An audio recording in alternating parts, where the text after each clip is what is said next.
One, two. Hey, hey, hey. Hey, live stream check. Live stream check. One, two. Two, two, three.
Welcome back, everybody.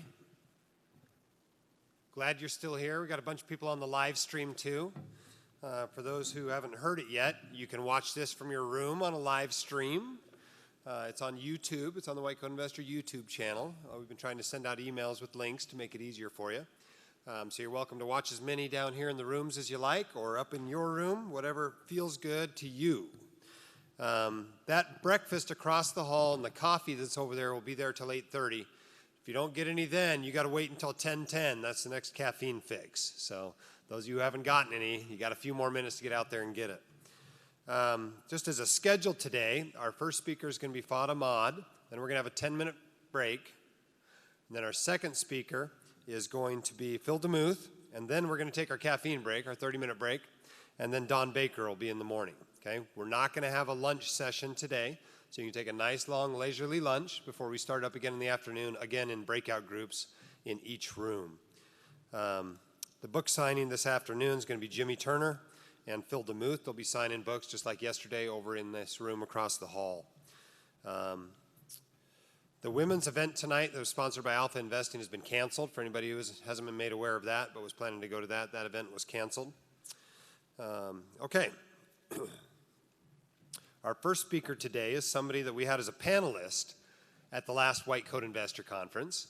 And I thought he did such a great job on the panel. I said, that guy can speak. We're going to get him back here for the next one. And sure enough, he applied as a speaker. And I said, that's going to be a good talk. I think it'll be a really important one. The subject was introduced a little bit in one of those papers I talked about in my talk yesterday, where they mentioned one of the causes of burnout as being second victim syndrome. So we're going to learn a little bit more about that today. But Dr. Fuad Ahmad is an associate professor of pediatrics at Washington University School of Medicine in St. Louis, a pediatric emergency medicine physician at St. Louis Children's Hospital, and an intermittent blogger at RogueDadMD.com. He has a diverse array of professional interests ranging from informatics to providing financial education to trainees. His primary professional and unprofessional interests are chasing after his boys, Cardinals baseball, and tweeting via @RogueDadMD. Welcome, Dr. Ahmad. Thanks for coming out, and let's learn a little bit more about cases that make you cry and how we can recover from them. Thanks, man.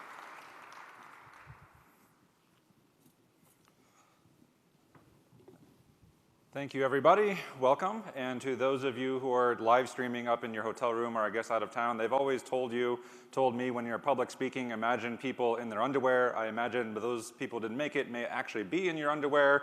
We're in Vegas. That could be literally anywhere, too, live streaming from places we can't talk about at this conference. So let's just jump right in. A few disclosures. I don't have financial conflicts of interest. You guys saw the title about crying, and it is possible that someone may cry during this presentation. And I'm going to go ahead and put this out there. There's a 50-50 shot, because this is an emotional topic for me. It could be me. I'm not going to lie. I am prepared somewhere in here. Ooh, I got a tissue. Yep, just in case. You never know. You are warned if this becomes emotional for you. I don't believe he provided any tissues along with the hand sanitizer that he ran out of. I'm going to talk about a couple cases. I've changed details. I've omitted some things for the sake of patient confidentiality. So a little bit more about me. Most of you probably don't know me. And through the course of this talk, I know a lot of you are going to be asking a lot of questions. He reminds me of someone, so I'm going to go ahead and just get that out of the way now. I remind you of Ray Romano, okay? When he was on the air all the time, I'd have people walk up to me and say, hey, you remind me of Ray Romano. And now they walk to me and they say, hey, you remind me of someone, because no one remembers Ray Romano anymore, so there you go. But in reality, I actually spend a lot more of my time pretending to be George Clooney on Twitter. That is my account. For the very young people in the audience, George Clooney is an actor, and he made his name actually playing a pediatric emergency medicine doctor on the show ER, which is actually why I chose that avatar a long time ago when I made this account. Originally completely anonymously, and then actually through Jim's blog a while ago, that's actually how I became unmasked a little bit. So I actually became famous on Twitter, not for anything productive, but because of this tweet that some of you may have run across at one point.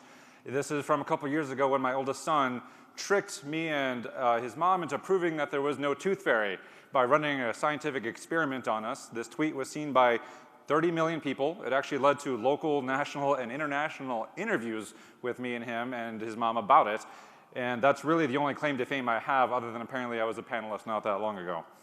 Now, he did interview me in December and put this online in February, so if you want to learn more about me, this actually was a pretty wide-ranging interview. We talked a lot about my backgrounds and things I do. And I jokingly sent him this email saying, hey, I saw your podcast went online. I apologize for the number of subscribers it's going to cost you.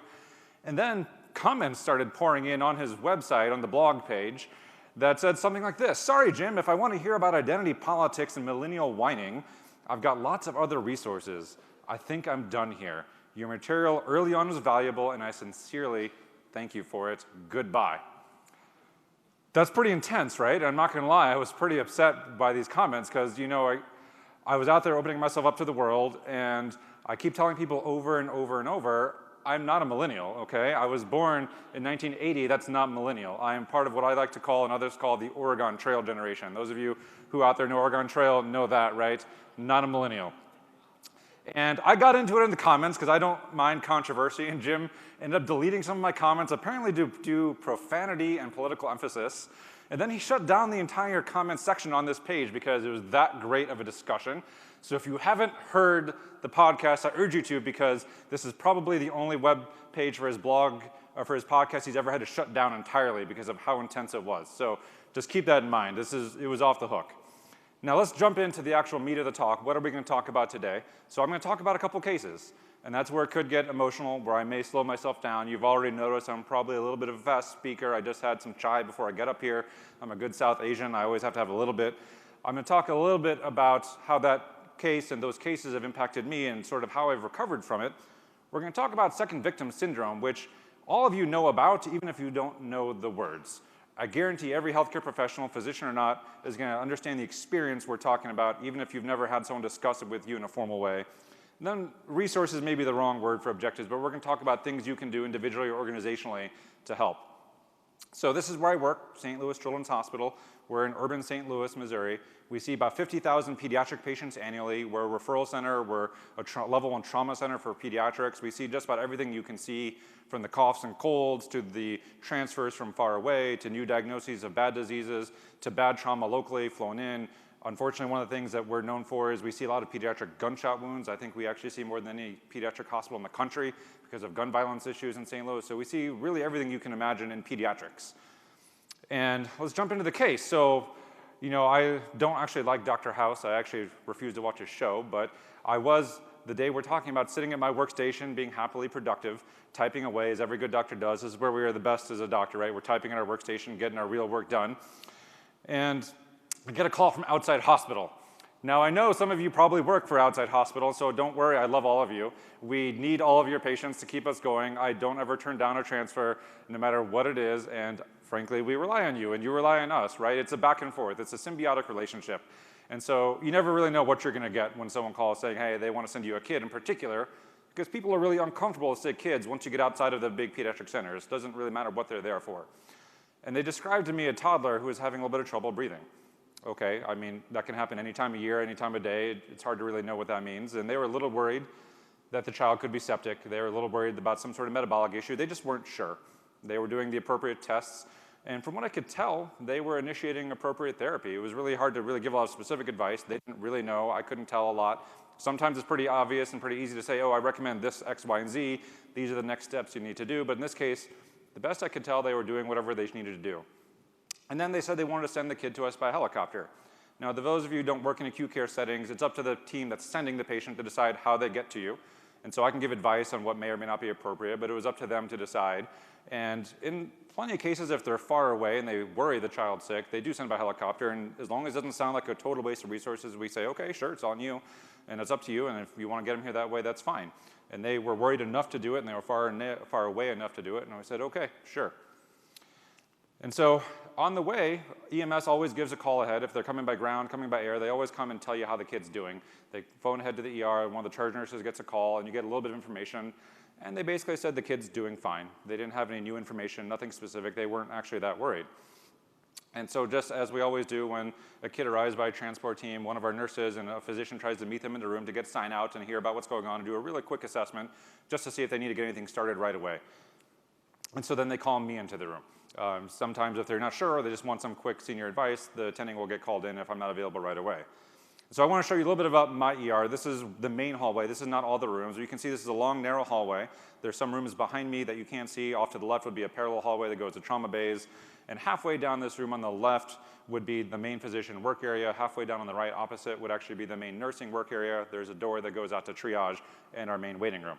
So let's walk you through how it might look in a given day in our pediatric ER. So there's me hanging out, dressed for work, right, having a good time. You know, we like to dress up nicely in pediatrics.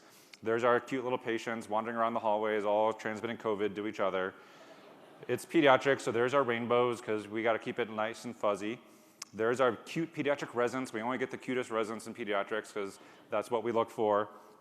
And because I'm also in pediatrics, we also have to have lots of Pedialyte and popsicles available. That's really our primary modality for most treatments, if you guys weren't aware of how we treat most bad things.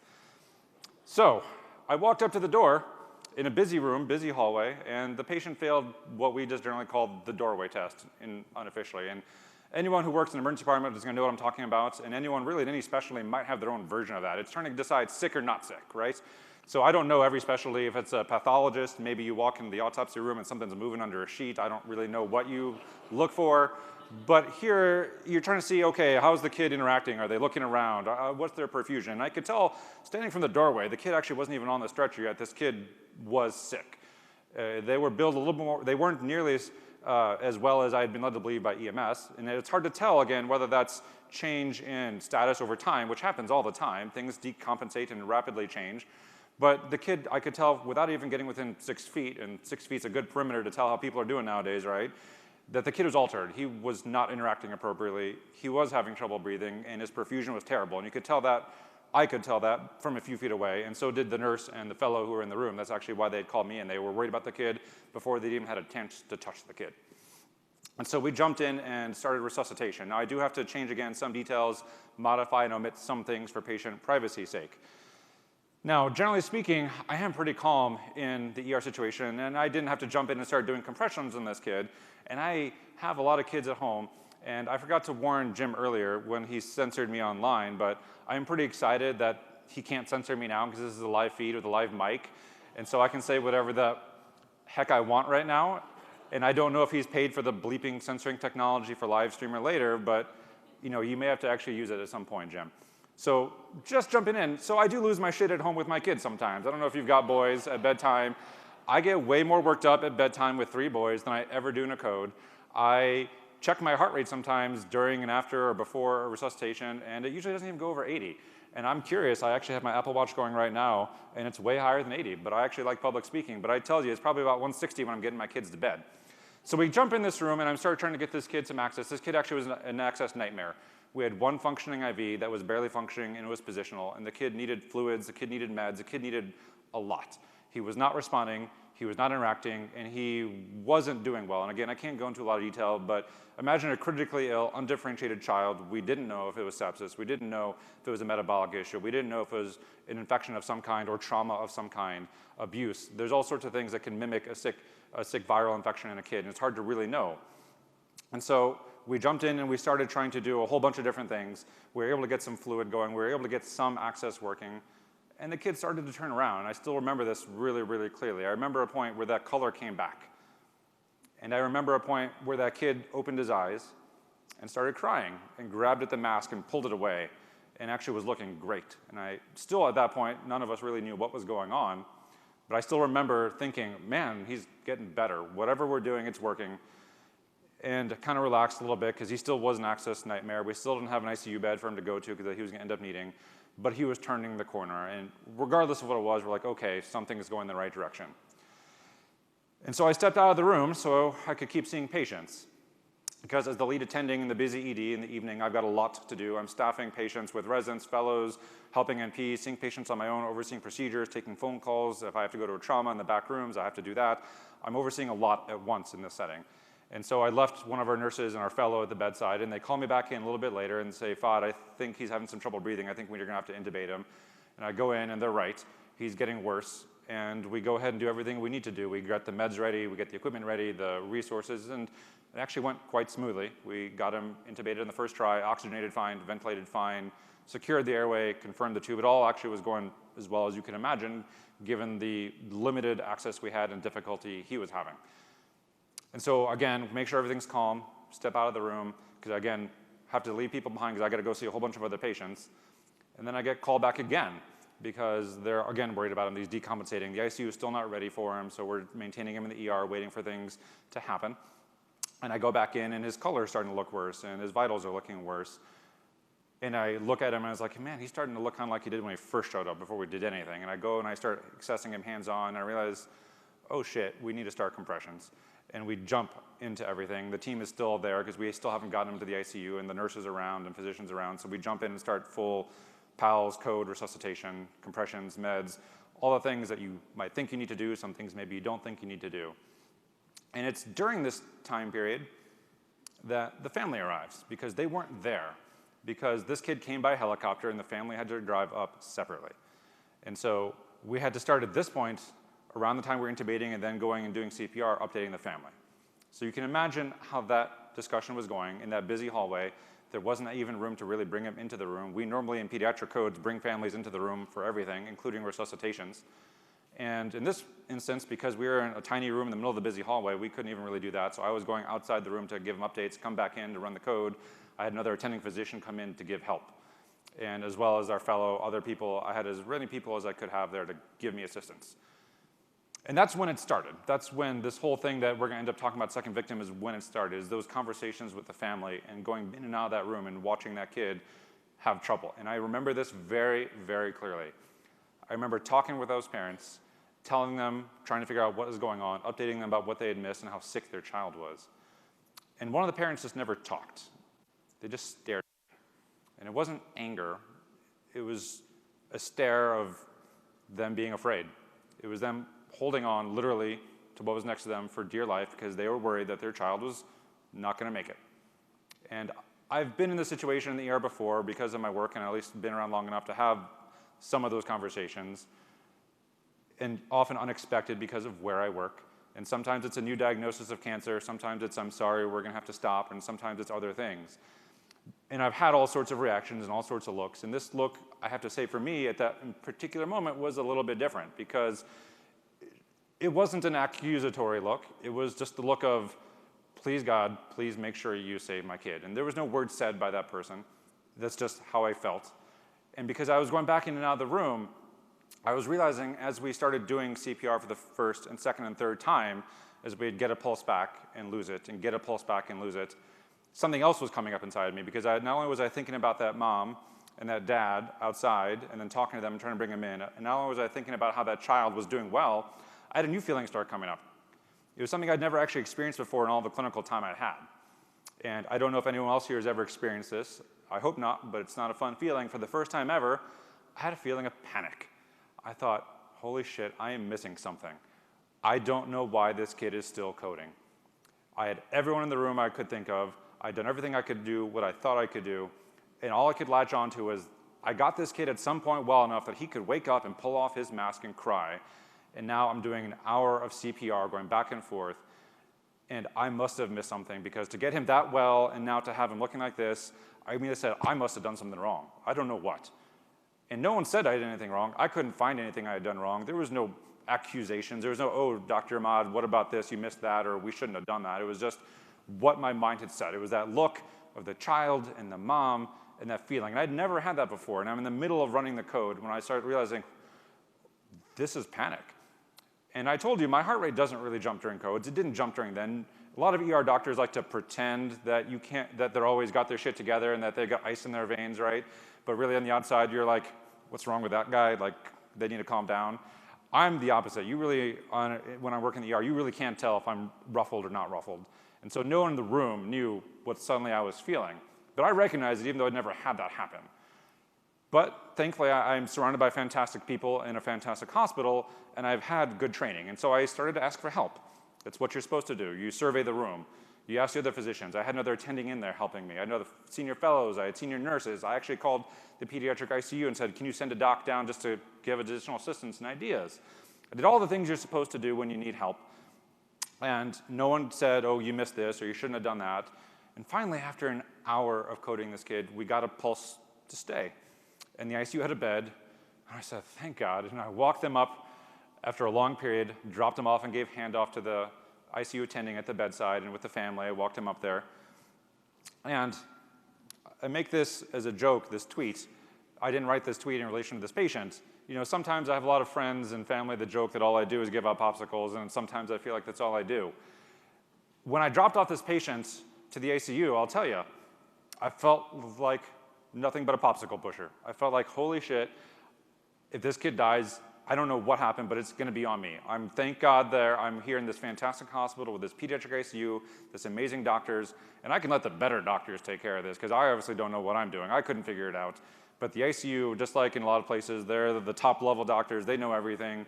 And I know to you guys who maybe don't see sick kids, maybe that's me in the pediatric ER, the quaternary care referral center. Well, I look upstairs to the pediatric ICU. There's always, for me, someone above, you know, thankfully for that. And so I took a deep sigh of relief and I walked back downstairs and I went right back into my shift because all this is going on, stuff is happening, patients are piling up, no one is critical, but I didn't really have time for a break. I just jumped right back in.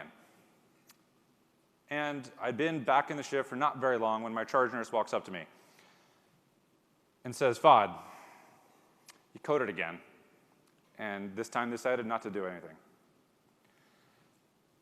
And this is where it gets hard, right? I was in the middle of my shift, and I promise I don't cuss too often, but I do cuss sometimes. I'm not usually at work, and I cussed really loudly, and I punched a chair really, really hard,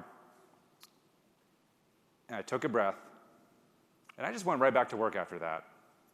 And certainly that was probably not the right thing to do, but I didn't really know what else to do. I just went right back to work. At that point, I'd already decided I must have made some mistake. No one had said anything. There was no, still, again, anger accusations from anyone, no signs that I had done anything wrong, but I had already decided something must have gone wrong when I was making decisions. I was the team leader. The kid coded while I was team leader. That's where this is coming from.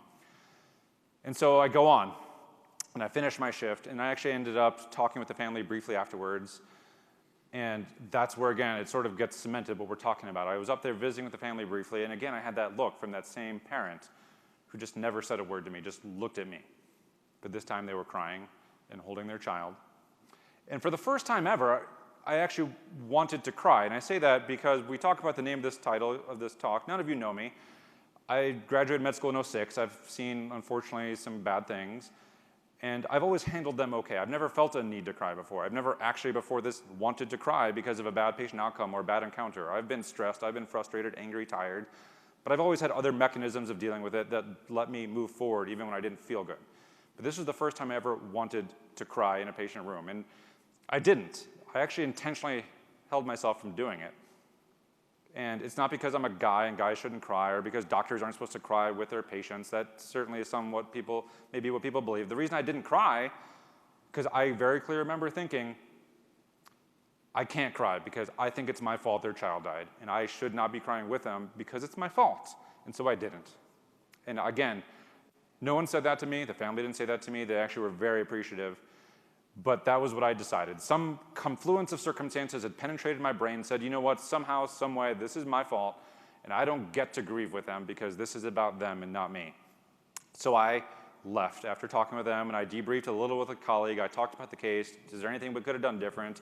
We talked all sorts of details, nothing really that we could figure out that could have gone better. We did as what we thought we could do. And then I went home, and the next day was terrible. I was by myself. Day off, no work, family gone, kids gone, wife at work. So I spent the whole day stewing by myself, which is about the worst possible thing you could do in a situation like this. I spent the whole day just cranky and irritable and thinking about that kid and that family until finally the family came home. My family came home, and I pulled my wife aside while the kids are playing, and I go up to our bedroom, and I start talking about the case. And she is a pediatric nurse practitioner who's worked a lot in pediatric ICU. She actually has a lot of healthcare experience. And while we don't interact at work, we're actually in the same hospital, she sort of knows what some of this is like. And I've never actually cried about a case with her before, and suddenly I'm 60 seconds in describing this, and I just let it all out. I'm on our bedroom, I just started bawling in front of her, and she was shocked. She's like, I have never seen you do this before about a patient, almost never. I mean, the things that get me to cry generally are when I break a bone, because I break lots of bones playing sports because I'm injury prone, and when a family member dies, and I've not had that many family members die, thankfully. And I've never felt the need to cry about almost anything else. It's just, I just handle things differently. And so I let it out with her, and I started to feel better, and I said, okay, I needed to get that out of my system.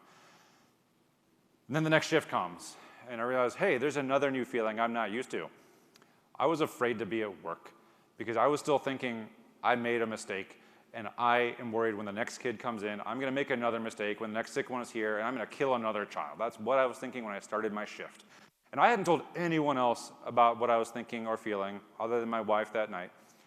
And so no one else around me could tell, because again, actually, I'm pretty calm at work even when I'm upset about stuff.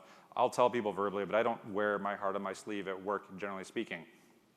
And so I waited, and then it finally happened. The shift ended. Nothing happened, actually. The shift ended, and I got to go home, and no bad patients came in, and I wasn't feeling bad. But karma has it, it was actually the next shift that it happened. Sitting there, back at my workstation, calm, worried, but not stressed, when my charge nurse walks up behind me. He says, Fahd, room 1, now. And this is one of our senior experienced charge nurses who's not prone to exaggeration. So let me show you room 1. That's our main trauma bay. There's 2 ways to get to room 1 generally in our hospital, in our ER. It's you come in the back door as a trauma patient by EMS, or you come in the front door and someone thinks you're dying and they say room 1 now. And generally speaking, they have to really think there's a problem because we have another trauma bay next to this for medical codes coming in the front door that we usually put them in. So someone has to really think there's a problem to bring someone in the front door and go to room 1. So I had turned around, and as I'm sitting at my workstation, I see our nurse holding a child in his arms, limp. And I jump up and I run back with him to the trauma bay. It's not many people around, it's daytime. And he puts the child on the stretcher, and there's people trying to come behind us, but no one really knows what's going on yet because there was no notice this kid was coming. And I put my finger on their pulse, and it's not there. And I jumped up on the bed and started compressions, and I told him to go start getting help. And I could tell as soon as I jumped up on the bed that this kid was a victim of what we call non-accidental trauma. That's the medical term that you may have heard for child abuse. And it doesn't matter how I know, but it was obvious, unfortunately, that that's what had happened. And so I just jumped into resuscitation mode, was doing compressions, told him to activate our trauma team, which will get surgeons and ORs and blood bank and everyone else down to the ER when necessary. And people start filtering in. As they start coming in, I move from doing the compressions to managing the airway. And I'm running the team as they come in at the same time. And then someone comes over and I say, okay, you take the airway, and I start getting access, and I grab the IO drill and I put in a line. And I started helping get meds drawn up, and the pharmacist is there, and we're getting meds drawn up, and I'm being the team leader all at the same time. And there was no time to think, actually. I didn't have time to worry about me killing a patient because I was just going through it as we were doing it. There was no time to reflect about making a mistake because the kid was there in front of us, and there was no time to process. There was no information. And at some point, the family starts filtering in, and I have to give them updates. And at some point, even, I realize as I'm getting more information about what may have happened, because there's not a lot of information being given, that the most likely person that could have abused this kid is standing from here to about there. But you keep running the code, and you keep doing what you have to do because there's really no choice. And then at some point, the trauma attending is standing next to me, and I'm running the code, and he's chatting with me, trying to figure out what else we can do. And he says, Fahd, I think there's not else we can do. What do you think? Do we need to call it? And I say, yeah, I think you're right. And I've been going back and forth to the family who's in the room at this point. There's a large group of family in the room in our trauma bay where we have lots of space for people. And they're sitting down. And I've been giving them updates as we go, trying to be as plain as possible. I feel like I'm pretty good with those conversations. And the family is sitting down. And I need to tell them that we're about to stop. And so I walk over, and they're sitting. And so I crouch down. It's always important to get down to eye level, right? It's all training. It's not me thinking. I didn't have a chance to process a statement. I didn't plan my words because they're sitting 3 feet behind me. And I turn to them, and I say, I'm sorry. We've done everything we can do, but your child has died. I'm very sorry for your loss. And the reaction is what you'd expect. People upset, crying, angry, telling us we can't stop. And I maintained my composure. I was upset, but I actually in that moment knew we'd really done everything we could. I wasn't questioning myself, and I was doing okay. And then a family member gets up and is very upset that we've stopped and walks over to the child's body and starts doing compressions on their own on the body after we've already stopped and people have left the room. And I lost it. I walked straight out of the room without looking back. The whole wall just fell. And I walked out here to the ambulance bay, which I don't normally go to unless I'm meeting the ambulance for some odd reason, which normally, unlike the TV show ER, I don't normally have to meet patients in the ambulance bay. I go out there and it's empty, and I just start bawling like a baby. For the second time in a week, some kid has come through, and I just fall apart. But this time, I realize I need to get by myself, and I take a few minutes, and I'm crying, and I let it all out. And I'll tell you, Jim gets lots of advice on investing and all sorts of other things, but Jim has lots of other advice if you ever follow him on Twitter.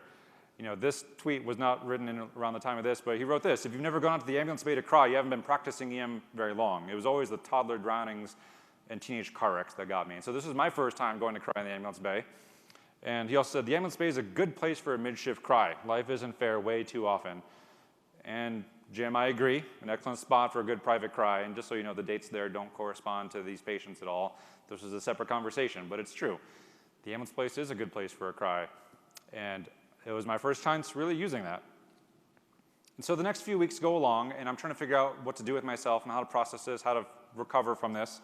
And I actually suggest we talk about that first patient from an M&M conference. And in our division, M&M is very congenial and educational and productive. It's not accusatory. It's not figure out who to blame. It's how can we learn? How can we help? How can we learn from whether the kid had a bad outcome or not? What can we do better? And so it's a really good opportunity for improvement. It didn't really help. We had some specialists come from other parts of the hospital, the way we like to invite them when they could help. And no one really said, oh, I would never have done this, or that wasn't the right decision. But you know, you have people that are experts in their fields, pediatric anesthesia, pediatric ICU, whatever it may be, and you hear them say, oh, maybe I would have done this, I don't know. And that's all really I could latch onto was, oh, maybe I should have done that, because when it came down to it, the kid had died. And so when someone says, oh, maybe you could have done this, I don't know, you start grasping for like, oh, maybe I should have done that. Oh, I probably should have done that. Ah, that was the problem, is I didn't do that. That's not what was said. There was no accusations. There was no one from risk worried I had done anything wrong. None of that was going on, but that was still, at that point, what I was thinking.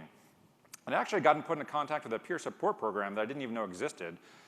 And we'll talk actually a lot more detail about peer support programs later, and it ended up not being very helpful.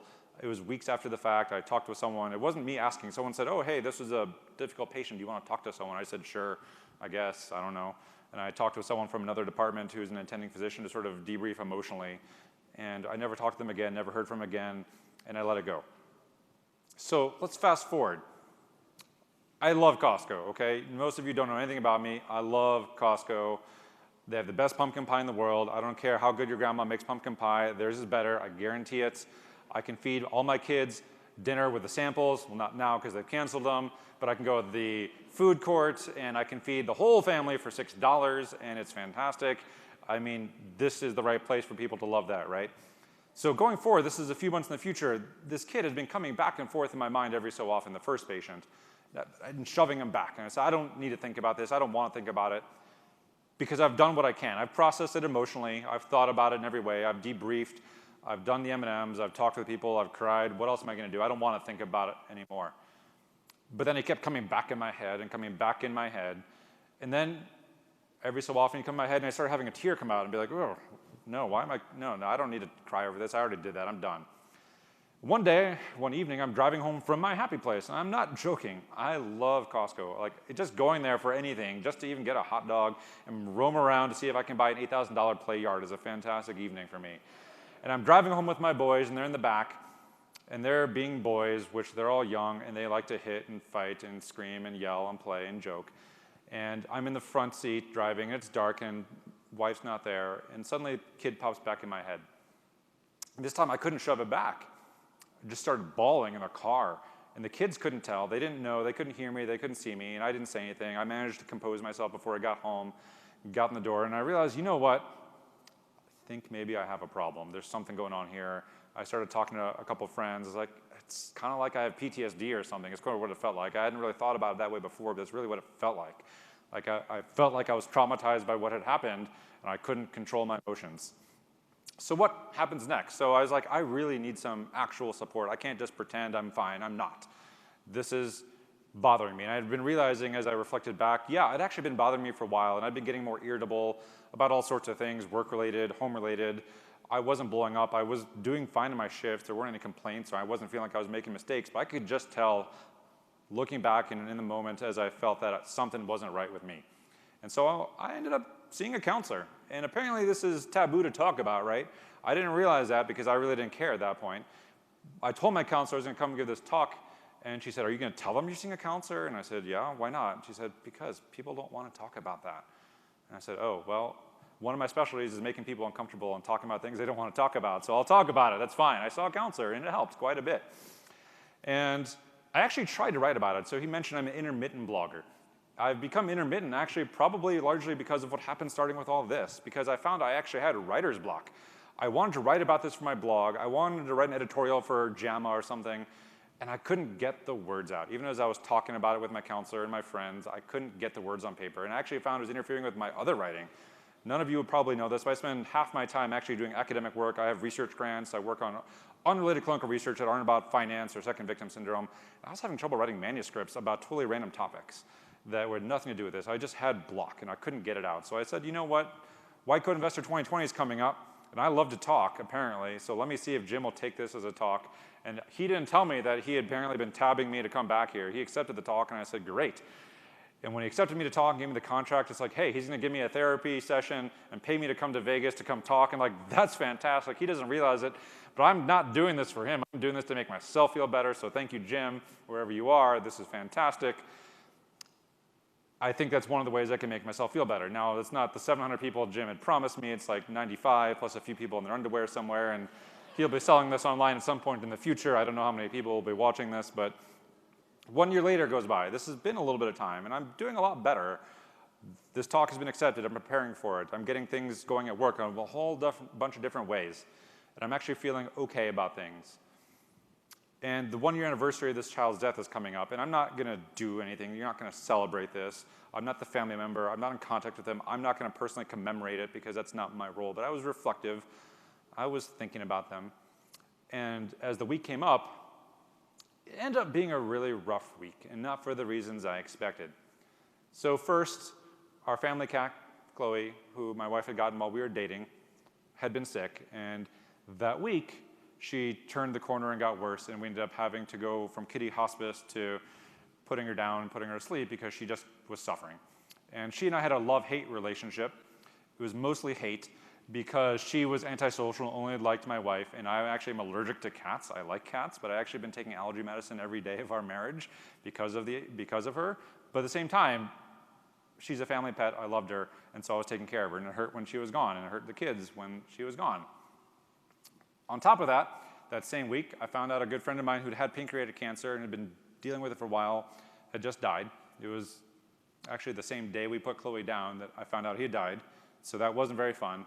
And actually, his kids are my age. I'm friends with them, and I've known him since I was in college, the guy who died, George Betts, because he was a mentor of mine in college through a summer job I had, and I actually still think about him all the time because I took a lot of lessons from him going forward. So it was pretty terrible. And then the big thing that happened, that sort of was the coup de grace on top of all this, and this is not something that any of you are going to know about, or Jim, is my wife and I actually started the process of getting a divorce. And that's not something you're going to find online. And it's not something that Jim knows about because I didn't tell him about it. I didn't discuss it on the podcast. My family knows about it. My friends know about it. My coworkers know about it because it's been in process. And I will say, it's a very different experience than anything we're just talking about. And I'm not here to talk about divorce. I'm not. And I'm not going to talk a lot about it. It's its own separate talk. And if Jim wants to bring me back in a future talk to talk about Rogue Dad Does Divorce, I could talk about a whole lot. But I have to be clear, I'm not actually going to talk about any details at any point about why the divorce is happening. I will just say it is very difficult for both of us. The kids are actually doing, I think, better than the parents. The kids are resilient, more resilient than their grown-up mom and dad. But it was rough, right? It was a pretty rough week. Now, so what is the fallout of all that? So I know the crowd I'm talking to. I know what you guys are interested in. So the first thing I have to tell you is my chances of becoming a pediatrician on fire have taken a nosedive. So, you know, I don't mean to be glib, but you laugh or you cry. And sometimes you get tired of crying and you got to make a joke. We all do that day to day. But ultimately, it was a rough week.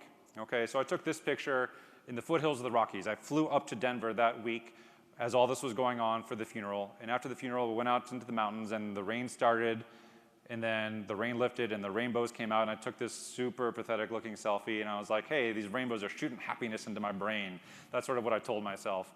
But it was really not a fun week because I was at the 1 year anniversary essentially of my patient dying. Our cat had died. My friend had died. That's why I was there.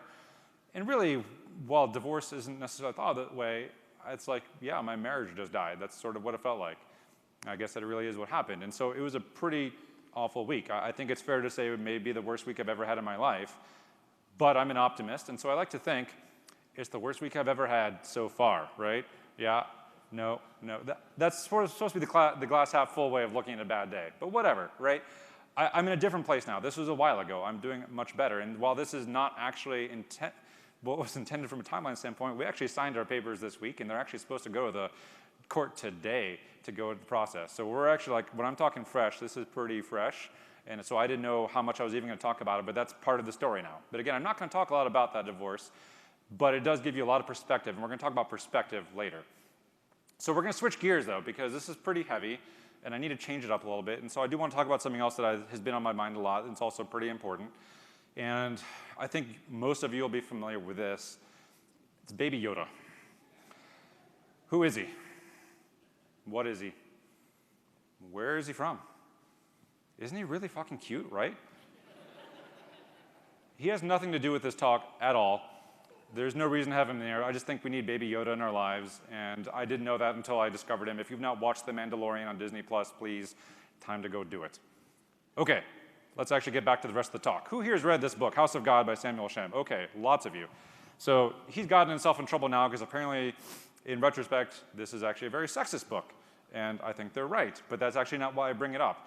I bring it up because we're talking about second victim syndrome, and I'm going to define it in a second, but what I'm talking about, this self-blame, this negative impact on my lives, this is already being written about decades ago, before I was born. This was written in the 70s, and in this book, you may or may not remember, a character blames himself for the death of a patient and jumps off a parking garage and kills himself as a result because he can't handle the feeling. And I never got to the point with any of this stuff where I was depressed, suicidal. I was certainly reaching burnout levels. But the fact is, my recovery has been up and down all sorts of places because of what I've gone through. But we know people that are suffering, people that want to do this, people that have done this. Physician suicide is its own real thing that we're all seeing day to day around us. And we don't know it's coming until it happens, just like the guy in the book. And so we need to be doing something about it. And I give the most credit in the world to these two. So Dr. Albert Wu, Dr. Sue Scott, Dr. Wu at Hopkins and Dr. Scott at University of Missouri-Columbia, my alma mater actually. And Dr. Wu was the one who actually coined the term second victim, which I'll give you another definition for in a second. Dr. Scott at Mizzou has actually done, along with Dr. Wu, all the research on this topic. And so most of what I've learned has been from them. I've talked to them on the phone, emailed with them, read a lot of their papers. And so again, if you really want to just go down a rabbit hole of information, look at these two up on PubMed. You'll find everything you really need to know. So let's give a definition of second victim. It's healthcare providers, and I know not every doctor likes the word provider. That's a separate disagreement. But healthcare providers who are involved in an unanticipated adverse event, medical error, or patient-related injury. They become victimized in the sense that they are traumatized by the event, and they sometimes feel personally responsible for the outcome. And they feel as though they failed the patient, second-guess their skills and their knowledge base. Right? So I think this probably describes to a T what I had gone through, what maybe some of you have gone through, and if not you, it's people you know, guarantee, 100%. Even if you couldn't put a word to it or a title to it, you know people that have gone through this or you've gone through it yourself. And I think it's a very accurate definition.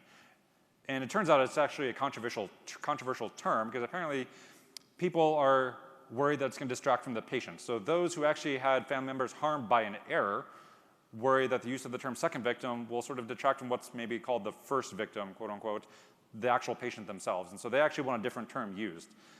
And unlike some controversies, in this particular one, I think there are good people on both sides. And so I will just say, yes, that was a Trump joke if you got it, but I don't know if anyone caught that. I will say that I don't know the right term. Dr. Scott has told me when I talked with her that second victim is probably not the best term, but it works. It's what's out there. And until people start using more popularized terms, it's what she wants to continue using. But there are other recommendations. But what about that? Is this really becoming about the patient or losing focus on the patient becoming about me? So I had a talk last week with my 6-year-old, and this was literally just a week ago. I'm at the bus stop with him, and we're talking about something random, not this talk. He doesn't know about this talk, about any of this stuff I've gone through, actually. And he says, "Daddy, have you ever failed a patient and they died?" And really, that's what this is all about, right? So we're all here. That's why I'm here. It's why I'm talking about this, is that feeling. And I don't know where this came from. We were not talking about anything related to this at all. And you figure I'm probably the best person in the world at this point to talk about this. I love teaching my kids. I love just talking about random things. I can talk forever about all sorts of dumb things. I've been preparing for this talk for a while, and this was literally a week ago. And he says this to me, and we're at the bus stop, and the older son's there. And I stand up tall, and I'm like, okay, here's my one shining moment. I'm like, okay, not exactly. And I didn't know what to say, so I just stopped. And then the older son who's there the Tooth Fairy son, the one who tricked us a while ago, says, he's standing over here and listening in to the conversation, goes, well, sometimes some patients get really sick and they die and you can't do anything about it. And I was like, that's probably what I was supposed to say. I'm not sure. And then they get on the bus and I'm like, oh man, I missed my opportunity. And we get a call from the school a few hours later. This is a little bit different. The 6-year-old had gone outside and it was a little bit warm and I had sent him in his winter jacket because it was cold, I guess, and I dropped him off with the bus. Apparently he walks outside and goes, fuck, it's hot out here. And this has nothing to do with second victim syndrome. The teacher heard it and sent him to the principal, and the principal called, and she was talking to him and says, you know, why are you using that word? And he says, my daddy uses it a lot. So as you can tell, I'm nailing all aspects of family and parenting, but as his mom did point out when we talked later about it, and surprisingly she was not too upset about it because she knows I cuss sometimes, is, hey, he used it in the appropriate context, the best possible way, right? So it turns out when I talked to him later, he says, yo, I was like, when do you hear me use that word? Because I know I probably do, but I don't know when. He's like, well, every time you see a bad driver on the road, you're like, F them. And I was like, yeah, okay, that's probably true. But again, that has nothing to do with this, but really that quote actually is why I put this in there. The quote is, I want you to remember something. So I want to go back to what we were talking about and those people worry about their families. I'm not up here talking for sympathy or empathy or my attention. I'm here because we're here to heal the healer, right? That's what all of us are here for. And the reason I'm going through all this, the reason I felt the way I have is not because I felt bad for myself. I felt bad for the family, and I felt like I had failed them, and I took that blame onto myself, and I think in a rather unnecessary, inappropriate way. And it harmed me in a lot of ways. And it was not fair to me, it wasn't fair to anyone, it wasn't fair to those around me. And while I will just put a quick aside and I'll say the stuff I've gone through with second victim actually isn't part of our divorce. The fact is we know people that have gone through this and it's led to things like marital problems and divorce and problem with their kids and problem with their work. So while I'm a sample size of one in front of you, there's lots of people who've had completely different and far worse outcomes because of this. So let's talk about what happens as you're going through second victim. This is from Dr. Scott, her stages of recovery that she sort of wrote about after she interviewed a lot of people. So the first is what she calls chaos accident response. That's actually when you're in the moment. Oh man, something just happened, and maybe I made an error, and you're distracted trying to figure out what's going on, and maybe you need someone to come help you because you don't know what to do next. And then the event ends at some point, and you start reflecting a little bit and trying to think about, man, what was that? And then you start maybe trying to take steps to break things down, get outside help, but depending on Oop, I just lost it. There, my mic is going in and out. Tell me if you guys can't hear me.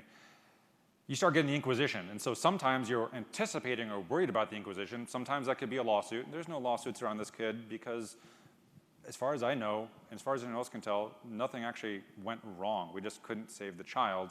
But sometimes you're in a very adversarial environment, even internally. You have an M&M where they're attacking you. You have risk on top of you. You have families blaming you. And that makes it very hard. And so at some point you need to get help. Whether it's going to help you or not, you don't know, but you look out for help, you realize there's a problem, and then you move on. And in some people, it's dropping out. It's realizing, I can't do this anymore, whether it's because I never should have gone into this or I just can't go forward doing this. I'm going to get out of this business and do something different. And maybe it's because you want a side gig to travel the world, but maybe it's because you're like, I just can't do this day to day anymore. But then some people, most people don't do that. They just survive. They just muddle through. They just internalize it. That's what I did, right? I was just sort of muddling through. Then sometimes, hopefully, ideally, you start what she called thriving. You try and make the most of it. You see if you can build off of it. You can't fix what happened, but maybe you can make yourself or those around you better. And I hope I'm transitioning to that now. Now, again, I didn't know any of these terms before I started researching any of this stuff. And so this actually describes me to a T, and I had no idea. This was not a guidepost I was following. This is just me realizing, oh man, my experience is the same as everyone else's. This is something that she had got by interviewing people elsewhere. And so I'd already been going through this, not knowing that there's other people already writing about this and doing research on this. And so that's, I think, one of the take-home points is whether you've gone through this or about to go through this or you may go through this, you know people are going through this. Again, there's people out there who have been through this. So what more about second victim syndrome? There's not a lot of data out there to say how widespread it is. There's very few good studies on that. There's all sorts of stuff about depression and burnout, but not about second victim. And so I think it's actually, based on the studies I've seen, very context dependent. The studies based on outpatient nursing homes have very different rates than those who are in ICUs, and I think that's okay. But we know it can have a negative impact on you. And the worse the outcome, the worse your reaction is going to be. Women apparently do report higher levels of distress. They're actually more worried about repercussions, reprisals internally or from families sometimes. But they are more likely to seek help, which is a good thing. And as we've sort of alluded to, it can lead to burnout, depression, PTSD, or worse, like the man from the book House of God who actually killed himself, right? This is a real thing that happens. So don't pull out your phone now, but I want you to use this link, roguedeadmd.com/second survey. I've approved this with Dr. Scott and our conference organizers. Dr. Scott created a survey tool called the SVEST, which is actually a way to essentially see how adverse events and second victim syndrome have impacted you and how your organizational and personal responses are to it. This is a public, anonymous link you can go take that anyone who's here now, or if you're live streaming at home, you can do this. I'm going to leave this link open, and it'll take you, if you click through, to a survey that will essentially hopefully gather data, and at the end of the conference, whenever we have this tabulated, we'll send it back out. Again, this is public, it's anonymous, it's just for those of you attending the survey or attending the conference. Dr. Scott thinks this is fantastic. The SVEST has actually been reproduced in lots of places all over the world. So she made this at University of Missouri. You actually can look online and find this in places everywhere. So you don't need to do it now. It's actually pretty quick. It's only a few minutes. You can do it on your phone. It's REDCap through my website. I needed to host it somewhere. But hey, if you want to click on some things and make me 10 cents, great, go ahead. But I think it's worth doing that. So I'm gonna leave that link in a couple of these slides in the bottom, and I think hopefully it'll get distributed elsewhere. So remember to try and do this at some point. So let's talk about, I think, what's been found to be the most helpful thing, or what people think is the most helpful thing for second victim syndrome. It's peer support programs. When Dr. Wu, Dr. Scott have done their research, what they found is people just want someone to talk to. But they're still very sporadic. And we're going to talk a little bit more about this in detail, because it's not just having a drink with a buddy at the bar kind of thing. And it's not self-recognition, oh, I need to talk to someone. It's not what this is about. That's actually the wrong approach, I think, and I think that's what they're saying. So Hopkins and Mizzou, where they're at, have programs. My hospital is actually part of BJC Healthcare, and they have a program called WeCare. But I'm actually a university employed, not hospital employed. WeCare is actually only meant for non-physicians. It's actually not meant for physicians. So it's been around for a decade, a volunteer effort with lots of peer support people to help people going through tough times, to recognize it, to activate it. But it's actually not specific. It's actually intentionally omitted physicians, because BJC doesn't employ many physicians. So we're going to talk about that. But there's not a lot of data showing how good they are. But patient safety wants it, risk management wants it, insurance companies just want this, and malpractice carriers are supportive of this because they think it can reduce error. And we'll talk about at WashU about that, how that's helping us. And at Mizzou, what Dr. Scott told me recently is they are so ingrained in their culture with this that the people funding their work, because they have funds behind this, is they don't even ask them to track it anymore in terms of how many people are using it. It's so important to their culture at their healthcare system, they don't even need the proof. They've lived it. They just want it there indefinitely. And Dr. Scott said she no longer even tracks how many people utilize this program, is what the best anecdotal data we have. Well, let's talk about Dr. Wu's program. He actually wrote a whole paper describing how he built his program. I think if you work at a big organization, this is a great way to think about it. So they started off by trying to find people that could be peer responders, people that could be the ones activated when someone's in need of help. These are other healthcare workers in the same similar setting, maybe not from your unit, but somewhere in your setting, maybe your department, maybe your hospital. And at first they had nominations from above, but then they moved on and they self-nominated as they had more and more people doing this, and they actually had an application process. And it turned out that most people that did this, that said they wanted to be responders, were female, and a good chunk from peds, probably not too shocking. They actually gave all of them psychological first aid and emotional support, which is basically the way to help prep them to do an emotional debrief. The whole purpose of the peer support program is emotional debriefing. It is not trying to go through step by step of the case and say, oh, could we have done this, could we have done this? It's not a focus on the incident. It's a focus on the reaction to the incident. And the actual focus on the incident can happen in other venues. This is a way to help the person who needs help because of how they're responding to whatever they're going through, to whatever just happened. And so it's actually, at Hopkins, can be activated by anyone. They actually have enough people that have someone carry a pager, and they're supposed to return a phone call within 30 minutes, and for a whole variety of reasons. And they're supposed to have an in-person response within 12 hours. And Dr. Wu told me sometimes they show up on the same shift within a couple hours, even in the middle of the night, depending on who's on call. It's phenomenal. I can't imagine that. We're close at WashU to having that. It's confidential, which I think is critical. So no one's taking notes about what you're saying. They're not recording this. This is not going to be discoverable kind of stuff later. This is not putting you at risk legally. This is just to help you. And they may track that I saw a person, so they can track for number purposes. That's how other places do it, but they're not doing anything else. And I think this is really a great model. And Dr. Wu has done a great job at Hopkins. So what about debriefing? We've talked about debriefing. Formal debriefings are common in the ERs and ICUs and other places. You know, maybe inside too right after it happens, or a hot debrief, or a day later, a cold debrief, where you work through and figure out what you could have done better. But the problem with debriefs is they're really system and process oriented. They don't really help you emotionally in most cases. In some cases, they can actually make it worse, and maybe you shouldn't even be attending them if you're having a bad reaction. We talked about M&Ms. My M&M is very collegial. It's not accusatory at all. But it actually didn't help me feel better. It didn't identify any processes or things I should have done better. What ended up happening is for the M&M, I just felt worse. And same thing, if I had a debrief, I probably would have felt worse. Because talking about it that night just with my colleague informally, I didn't feel any better emotionally. It made me feel worse. Not because we identified problems, I just felt worse about it. So remember, when we're talking about peer support, it's not fixing something that went wrong. Because all this stuff we're talking about second victim, I want to reinforce something I didn't want to emphasize earlier. You can be a second victim without having made a mistake. It doesn't mean you did something wrong. It just means you've internalized whatever bad thing you saw. When that definition, when that word first came out, Dr. Wu was actually talking about medical errors specifically, which is part of why there's been a negative reaction to the term, because he was focusing on those who made a mistake, and they knew they made a mistake, and it caused them personal difficulty and trauma. And that's part of where the negative responses come from.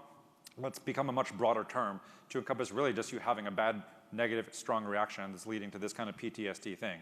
And so that's part of what you need to be aware of. And so employee assistance programs, who loves their employee assistance program wherever they work? Yeah, so one person sort of maybe, she's too ashamed to raise her hand, but she likes it.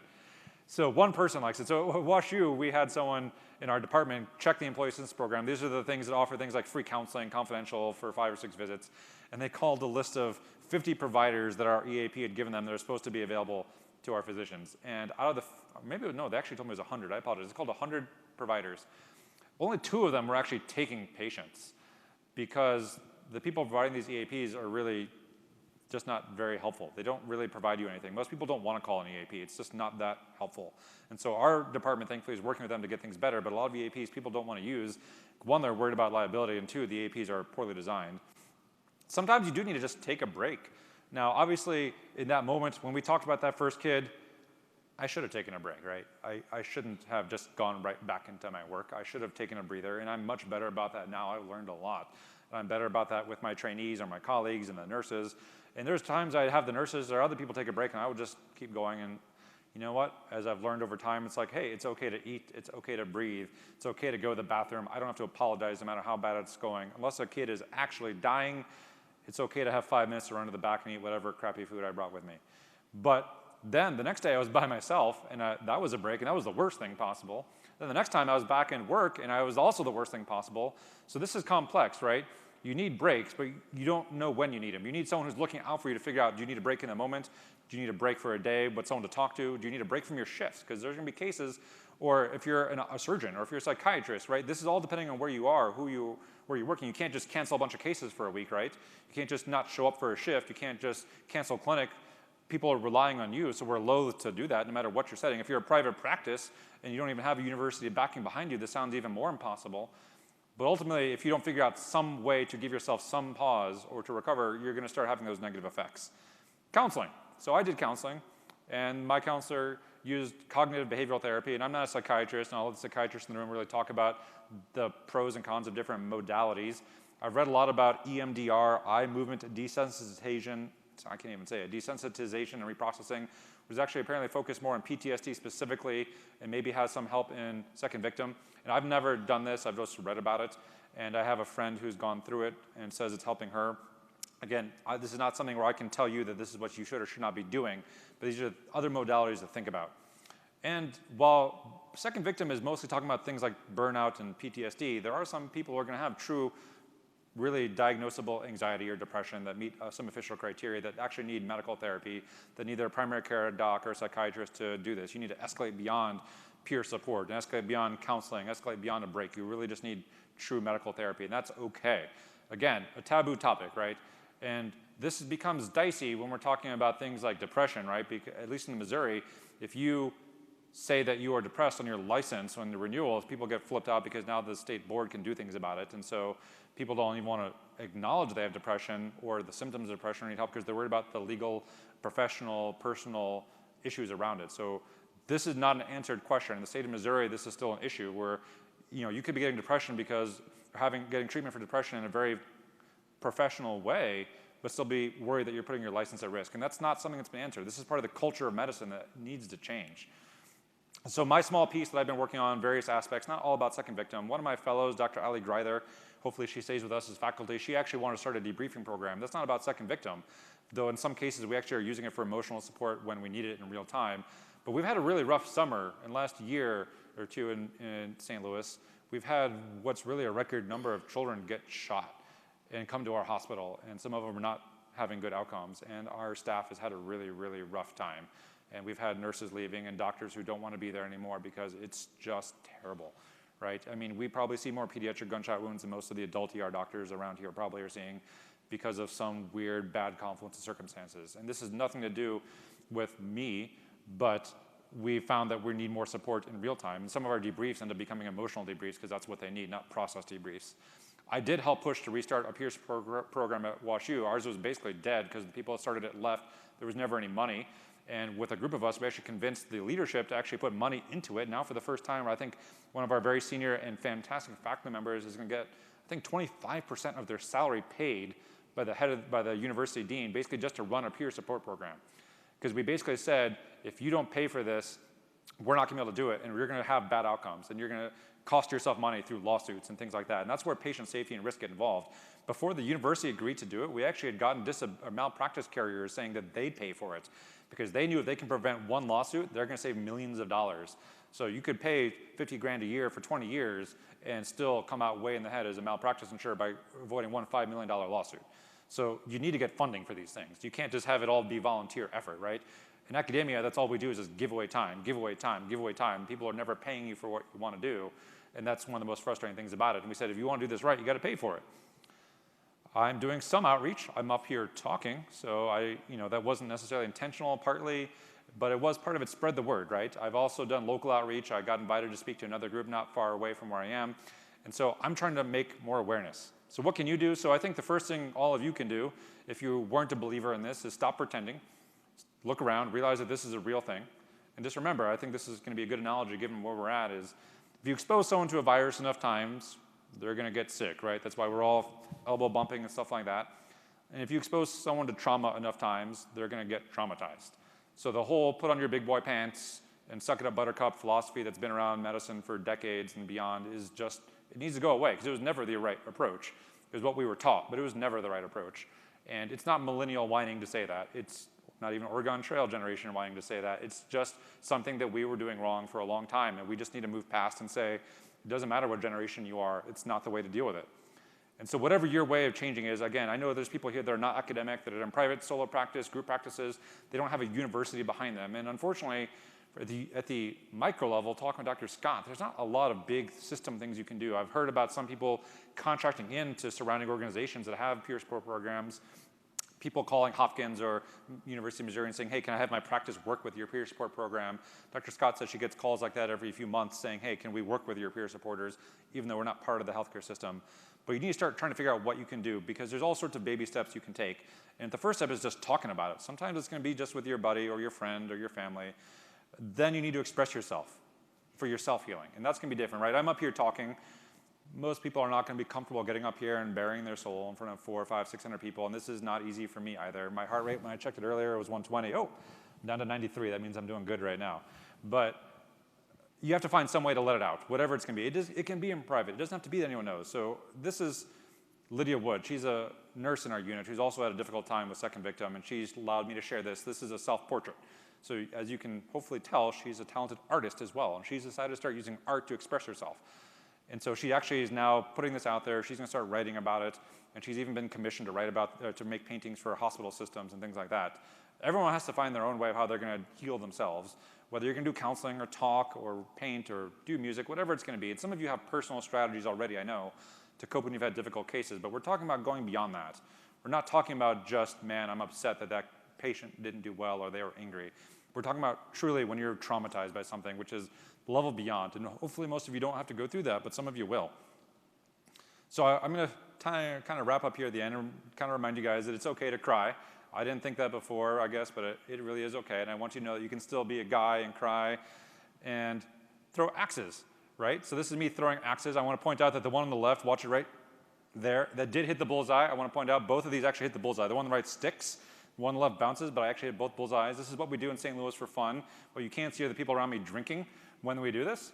And you didn't see the ninja stars I was throwing, but this is a great time. If any of you ever want to come to St. Louis, I'll go axe throwing with you. But I also want you to remember, it's not just us. It's not just those of us in the room, the physicians and the nurses. I'm going to read you this tweet, and I blocked out the name. I'm so overwhelmed. I worked blood bank tonight, and 3 patients died on my watch.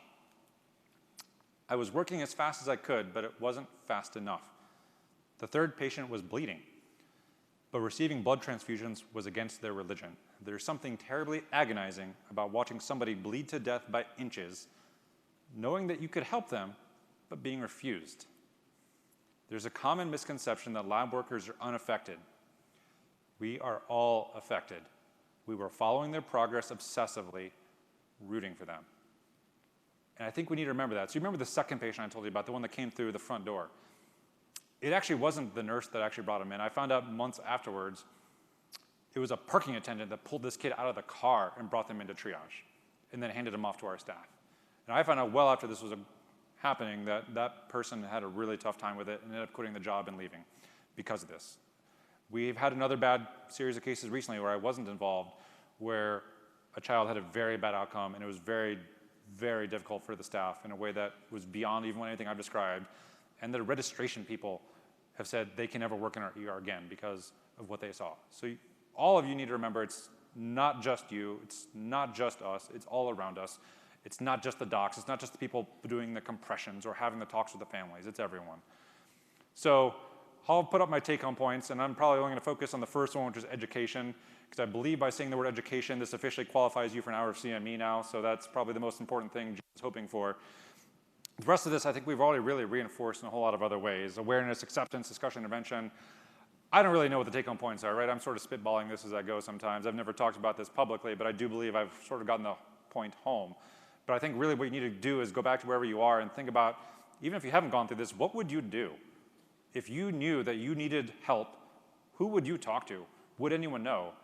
And I think the big take-home point I can say is don't think it's on yourself to decide that you need help. It's on yourself to help recognize the people around you need help. Because the biggest thing I can say is, it's not till you look around and say, hey, this really sucked. I wonder how the people around me are doing. Let me activate this program, or go talk to them, or go, if you're in a training environment, go talk to the intern. If you're a senior person, go talk to the nurse that's crying, or you know is probably feeling bad. Don't assume that you're gonna go activate by yourself, because you're not. A lot of people you know are not gonna talk about this, or they're gonna maybe say something in private, or go get drunk, or whatever it's gonna be. They're not gonna do a healthy follow-up response. That's why the peer support is super, super important. It's shifting this to a community burden, not saying it's on us individually. And it's not because that we should be taking away focus from the patients, because the patients are most important. I'm telling you, I still think about every patient that's ever had a bad outcome, whether I had a mistake or a perceived mistake or not. I'm up here not because I don't want to think about the patients. I'm up here because we need to think about the patients, because when we go through this, we're not thinking about the patients, and we lose our focus because we can't even handle our lives. But we're here because we want to have better lives, and we want our patients to have better outcomes. And so I think that's what's most important. So I'm going to leave you the last slide, the one thing I could find that I think is cuter than Baby Yoda. Those are my children. Here's a little montage of them evolving over the last few years. And this is the end of my talk. So I'm going to stop there, and I believe I'll be meeting in the hallway if anyone wants questions. 6 feet radius, please. Thank you very much. And that's the end of my talk.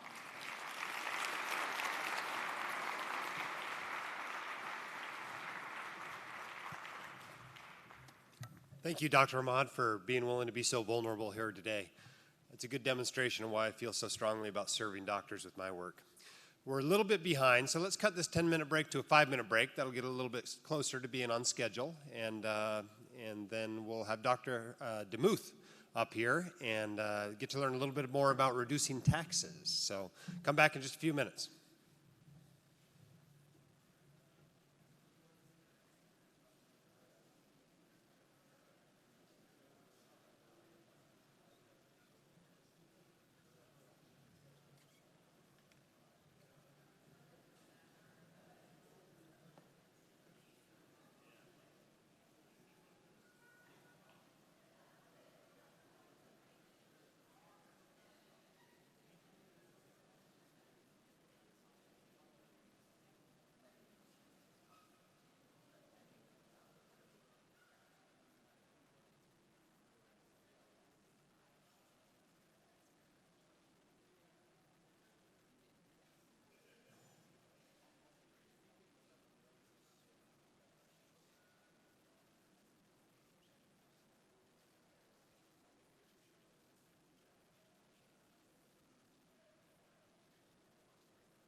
Okay, let's get started again. If you can come back in, find your seats.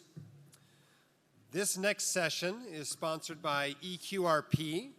The EQRP company is the cure for the IRS virus. Come by and see why your self-directed IRAs are a ticking time bomb. At least that virus has a quick cure. Our next speaker I'm really excited to have out here. And I'm going to go through a list of some reasons why he's so famous. But what I've always been most impressed with from Phil is that he always treated me like a colleague, even when I was a nobody. And so he's really a genuinely very, very good person, but knows a lot. And I'm very jealous of his ability to write and actually make the book interesting, right? I mean, you've read my reading, or you've read my writing. It's not that interesting, right? I mean, yeah, there's a lot of good information, but I'm not that good of a writer. Phil is a particularly good writer. He's a writer. He's also an investment advisor. He's written for the Wall Street Journal, Barron's, Forbes, the Journal of Financial Planning, Human Behavior, Psychology Today.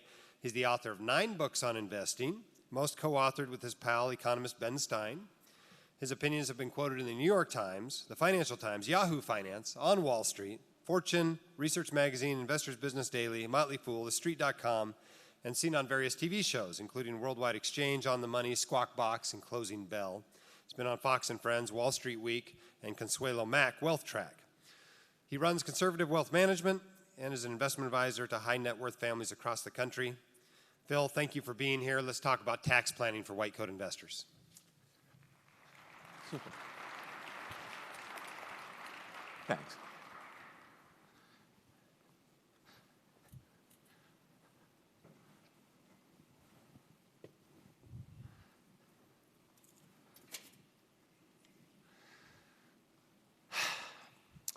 So it's great to be here.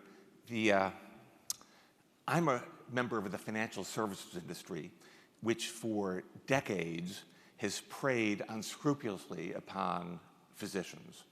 And so anything I can do to help out the white coat investor cause, to try to level the playing field between the medical community and financial services, I think is great.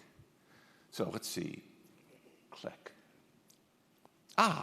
Good, this is my topic. Now, this is interesting. The cartoonist here has a very cynical view of human nature. He seems to be suggesting that given the opportunity to learn the meaning of life, the secret of existence, the riddle of the Sphinx, that most people would just rather learn how to save a few bucks on their taxes.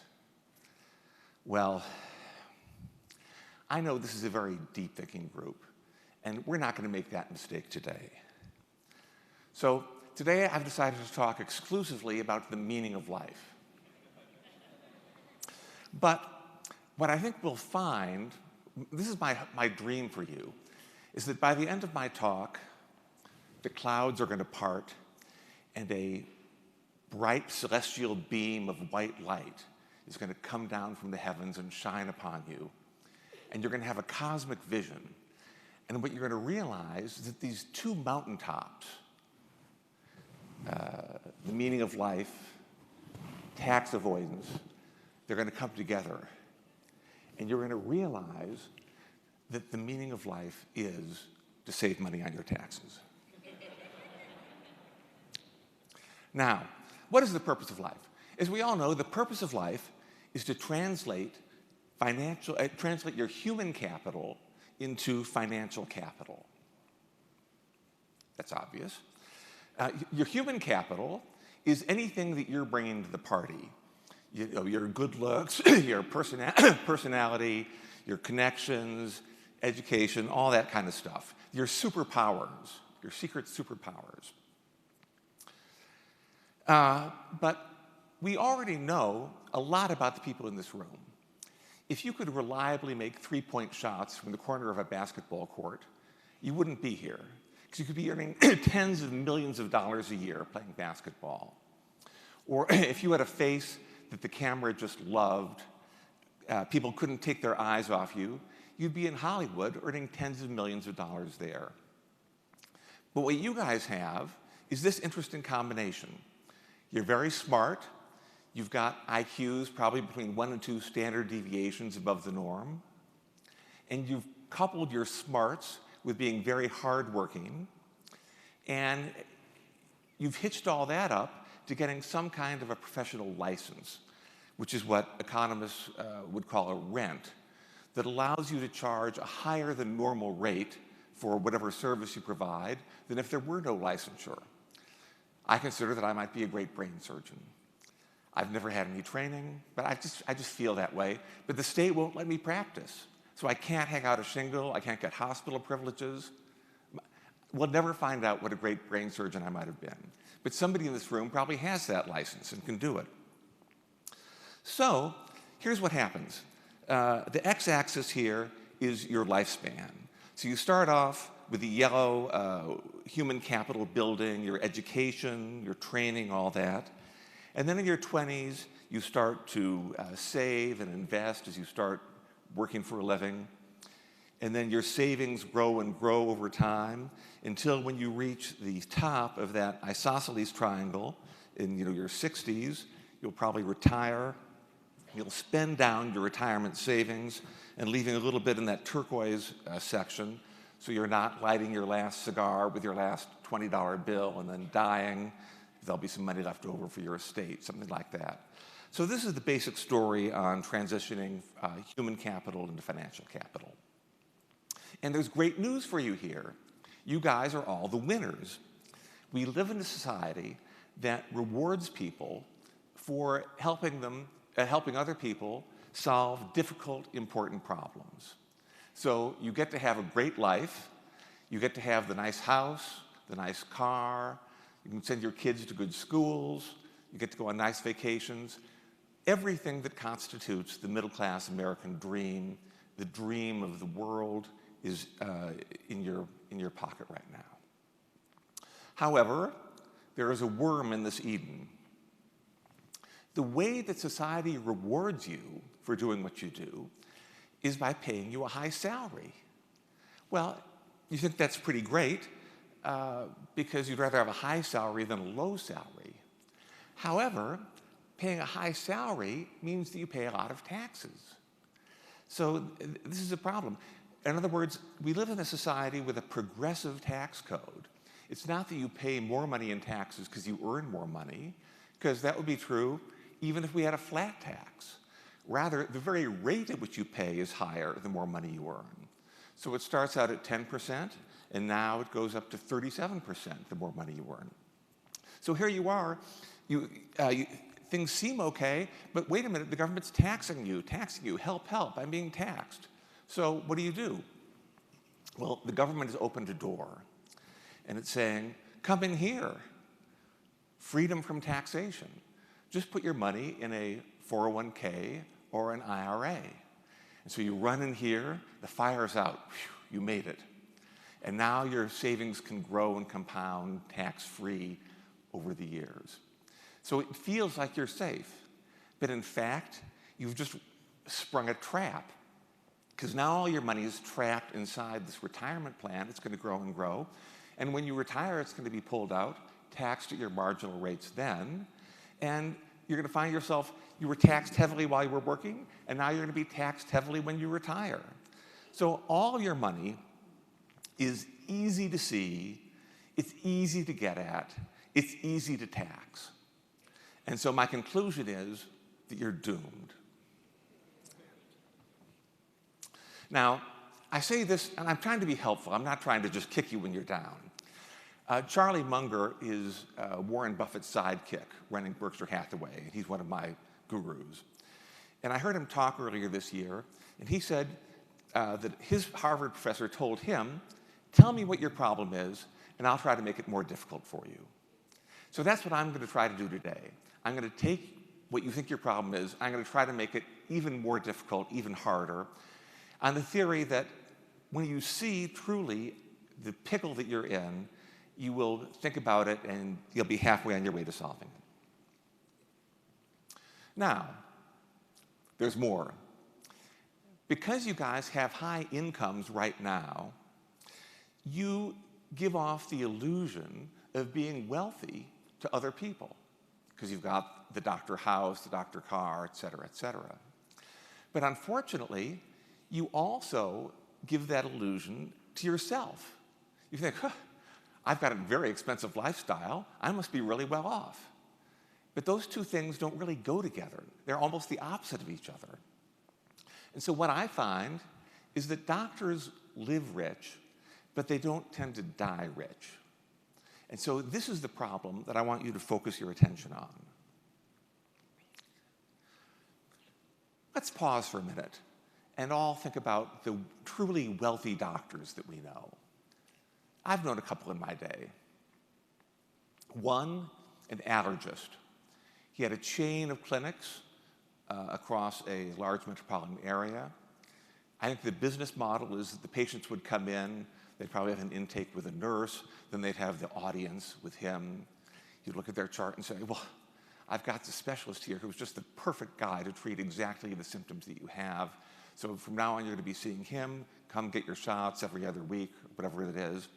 So he would basically just be sort of the celebrity going from clinic to clinic doing intake with new patients. A great business, earns a lot of money. Dr. Two, a cardiologist. He invented a formulation for weight loss. It's used in hospitals, hospital weight loss programs around the country, and he makes money on every packet that's sold. I think the secret ingredients is powdered milk and vitamins. But don't try to make it at home. Let's see, who else do I know that's wealthy? Oh, I know a surgeon. The surgeon has developed some implant devices that he's licensed to medical technology companies. And so he has royalties that get paid to him by the big companies. And they just come in every year, more money than he could ever know what to do with. So these are all doctors that are truly wealthy. And I would contrast them with someone like myself. Back when I started, I was a clinical psychologist at Mount Sinai Medical Center in Cleveland, Ohio.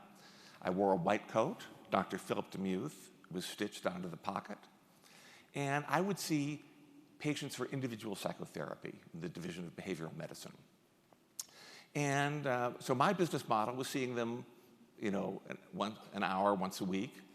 I would send them a bill at the end of the month. And sometimes they'd pay the bill, sometimes they wouldn't. But that was it. I remember I was on vacation in the Turks and Caicos Islands. I was cavorting in the blue waters with Jojo the porpoise swimming by. And I realized I'm not earning any money. I'm broke. I'm sitting here on the beach, and no patients are coming to see me. There's no money coming in the door. So there's trouble here in River City. So I want to encourage you to think about this. Ideally, what you want is a business rather than a practice. You want what those wealthy doctors have. You don't want what I had.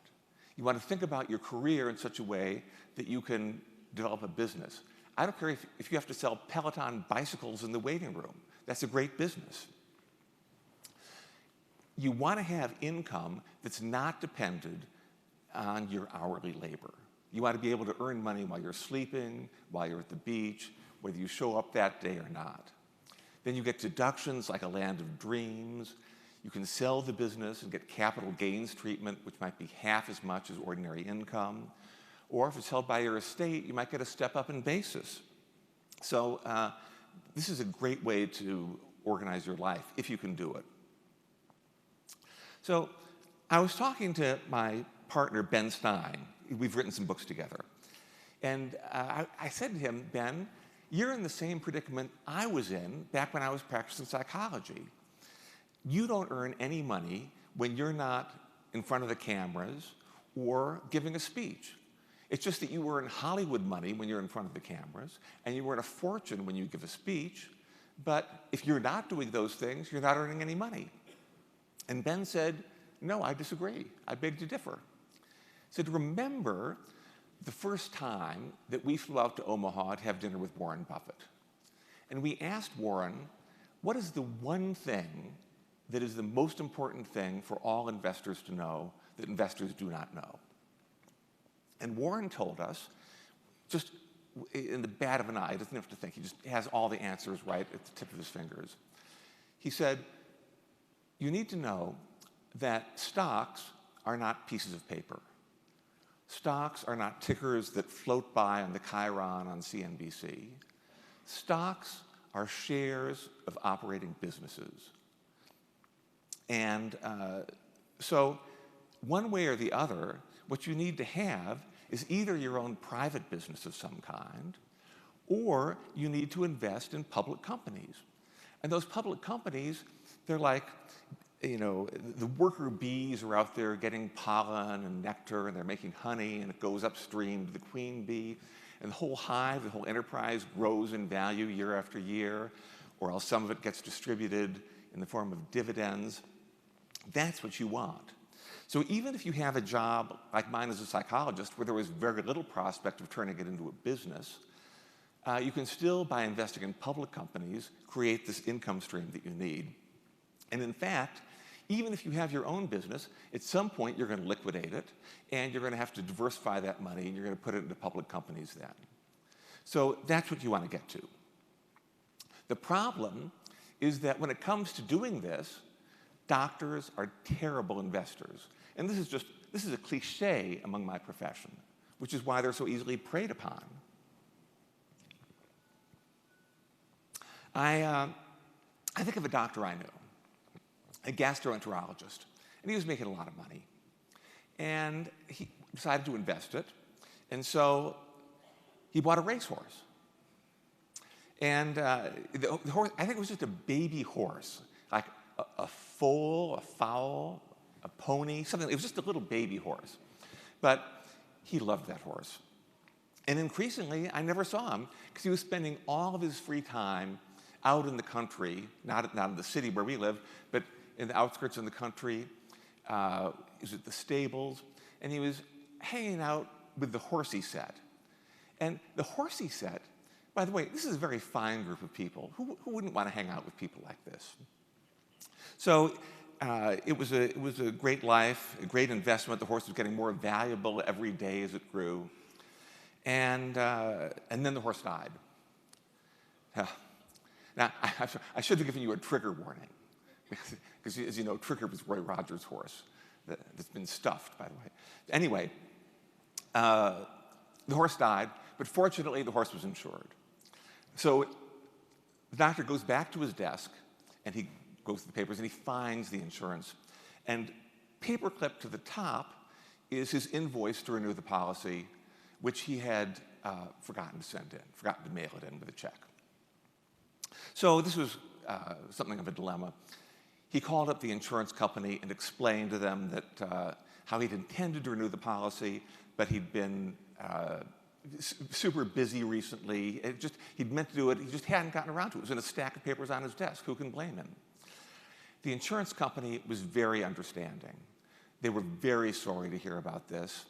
But on the other hand, they felt they also had an obligation to their shareholders. So they didn't really feel they could settle a high six-figure dollar amount for a policy that had expired and that from their point of view, that he had never intended to renew. They thought maybe he'd gone to a competitor or something. So the whole thing was had a very sad ending. I told this story to another doctor, and he said, "Oh yeah, I had a racehorse too." I said, "How did it go?" I said, "Well, what happened was at the very first race, the racehorse is out there racing around. It got much further than my first doctor friend. Evidently, these horses are bred in a way that their bones are very thin, and it's even possible for them to break their bones just in carrying their own weight and the weight of the rider going around the racetrack. So the horse breaks a leg. And at that point, what they do is they bring a tent out onto the field, and somebody comes out and administers the coup de grace. They kill the horse. So one of my takeaways is, as you think about your own investing career, I think this will be consistent with the white coat investor principles, is maybe think twice before buying a racehorse. Okay. Now, Morgan House is here. He knows, he's written a book about psychology, so I'm not going to go into that. This is interesting. Are you in the 1%? Congratulations, you can never retire.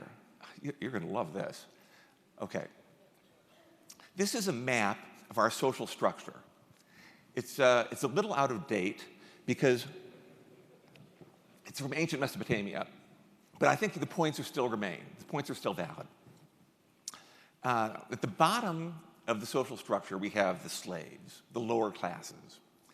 And what we notice about them is they're essentially dependent upon the social network, the largesse, the money that flows down from on high. You know, the upper 50% pay 97% of the taxes, the bottom 50% pay 3% of the taxes. So for the lower classes, their lives are substantially dependent on social transfers, payment transfers, and their lives are not going to change very much. They weren't that great before retirement. They're not going to be that great after retirement, but they're not going to be that different either than they were before. The middle class. Let's say you're a merchant and you're married to an artisan. An artisan, I think, is somebody who makes artisanal beer. So you're earning $62,000 a year, and then comes time to retire. Well, what you're going to find is that about 2/3 of your retirement income is paid for by Social Security.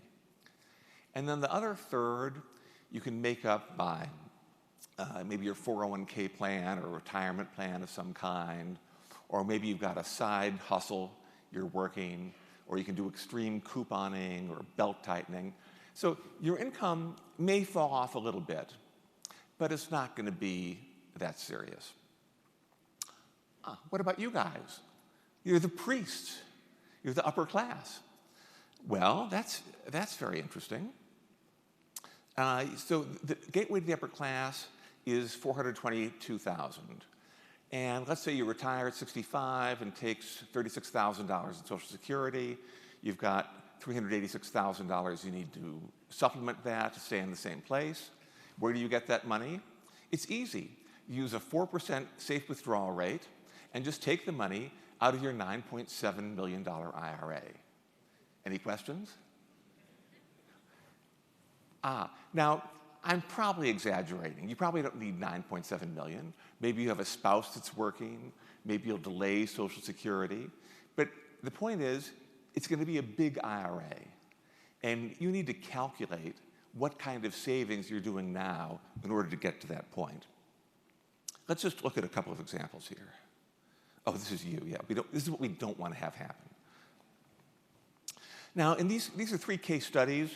In each case, you've got 30 years to save between now and retirement. And I'm assuming that you're investing very aggressively, 90% stocks, 10% bonds, and that you've delayed Social Security until age 70. Here's somebody earning $200,000 a year. If they save 14% of their salary, they should be able to squeak by until they, until they retire and have the same income coming in, attributing also for the fact that they're no longer needing to save that money every year for retirement because they're retired. They've transferred it to their IRA, and now they're pulling it out. So that $28,000 a year savings is doable. It's manageable. You can put that inside a retirement plan if you've got a good, Keogh plan or IRA or something. You can probably deal with that. So this can work. The 1% guy or gal. Now here, we need to save $67,000 a year to be in the same place. But the $67,000 is a little bit harder to save because you won't be able to put it all in a retirement plan. You might be close if you have a solo 401k, something like that, or if you have a defined benefit plan, but it's going to be a little bit trickier. It's not just going to just fit like a glove. And you're also earning at a higher rate. You're being taxed at a higher rate, which means you have to have more of your money is going to be taxed that's not put in those plans. And this gets worse. Let's say you're at $600,000 and now you've got to save $100,000 a year. Well, you're not going to put that 100,000 in a retirement plan, probably, which means a lot of it's going to be taxed at 37%, which is going to make it that much harder to save. At $1 million, you're having to save like $170,000 a year. And this, by the way, is an optimistic projection in terms of you're getting there. So the more money you earn, the more difficult it's going to be to sock away that money that you need for retirement. Never mind that your spouse may have their own opinion about this, because they think, well, we're rich. You know, Princess, we've got her destination wedding set up for the south of France next year, and then we wanted to take my sister and her family skiing in Tokyo, and you know, Dr. Saperstein across the street, his wife just got an AMG Mercedes. So and you're rich. What's the problem? So these are very tough conversations to have that actually, no, we may not be as rich as we appear at first glance. We have a lot of money, but we have enormous needs once you project those needs out over our lifestyle, over our lifetimes. The next thing, I'm very glad I could bring this up today when the stock market's now down, you know, over 21% for the year, maybe down more by the time I'm talking. You guys need to be investing very aggressively. Physicians and people that work in the medical industry generally have what I call low beta careers. Your labor income is not tied very closely to the performance of the stock market. You know, mine is. And my money's in stocks, my clients' money's in stocks. They think I'm an idiot today. But you guys, you know, if we go into a recession, maybe patients will be a little slow to pay. Or maybe they'll postpone elective procedures. But don't cry to me. You've got it pretty good in this regard. The fact that your income is so bond-like means that you can afford to take very high equity risk, high allocation to stock. I would say certainly 100% stocks through teens, 20s, 30s, and then I would knock it down from there very gradually. And I say this, by the way, well, we'll get to this in a second. Oh, yes, here's another reason to think about it. The example I showed you, the guy who's in the cusp of the 1% who has to save $67,000 a year if he's investing 90% stocks, 10% bonds. Well, if he says, oh, no, I'm too sensitive, I can't stand this market volatility. Well, he wants to go to a 60-40 portfolio, fine, he can save 20%. $85,000 a year, which will be more heavily taxed, have to be saved in after-tax accounts. It'll be more difficult. So, and the problem gets worse the more money you earn and you're trying to save. Here's another part of the pep talk. Stocks for the long run. The graph on your right shows the returns on different investments, 1900 to 2020. The dollar you put in the bank to just be in your passbook savings account in 1900, after inflation, is now worth $2.60. Congratulations, 120 years. The dollar you put in bonds is now worth like $11. But the dollar you put in stocks, let's see, it's worth $1,937. So I'm not sure about you, but I think I know which one of these train lines I want to get on. I want to get on the stock train line. And you see, yes, there are periods, and this last week would be one of them, where it has a big, there's like panic selling, blood in the streets. So you have to be able to ride these out. So you have to sort of man up and get through these volatile stages. But if you do, the long-term rewards have been very significant, which is why basically I'm just buying stocks all week. This week is a buying opportunity for me. Oh, now this is, I shouldn't show you this. This is top secret. This is the results of a financial planning program, the first one I know of that uses actual artificial intelligence, machine learning, reinforcement learning. I gave it the problem of the doctor with the $200,000 income. He's 65. He's got an IRA. It's worth $3.7 million. How should he spend it down? What should his allocation be? The computer thinks, actually, there are 6 computers, and they thought for 3 days. That's how long it took to run through 7 billion years of possible financial futures.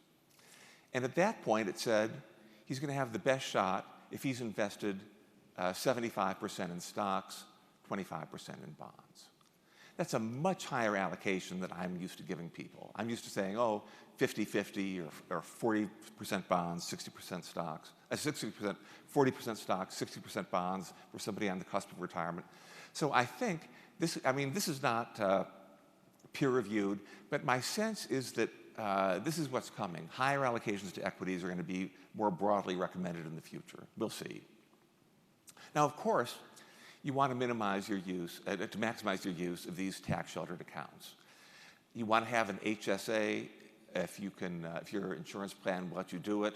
The best ones are at Fidelity Investments right now. Put the money in there, invest it all in stocks. Don't use it for Flintstones vitamins at the drugstore. Use it for your last year of life where you're going to have enormous out-of-pocket financial expenses. Just let it grow and grow and grow, for the next 50 years. 529 plans. Love 529 plans. My daughter's in college. Full freight, I'm paying. But one of the few intelligent things I've done in my life, when she was born, I just maximized the 529 plan contribution. We've had a bull market. So basically, I'm paying for college with capital gains that have accumulated inside the plan tax-free, instead of my usual way, which would be, oh, I'll sell the stocks, pay the taxes, and then pay the tuition. But the real thing is going to come down to, the real choice before most of you is going to be, do you want to use a traditional IRA or a Roth IRA, a traditional 401k or a Roth 401k? The defined benefit plan will turn into a traditional IRA in the end if you use that. So let's think about these IRAs for a minute. What we have in an IRA, it's like Scrooge McDuck's money bin. And it's just full to the top with jewels and gold and coins and everything. And that's yours, congratulations. However, even though it's called an individual retirement plan, it's not. The plan has a co-owner, and that co-owner is Uncle Sam. And so there's a partition, an invisible partition down the middle of what you thought was your money bin. And Uncle Sam's side of the partition is determined by the tax rate that you pay when you pull the money out. So if you're in a 15% tax bracket, then 15% of that money goes to Uncle Sam, 85% goes to you. If you're in a 40% tax bracket, 40% of the money goes to Uncle Sam, 60% goes to you. So, and even though Uncle Sam is currently your silent partner, there's going to come a time, currently at age 72, when he's going to tap you on the shoulder and say, hey, it's my turn, let's dip into this. The question before the court, do you want to use a traditional IRA or put your money in a Roth IRA? This appears to be a simple question. It's, do you want to pay your taxes now or your taxes later? If your retirement tax rate is exactly the same as your tax rate now, it makes no difference which one you choose. You end up with exactly the same amount of money. If your tax rate later is going to be higher than your tax rate today, then you want to go with a Roth. You want to pay the taxes today when the tax rates are low, and you want to pull out the money from the Roth later when tax rates are high and you don't have to pay them. It's a good deal. But if your tax rates are higher today than they are likely to be when you retire, then the smart move is to actually put your money in a traditional IRA, and you'll end up with more money than if you go with a Roth today, as seemingly desirable as the Roth might be. And this is almost everybody, and it's probably most of the people in this room. So the issue of taxes today, taxes later, Roth, IRA, seems simple. It's a one-variable problem.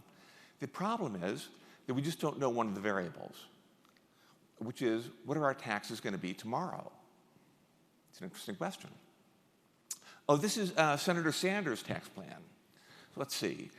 If you earn $250,000, your tax bracket is going to go from 35% to 40%, plus he has a special high earner tax rate for anybody earning more than $29,000.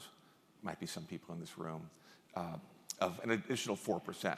So your taxes next year, assuming the Democrats took over with Senator Sanders in charge, would go from 35% to 44%.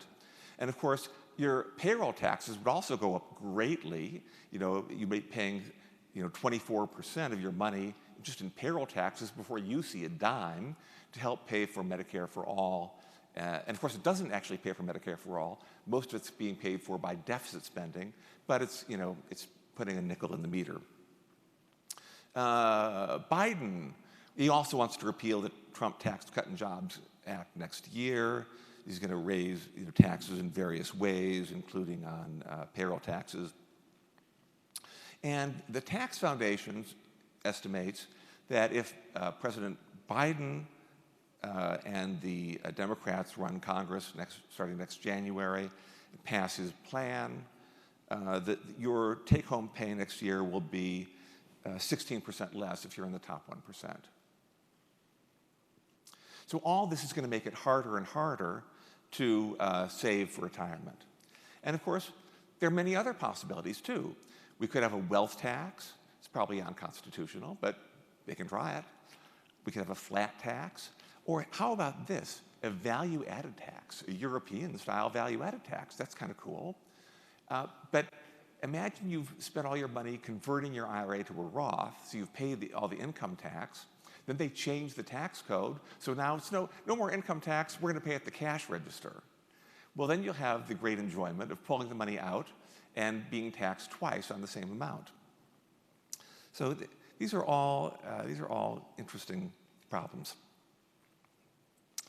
If you walk into the library and go through the economics section, all the journals that have been written, the journal articles on the future of the tax code, you'll find that amounts to one article. And the article was so complicated nobody could understand it, so the referees sent it back to the authors and said, guys, give us a bone here. Give us some news we can use. So they said, well, as a matter of fact, instead of going through all these formulas, we have a rule of thumb that works just as well. And here's what it is. They say, given the uncertainties of the future of the tax code, a code that's changed 39 times since 2013, with rates going from 7% to 43% on the $100,000 in income, and from up to 91% at the top bracket rate, they say you should do this. You should put all of your money, your age plus 20% into a traditional plan, and the rest into Roth.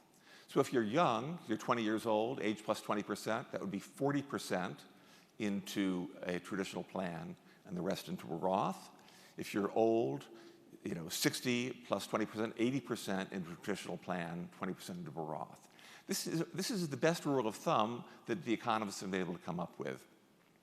Now, physicians have their own kind of goofy income stream that's different from other people. You're not like, monkeys climbing up the corporate letterhead. You kind of have slave labor wages, it seems to me. I may have this wrong. But then suddenly you finish with your training, internship, residency, and you get your real job, and your income just rockets up, and you're at a very high level of income, and it probably increases a bit thereafter, but my sense is it sort of spikes and then plateaus from there. So in a case like that, I would say any time, 20s, 30s, teenage jobs, anything, put all your money into Roth. And then after that, I would perhaps follow a formula like this. This is from an article I wrote for the Wall Street Journal. It was an expose on the Secure Act. And the Secure Act, I felt, was a horrible thing for the American taxpayer. And I knew that if I exposed it, that people would be out there with pitchforks in front of Congress, making sure it never passed. But they passed it anyway. I was not persuasive.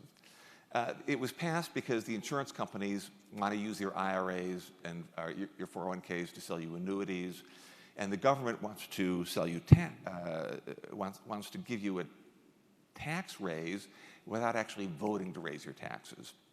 So you see, over the coming decades, the Secure Act is going to take, $3-4 billion a year, every year, from your IRAs when you leave them to your beneficiaries, or when you inherit an IRA, and ship that money to Washington for its dreams and schemes. My point is that prior to this, for the previous 20 years, you could leave your IRA to a beneficiary and they could stretch it out over their lifetime, but not anymore. So Congress is not necessarily big on keeping its promises to the American people. And there are other things they could do. They could force you to annuitize your retirement accounts.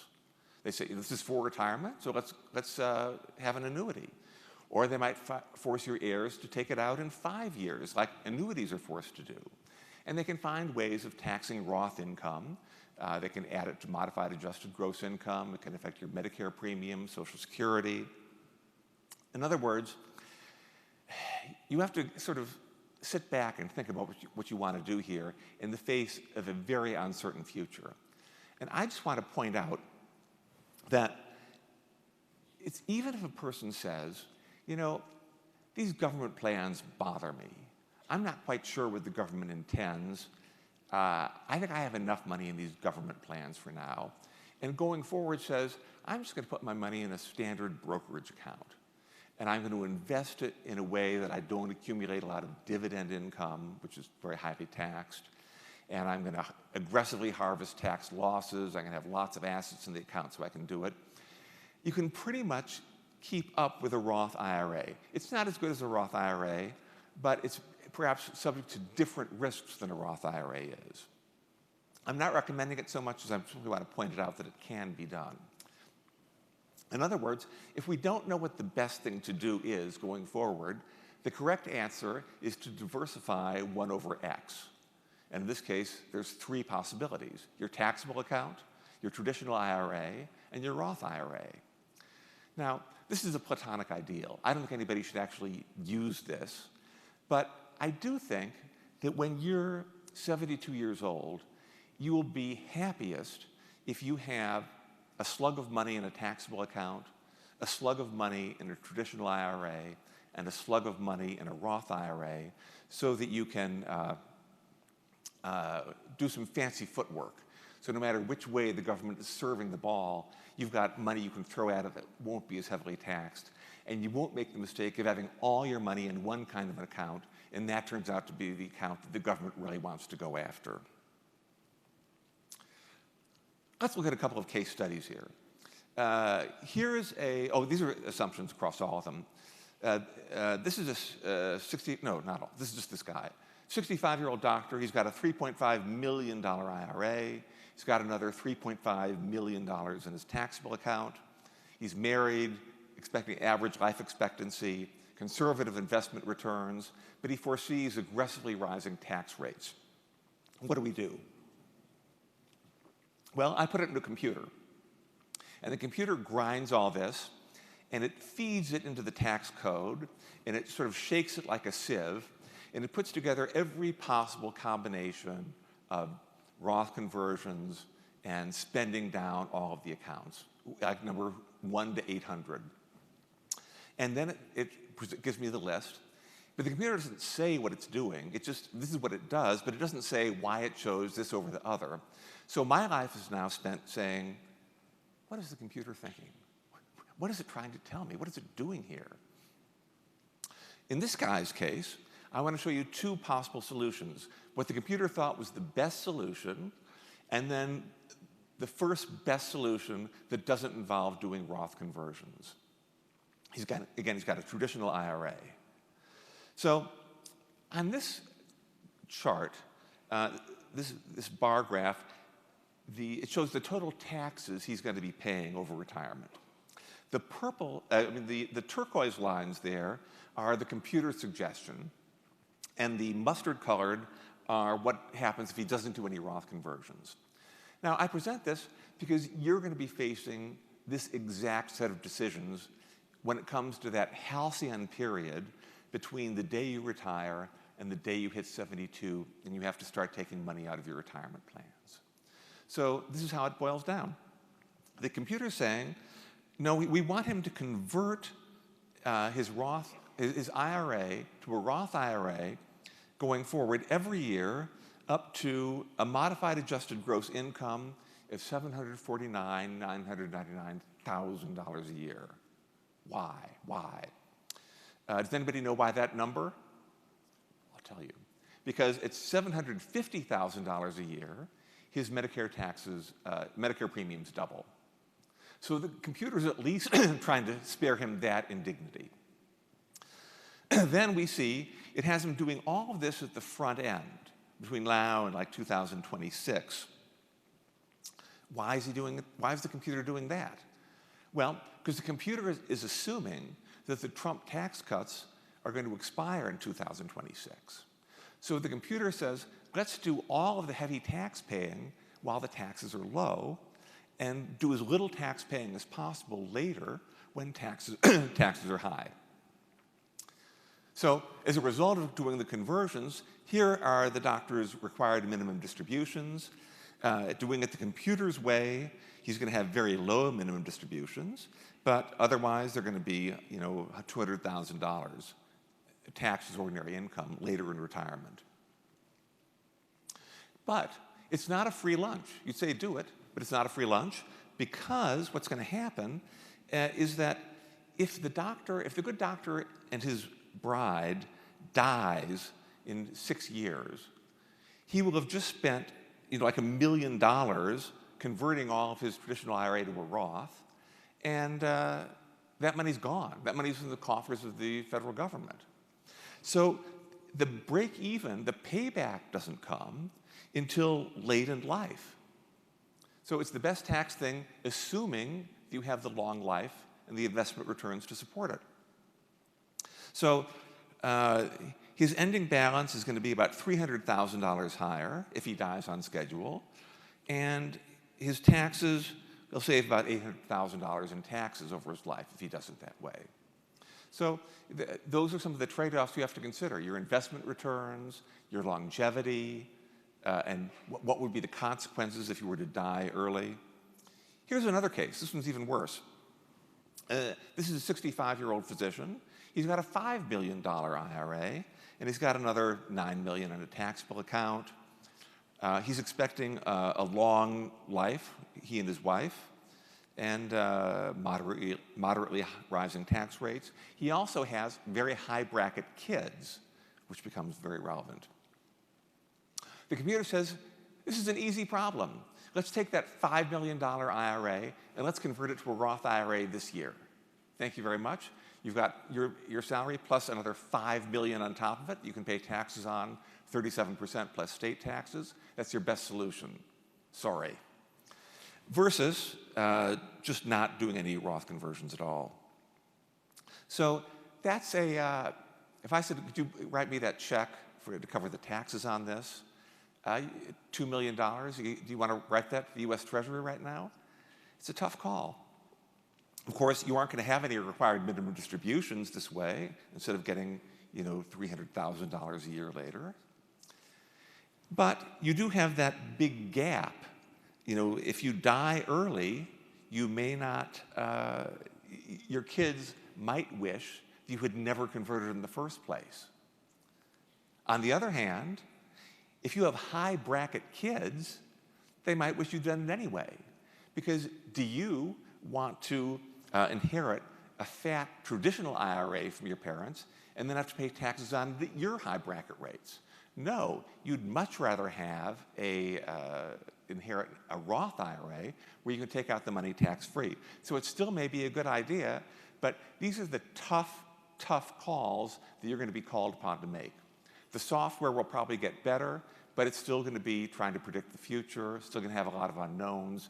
You're going to have to choose which way you'd rather be wrong if you're going to be wrong. So let me just hop to a few other things here. These are your aged Ps, as Dickens called them, your parents.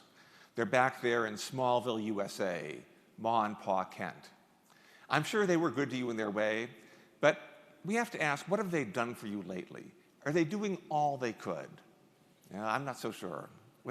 I don't mean to be critical, but let's be honest here. You might want to consider what's called upstream planning.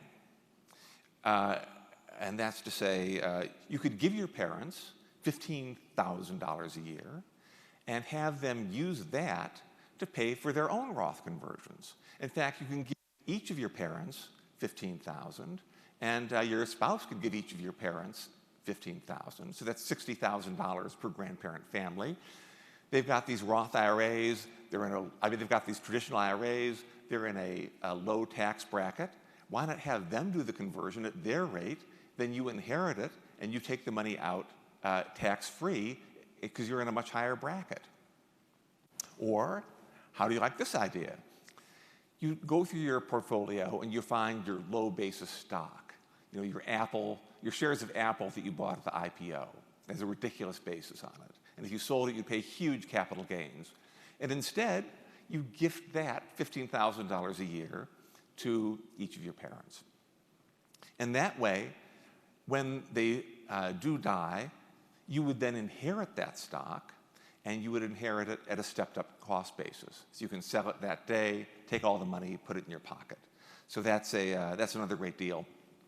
You can even tap into your lifetime gift exemption to give them as much money as you can, as long as they live for a year before you inherit the stock. Now, this is Clark Kent. This is a very touching scene, saying goodbye to Pa Kent. This is when Pa Kent dies. And what I want to point out, though, if you try this, you want to make sure that that's you there saying goodbye. You don't want it to be that Smallville hussy Lana Lang, RN, saying, "Mr. Kent, thank you for marrying me. You've made me the happiest woman in Smallville.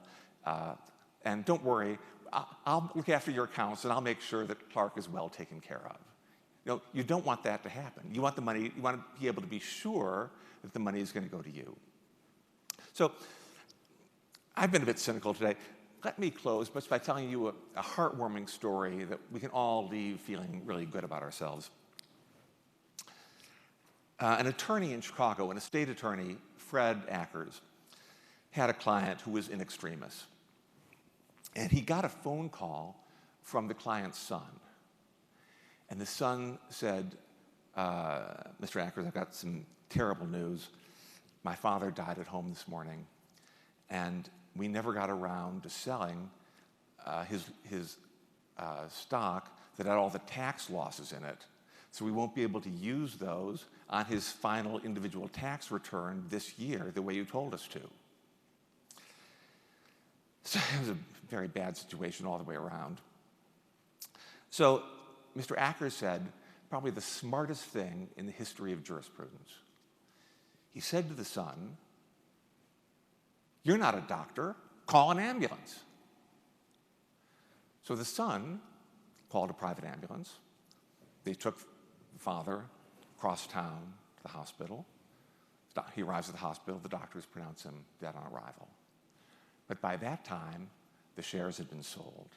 The tax loss had been harvested for the father's final tax return. So this is, I think, a great example of how the enterprising son was able to transform his father's human capital into the family's financial capital, even to his last breath. Let that be a lesson to us all. Thank you very much.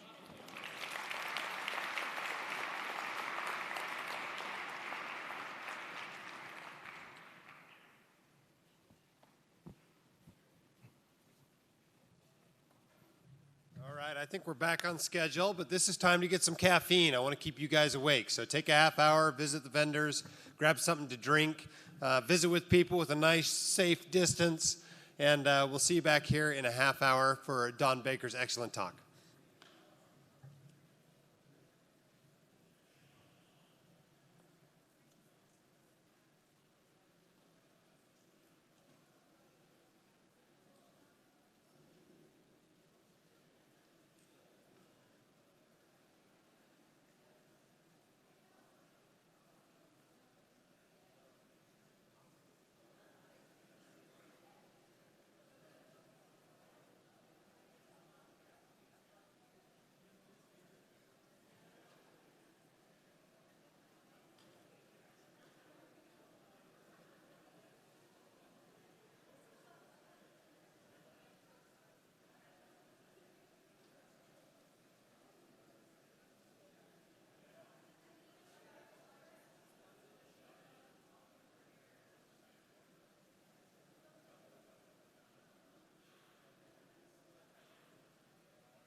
Sound. There we go. All right. Let's get started again. A couple of announcements. We've been getting a few questions about CME and how you get your CME.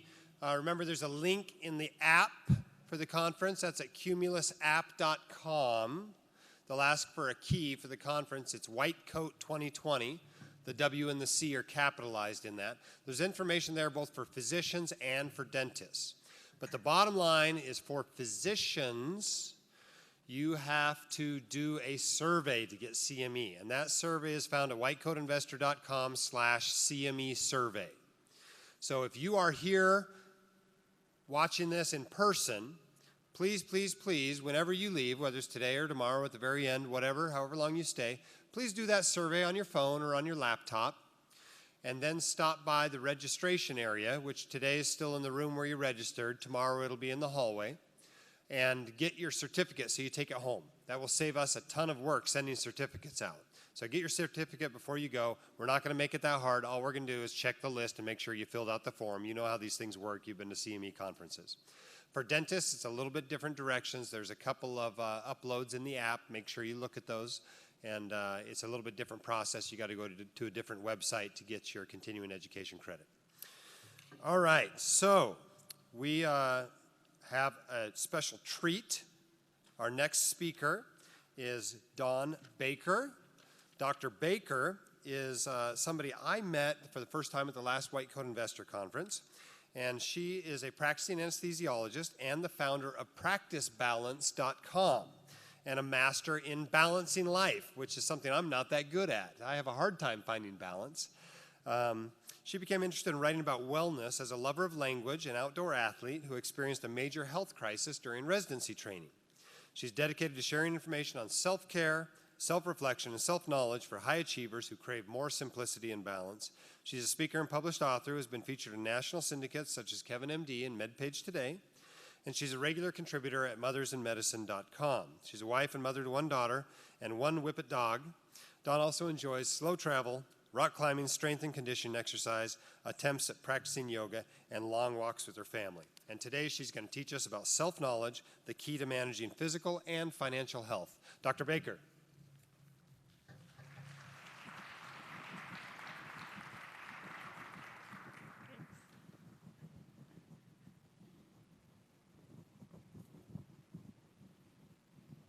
Hi, everyone. Can you guys hear me okay? Okay. Well, today I want to start by asking you a question. What if you could make better decisions in your life? Decisions that would make you happier, healthier, or wealthier. Today we're going to talk about self-knowledge, which I feel is a very essential component to this. So there's a lot of information out there in the personal development space, but my goals today are to highlight the importance of why we should learn self-knowledge amidst the current climate of stress and burnout as physicians. And then I'm going to talk to you about a framework for developing better self-knowledge and give you specific resources for how to do so on your own. So just a few things to note. I'm an anesthesiologist. I'm not a psychologist or a psychiatrist, but this is a topic that is just of very personal importance to me and something that I really like to share with people. I write at a blog, as Jim mentioned, practicebalance.com, on these issues. I also happen to have a family blog, kind of a fine-minded blog called Stealth Wealth Family. Now, these blogs are no White Coat Investor or Physician on Fire. You may not have even heard of these blogs before. They're kind of labors of love, and I make very little money for these, so really no financial disclosures other than the 10 cents for Amazon affiliates every once in a while that Dr. Ahmad talked about. My last thing is that I have a confession to make, and that is that I love the Las Vegas desert landscapes. You're going to be seeing a lot of images of that today. What most people think of when they think of Vegas is this picture. And if you weren't sure, we're in that big Eiffel Tower right there. But I was born here. My parents grew up here. I have a home here, and I live here seasonally, and I've done a lot of outdoor recreationing in this area. And this is what I think of when I think of Vegas. This is a photo of the Red Rock Loop Road that is out west of where we are right now. So we all came here for different reasons. Maybe we want to get a better handle on our finances. We wanted to connect with like-minded physicians or meet virtual friends from our Facebook groups and social media in real life. But I want to remind you of one thing, which is that you already know subconsciously in your mind that you are your own best asset. So thank you so much for coming again to this conference. So let's start by talking about stress. Now, stress is a perfectly normal phenomenon in our lives. The person who really started studying stress was actually an endocrinologist, and his name was Hans Selye, and he started his studies and ramped them up in the early to mid 1900s, and he even made the quote, "Stress is the spice of life." If we didn't have any stress in our lives, it would be pretty boring. But when does stress start to become pathologic? It really is an issue with repeated stressors that are not ameliorated by the person who is experiencing them. And recently on a podcast you may be familiar with, it's called Doctors Unbound, I heard a physician talk about this graph with jobs, and it totally makes sense to me. Jobs are tasks in your life, which is a control versus responsibility graph. So when you have low control and low responsibility over the tasks that you're doing, it's not really very exciting, no real stakes. When you have high control and low responsibility, again, it's kind of similar, it's just meh. When you have high control and high responsibility, that's when people are achieving the flow states that you hear about. But when we have low control and high responsibility, that is the setup for burnout. And guess where physicians feel like they are most of the time? We're in that right lower quadrant there. We are losing control over a lot of things in our practice, from our schedule to reimbursement to being told how much time that we're allowed to spend with a patient.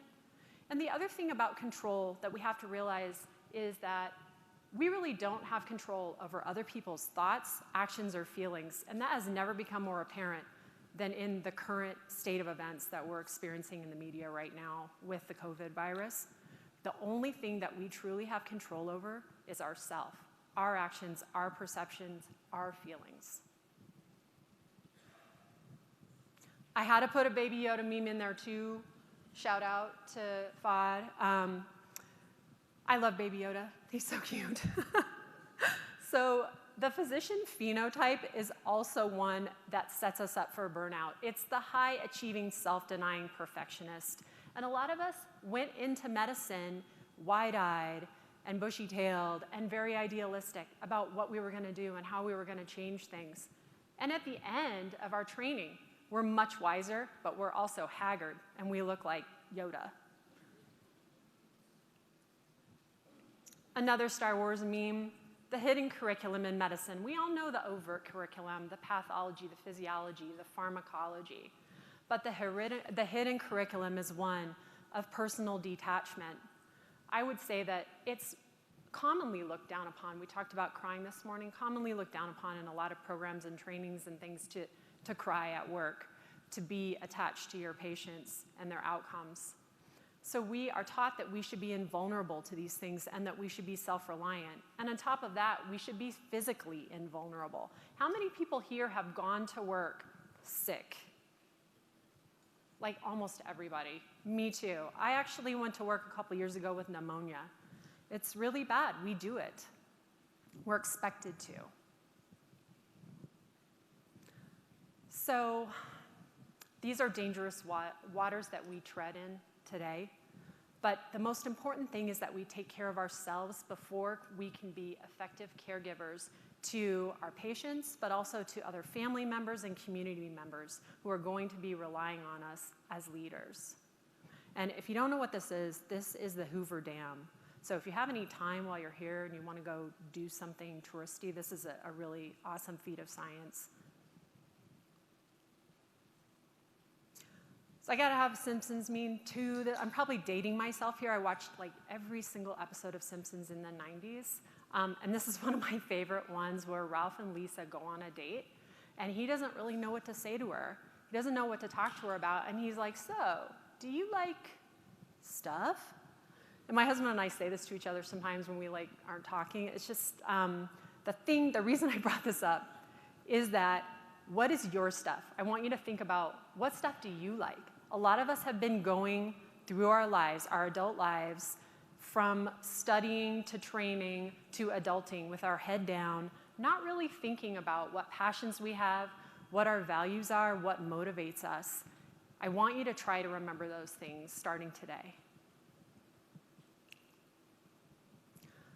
And the consequences of stress are both individual but also filtering into other levels on our community. They start, though, with maladaptive behaviors. So we have a stressor, and we start to do things that maybe are not the best types of coping mechanisms. Everyone has them. You can think of what you do. Do you overeat when you're stressed? Do you undereat when you're stressed? Both of those can lead to physiologic disease. Do you spend too much money when you're stressed? Do you like to do retail therapy? So we have physiological diseases and problems that are associated with stress in the literature, and I've listed some of them here, and also psychological problems. And I think the current statistic for suicide is that there's approximately 1 doctor a day that dies by suicide in this country, which is really alarming and just sad. But in addition, stress affects our community. It affects our relationships. We talked a little bit this morning about marital conflict and divorce. At work, there's absenteeism, low productivity, and also turnover, people leaving jobs when maybe they didn't have to. Medical errors, of course, is part of it too. So I want to do a case study now. This is a 35-year-old female, PGY3, who was told she was the smart one, and she thought she was the smart one. She went to medical school. She was intern of the year, and then she got into her chosen first desired anesthesia program. Okay, now I'm giving it away. It's me. I didn't mean to do that, but I'll keep telling you about this. So I put in that anesthesia. She's gunning for the fellowship that is the sought-after academic subspecialty that her program is known for. She starts to develop some nonspecific symptoms. Things in residency get really hard all of a sudden. She doesn't really want to get up and go to work. She's got sleep disturbance. She's got some other nonspecific physiological symptoms, and she starts to chalk these up to burnout and think, oh, I guess I'm just burnt out. I've been hearing about this in the blogs and the literature, and people are starting to talk about it at this time. So, is she burned out? Her marriage starts to suffer. She goes on 1 antidepressant and then 2, and she's never had a history of depression. She just doesn't feel like herself. So as I just said, this was me.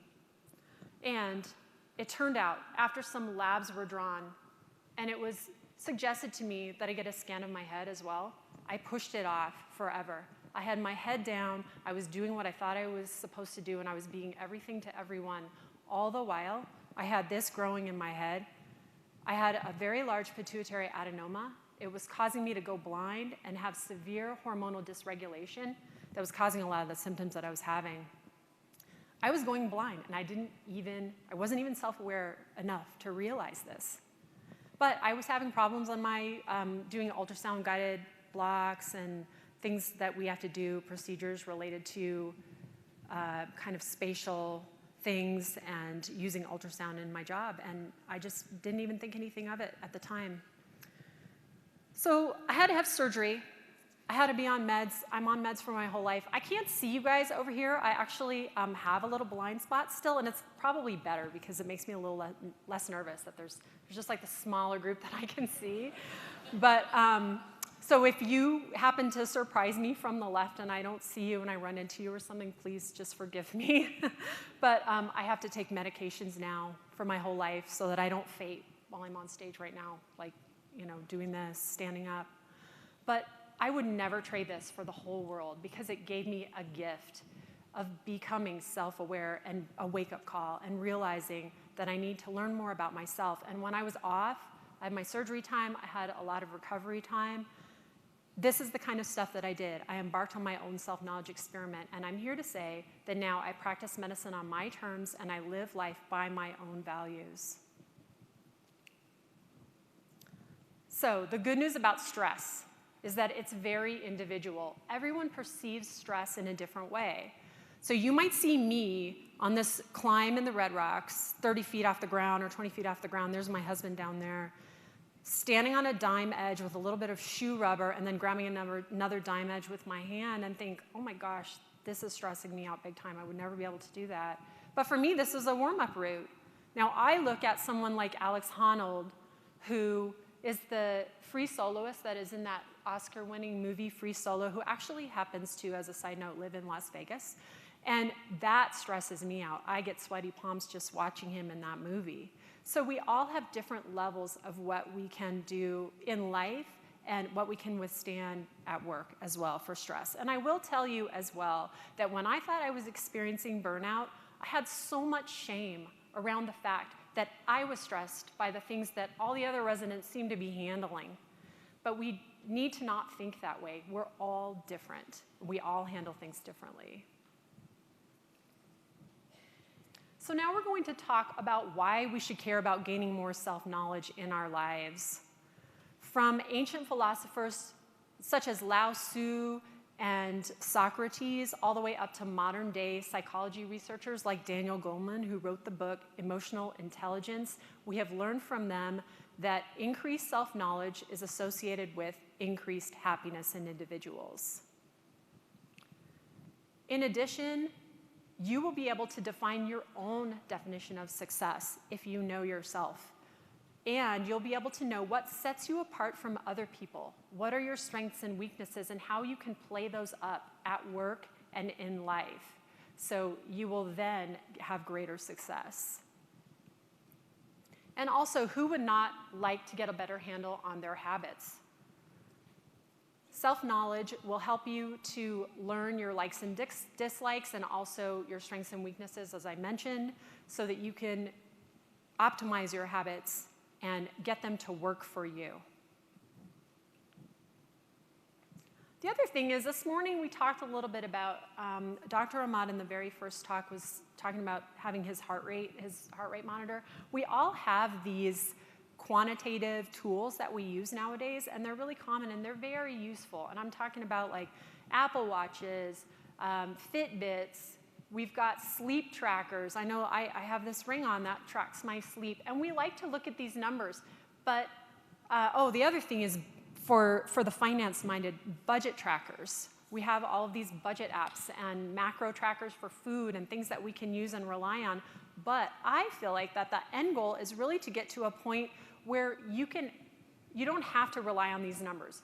You can think qualitatively. You get to the right side of these, following protocols versus problem solving on your own. We want to be able to operate our lives from a place of intuition. So self-knowledge is going to help you to get there. So let's talk a little bit about how we can go about gaining some self-knowledge. I'm going to give you a 5-step approach with some practical tips for how to go about doing this in your own life. So the first step is to reset, and this might be one of the hardest steps for people here, because we're all really busy. So the thing is that we have got to find some time, however long it can be, to spend some time alone.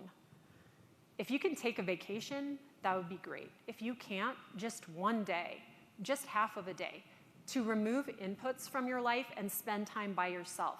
Now, this might be really difficult to do from an organizational standpoint, and it might be difficult to do because you're uncomfortable being by yourself, but it is a must. And I would recommend that you put away the social media, you go on a fast of social media, fast of email, no TV, no news, for some period of time, as much as you can handle. Maybe you only have one day off a week, but you spend a day doing this. Have a babysitter. Go somewhere where you can spend some quiet time. Nature is great. If you can't do it in nature, that's fine. As good as you can do. The idea is to cultivate a growth mindset, and that's going to be something that we have to work on continuously. I'm still working on getting a growth mindset. And what I mean by that is I was describing myself in the case study. She's the smart one. That's fixed mindset.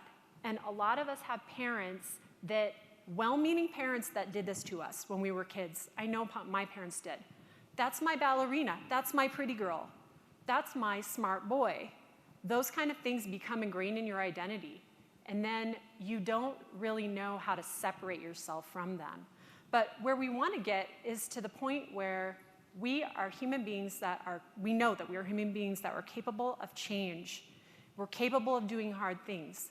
And we are not the identities that we think we are.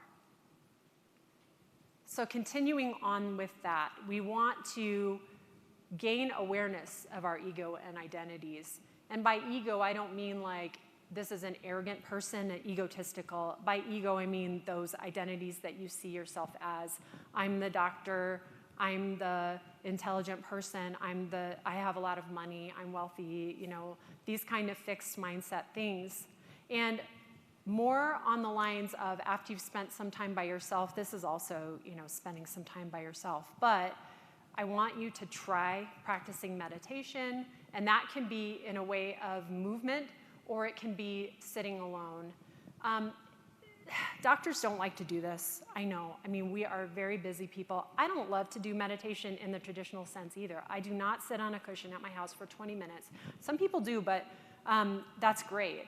It doesn't work for me, but there are lots of different methods, and I'm going to talk to you a little bit about some that you can use that you may not have actually thought of as meditation. One thing to do is to write down. If you like to write like I do, it doesn't have to be writing, though. It can also be, we all know how to dictate, so dictating into an app, notes about yourself as you're thinking about your identities.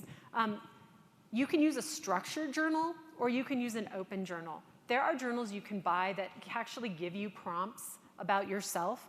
There's one that I know that I've seen that's called Bright Life Journal. There are lots of other ones like this. I like the open approach, but I have included in the app, I don't know exactly where it is because I haven't found it, but I gave it to Katie. So it should be in the app as a resource for you. An 11 pages, that's a lot. It's an 11 question prompt for you. It's only on one page. So I don't want to overwhelm you, but these are ideas that you can start with to think about things when you're learning about yourself that you do. Like behaviors, what do you do when you're stressed? Who do you turn to? What's your favorite way to unwind? It has open-ended questions like that, and you can do one at a time, or you can just do them all at once. It depends on what you want to do. All these steps are fluid, and they're meant, I'm not saying that you need to go like 1, 2, 3, 4, 5 perfectly. They're like a circle, and you'll see that as I talk more. But there are some prompts on there that have multiple choice too, so that's kind of helpful for some people. You can see on the positive side and the negative side some behaviors that maybe you do or identities that you have that I have listed there. So take a look at that in the app for later. So step 3. So the first day I got here, I'm sitting over there and I'm sitting next to somebody and he's like, "What's your talk about?" And he said, so Jim was talking about all of the literature in wellness for physicians at the time, and he said, "Are you going to talk about that?" And I'm like, "No, actually, there are like no literature references in this talk at all." I said, "I'm going to talk about personality tests," and he's like, "I hate personality tests."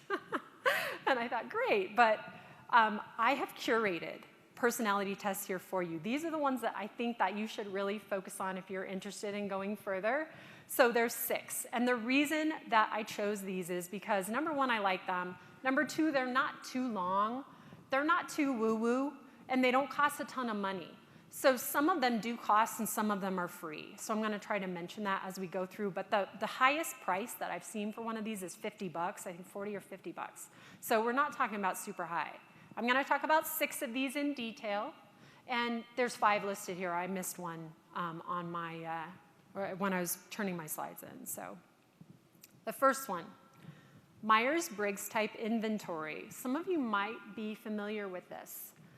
A lot of jobs as part of onboarding will make people take this test, Or like my medical school, they had us take the Myers-Briggs in our, I think it was just right at the very beginning of starting our first year. And the idea is behind this is to learn a little bit more about how you get and give information, how you best get and give information. And there is a square here with 16 different subtypes. If you go online and look at these subtypes, some of the websites will actually, if you hover over the squares, there are a lot of different images like this online. It'll give you some descriptions, just like words that will describe you if you're one of these squares. I've taken this test a few times, and I've always gotten one of the two purples up there. So I and E, the first letter, stands for introvert or extrovert. And then S versus N is sensing versus intuition. T and F are thinking versus feeling, and J and P are judging versus perceiving. So I find this test to be useful in something that probably a lot of us here want to do, which is to simplify our roles at work. If you feel like you're overworked and overwhelmed, something that I have done in my life and that I encourage other people to do when I talk to them in coaching is to strip away the roles at work that don't serve you. And so looking at how you get information and give information can be helpful to find some of those ones that maybe you want to try to figure out a way to cut out of what you're doing already and focus on the ones that fit better within this type. So my second assessment that I recommend is the Big Five aspects. And these are personality traits that have been cultivated over psychology literature. So it was developed by a bunch of different psychologists and distilled from ways that people describe themselves. And the 5 aspects are openness, conscientiousness, extroversion. So again, that introvert-extrovert aspect is there. Agreeableness and neuroticism. And I do want to mention before we go on, like neuroticism is kind of a negative word. These tests, all of these ones I'm talking about, are not meant to judge one type or another.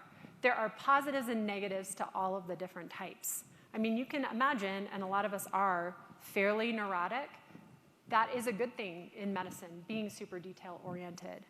Now, there are multiple different places you can take this assessment, but the one that I took actually has some subtypes, and it scores you. It doesn't just say, like, you're neurotic, you're not neurotic, or something like that. It scores you on a high, average, and low level of these different types, but then some of them have subtypes. So for instance, in conscientiousness, I score average because on one of the things I score super low, industriousness, and on one of them, orderliness, I score super high.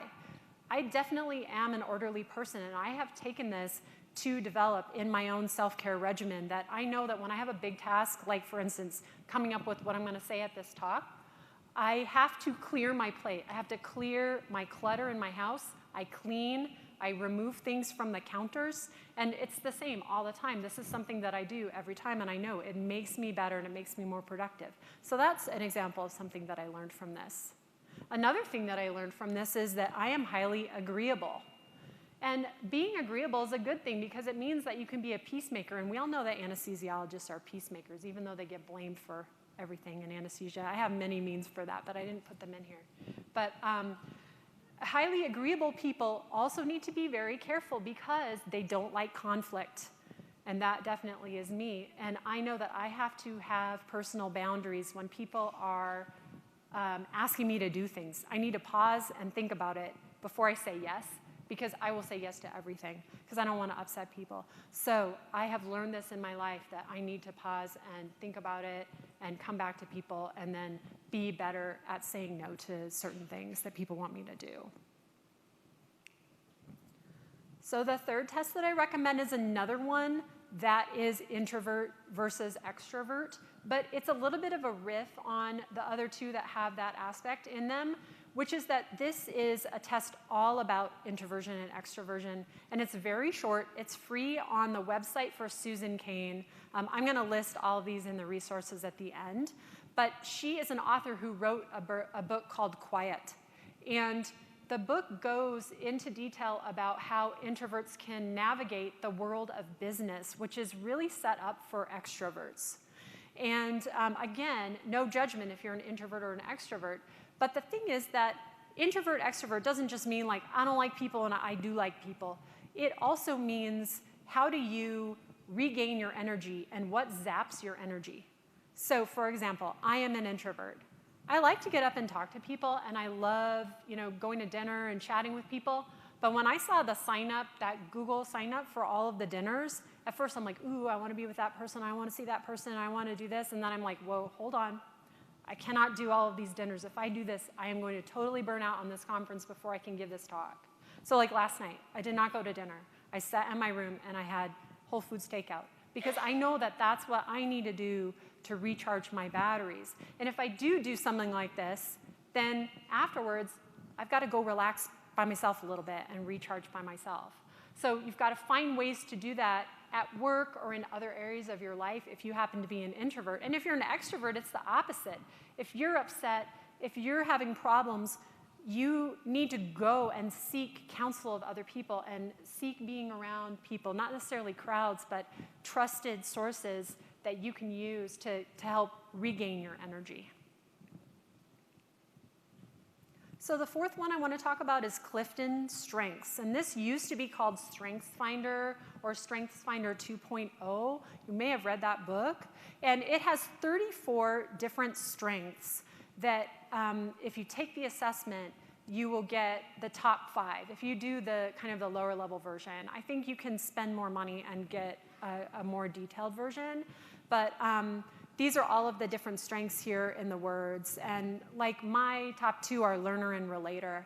And I like this test because, again, similar to the Myers-Briggs, it can help you to figure out what roles at work you want to keep and what ones you might want to shed if you're feeling overwhelmed. But the other thing is, nowadays, the big new phenomenon is physicians doing side gigs. Well, maybe you want to start a side gig, but you don't really know what to do. Take this test and see what your strengths are, and that might help you to figure it out.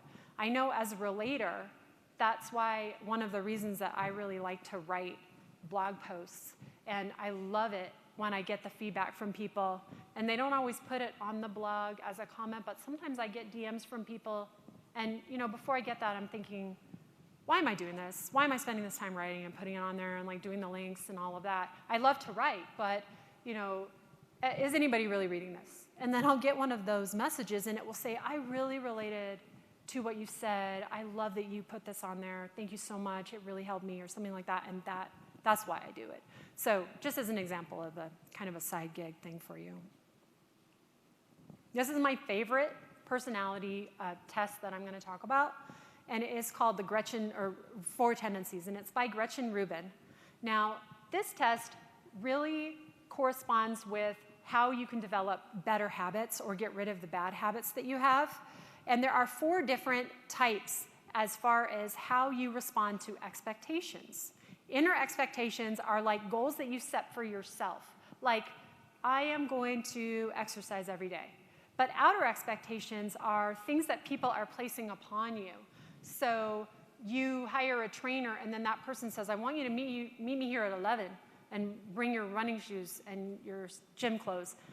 That is outer expectations. So 4 different types. Upholder meets both inner and outer. Those people tend to meet their personal goals, and then they also do what other people are asking of them.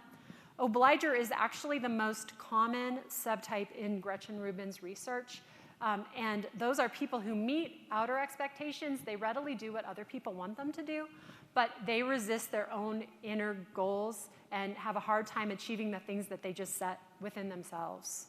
Rebel resists both, so this is a difficult subtype. It's small, but there are still strategies for how to deal with this. And then questioner is my subtype. So the person generally meets their own inner expectations, and they resist outer expectations when they don't understand why they should do them, including following laws. So like, it's 35 miles an hour here. Why should I go 35 miles an hour? Everyone else is going 45 miles an hour. It doesn't make sense that I should go 35 miles an hour. So you go 45. So that's like an example of a questioner and the kind of things that they go through. Now that person tends to have analysis paralysis, and that's definitely me. But there are positives and negatives to all 4 of these aspects. And the last one I want to talk about You might wonder why I'm talking about one that's related to romantic relationships. But I would argue with you that the 5 love language is actually applicable to all relationships you have in your life. Family relationships, somewhat work relationships, but also the most important one, which is the relationship that you have with yourself. So you have 5 different predominant love languages. And words of affirmation is mine. And that totally fits with me because I love quotes, I love journaling, I love letters, I love doing mantras where I'm actually saying things, or meditation where I'm actually saying a mantra, or a technique of meditation that's a relaxation technique where you touch meridians on your body and you actually say an affirmation. It sounds very Stuart Smalley, and if you know what I'm talking about, that means that you were born when I'm born. But the affirmations is, one of the love languages. Quality time, acts of service are others, giving gifts, and physical touch. Now, how can you apply these to yourself? I talked a little bit about words of affirmation and ways that you can apply that to self-care. You might think the one that is kind of weird is physical touch. Like how can you apply that to yourself besides just like going and scheduling a massage? But there are other ways to do that. What that means is that you really love sensory input for relaxation. So maybe when you get home, you change into your soft slippers, you put on a super soft robe, you like to be warm, you like to take baths at night, you like to be in a sauna, you like to drink warm tea. So even physical touch can be something that you apply to your own self-care regimen. The other ones are kind of self-explanatory.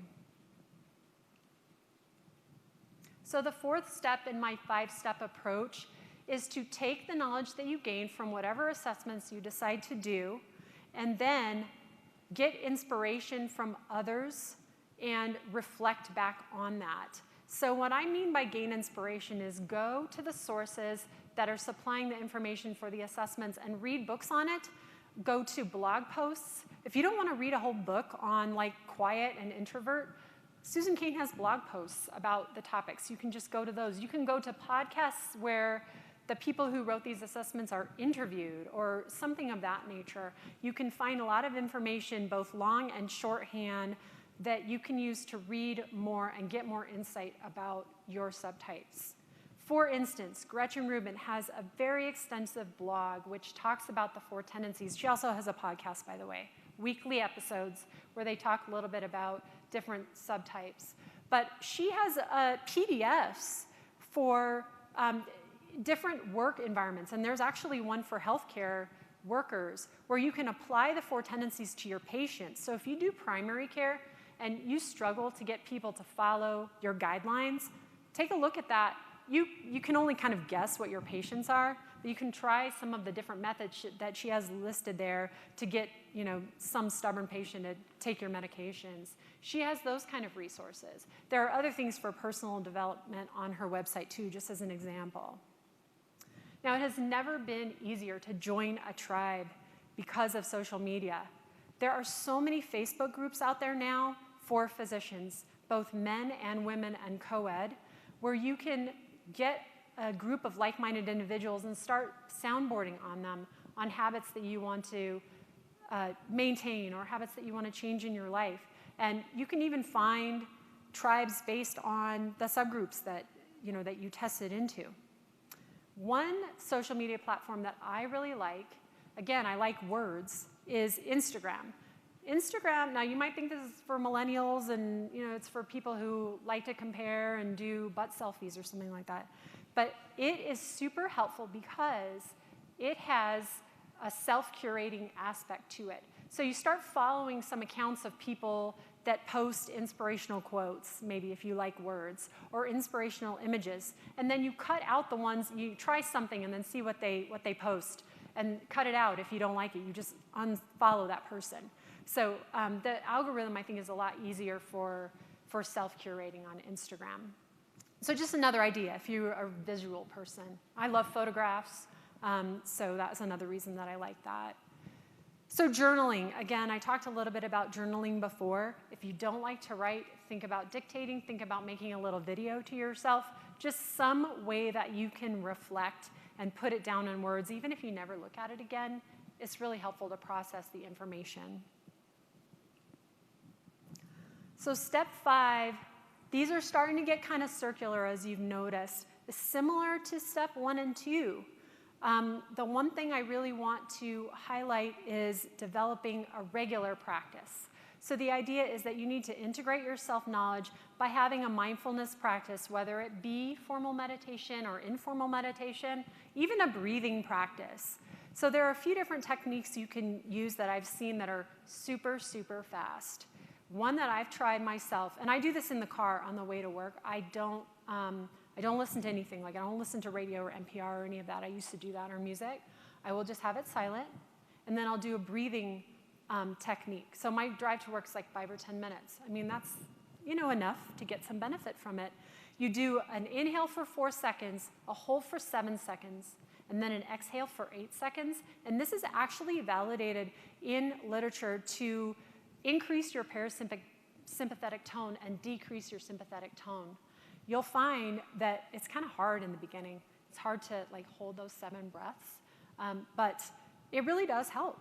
So that's one technique that's super easy to do. Another one that I have actually seen in literature is take 1 breath in, and it was like a wellness study for residents, but I don't have the reference right off the top of my head. I can find it if you really want it. But is to take a breath in and then exhale and just say the word 1. So we're talking about 1, 1, like that. I mean, that's super simple. So these are things that you can do on a daily basis. Other mindfulness practices are walking, just having some alone time, yoga, other exercise, even if it's just doing regular exercise, but trying not to look at your phone constantly while you're exercising, or listening to metal music or something like that. Travel, I highly recommend. Of course, right now we have a lot of travel bans, so this is something that a lot of people aren't going to be doing in the very near future, but eventually. Slow travel, and travel where you don't pack yourself full of an agenda. And then doing hard things, which is why I put this picture of my husband at Red Rocks doing something very hard that I probably won't never do, is something that's going to gain confidence for you. So it doesn't have to be physical. You don't have to do an exercise challenge like, I'm going to do P90X video every day for 30 days. But I mean, that's one thing you can do. There are other ones you can do. Some that I've done, like a 30-day challenge of no complaining. That is very hard, as you would imagine. But every day that I did it, I would check a box off on an app. There's apps that you can use, just like I mentioned, to track even habits, or check it off on a paper calendar. Other ones. Hug your spouse every day for 30 days. Think about how often you actually do that, or look in their eyes and give them a hug, or some other family member, your child. I did this and made a concerted effort to do this for 30 days, and it's difficult to remember sometimes. You're like, oh wait, I gotta do the hug, because sometimes you go through life and you're just kind of in a parallel mode. You're not even making eye contact with the people in your household. So that's another example. Examples would be like doing one of the breathing or meditations every day as a challenge. And the reason you do this is to, again, cultivate that growth mindset that we talked about in step 1, where inside that you can do hard things. You can do changes in your life. So this is not going to be a one and done thing. You're not going to go through these 5 things step by step and then just be perfectly self-aware and be done after 1 week or something like that. This is a constant practice, and I am not immune to that. I am always trying to practice these different things. But now that you have a few of the tools and you start to regularly integrate them into your life, you will pick up on little bits of information that you'll learn about yourself. And you'll get into that place where there's a Viktor Frankl quote. It's between stimulus and response, there's a space. And in that space, something lies the capacity to learn about yourself. So that's where we're trying to go here. And the benefits are that you're going to get refound passions and maybe newfound passions. I know that just recently I realized something about myself. again, fixed mindset, I always thought like, oh, I suck at photography. I can't do photography. I don't have a fancy camera, blah, blah, blah. And then I started doing iPhone photography, and I took an iPhone photography class, and I realized I really love photography. I'm a photographer. It's okay. Like, you get these new identities for yourself, and you realize that you have passions that you didn't even know. You will get to a place where you have the ability to make your decisions from internal value and not always based on external expectations that are placed upon you. You will have better relationships with others. I don't just mean people in your family, but also strangers, because you will realize when you go through these assessments that there are a lot of different types of people out there, and I'm only this one type, so who are these other people over here that have this other type? Who is this person that's the rebel? And you will encounter these people, and you might have an inkling for like, oh yeah, that person's a rebel. And you will have more compassion for them. And there is not a time that we need this more than right now with what is going on out in the world with this virus and the pandemic. And then you will also be set up, my last bullet point here, for lasting habit change. And I want to talk a little bit about habits. I don't know what time it is. Hopefully I'm still on time. I'm going to try to get you guys out of here before.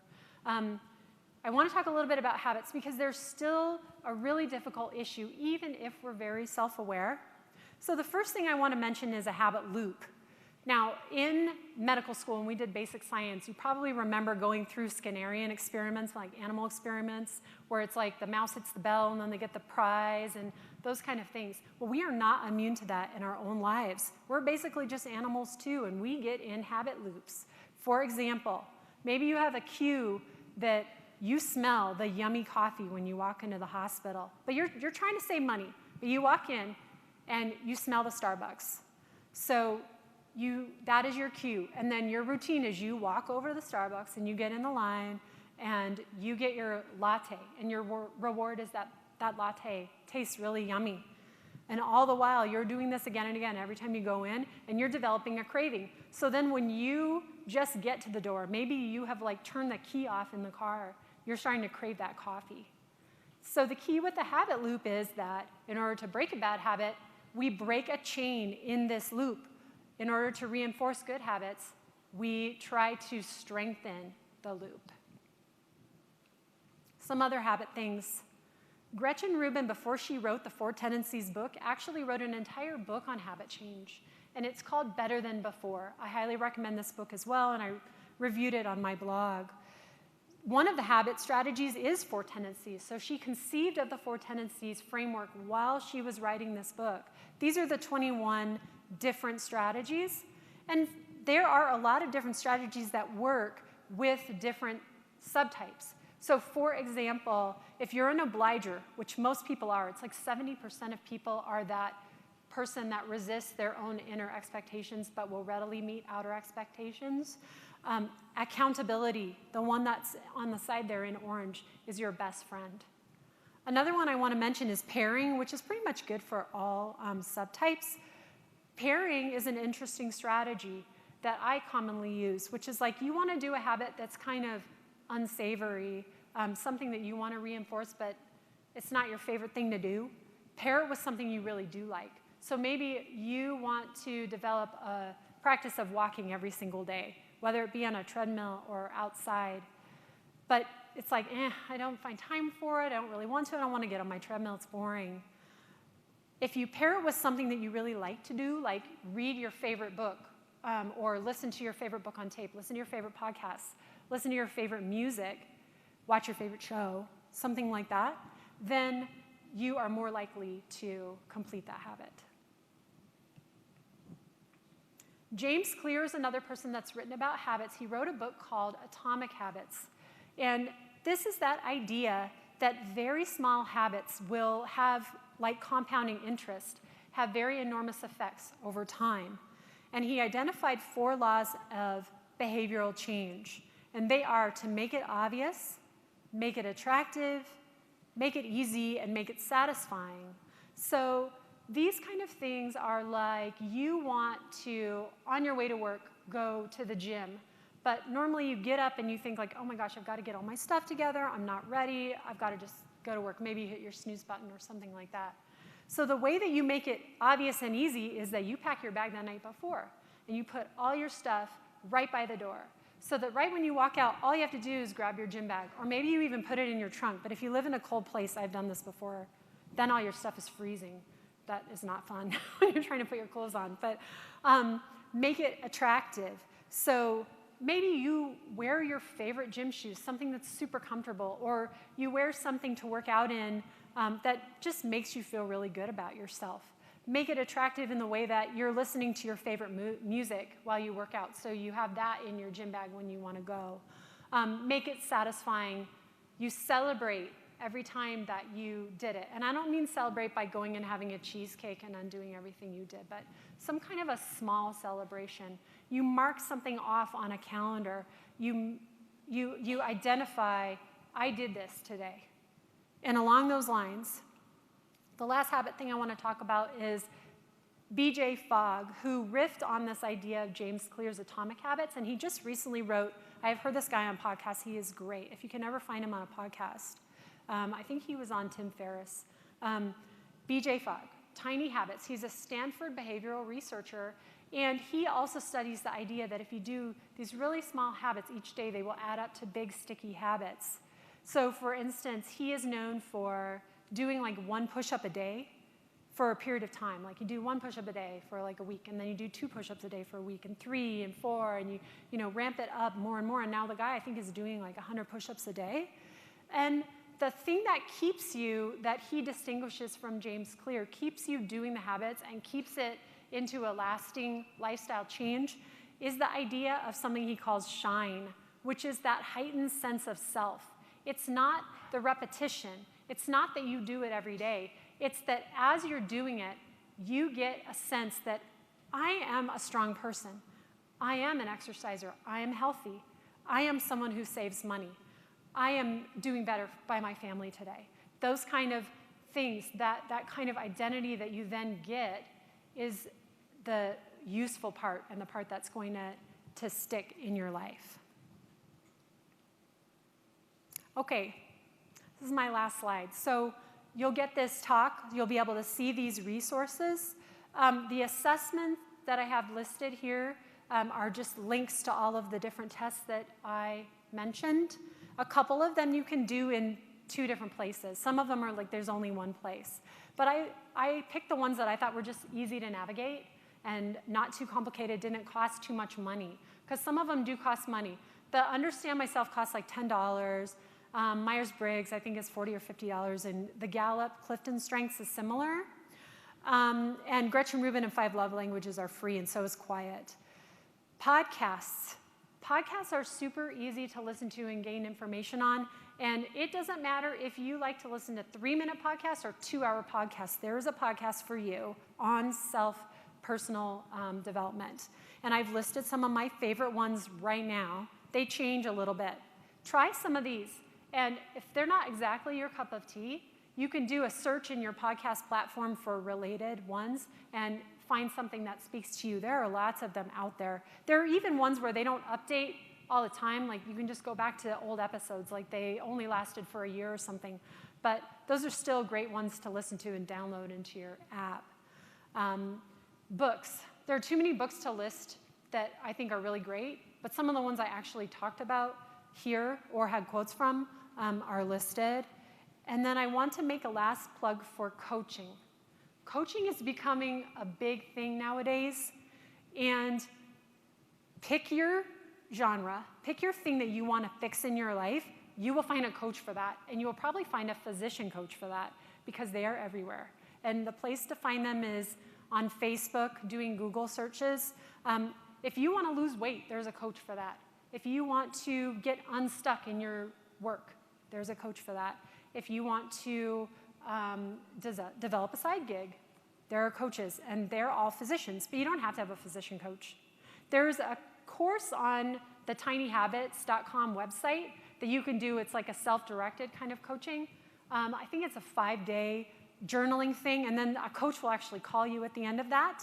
And then you can decide if you want to pay for coaching after that, or you can just go on and take what you've learned and implement it yourself. And I do want to also make a plug for Physician Strengths, which is a specific coach that is directly related to the Clifton Strengths test. I took her, she has like it's a book, I think she calls it the workbook on her website. If you go to physicianstrengths.com, she does individual coaching on the Clifton Strengths, and she's trained to do this, and she gives workshops. But you can buy that workbook, and it's basically a structured journal so that you can then reflect on what you learn in the Clifton Strengths. But if you pay the $50, then you get the Clifton Strengths as a discounted price, I think, or it's included or something. So that might be a thing that you want to do if that's a test that you want to work on.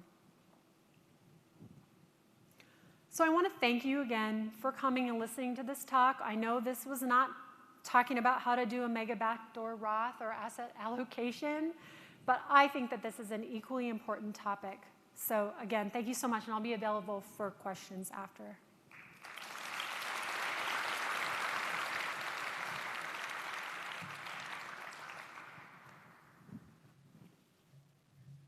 Thank you, Dr. Baker, for a wonderful talk. We are now going to break for about an hour and 40 minutes for lunch. So a nice leisurely lunch. You can go back to your room, put your feet up. You can grab something at a restaurant, whatever you'd like to do. Be aware, and we'll turn now to a little bit more serious topic for just a minute. Be aware that President Trump is going to give an address in about 20 minutes. It's expected that he's going to declare a national state of emergency. Now, at a minimum, this is going to release resources to allow people to better fight the pandemic. But who knows what else is going to happen. It's possible that there could be domestic travel restrictions or something like that put in place. So I want you to remember that there are 3 ways you can view this conference. Sitting in the seat where you are, watching it on the live stream, and it will be, as much of it as we are able to produce, will be in an e-course available to you in a couple of weeks or so. And so I'm going to tell you what I've been telling people all week long. It's your call, what you want to do. I'm telling my staff that. I'm telling the speakers that. I'm telling the attendees that. It's your call. We'll adapt and overcome and do the best we can with what we are permitted to do.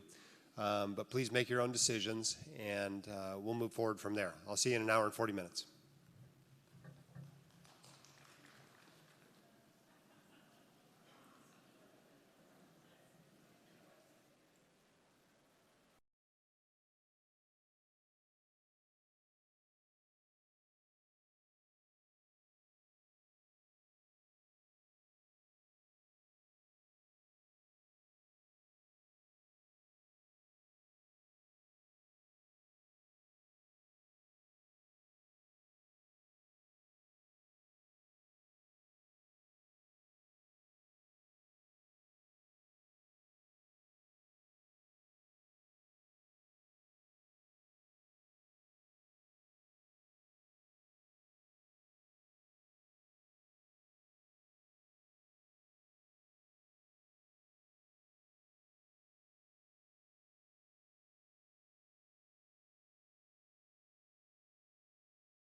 conference in a lot of ways, but it did get me out of Spain before things got pretty ugly there.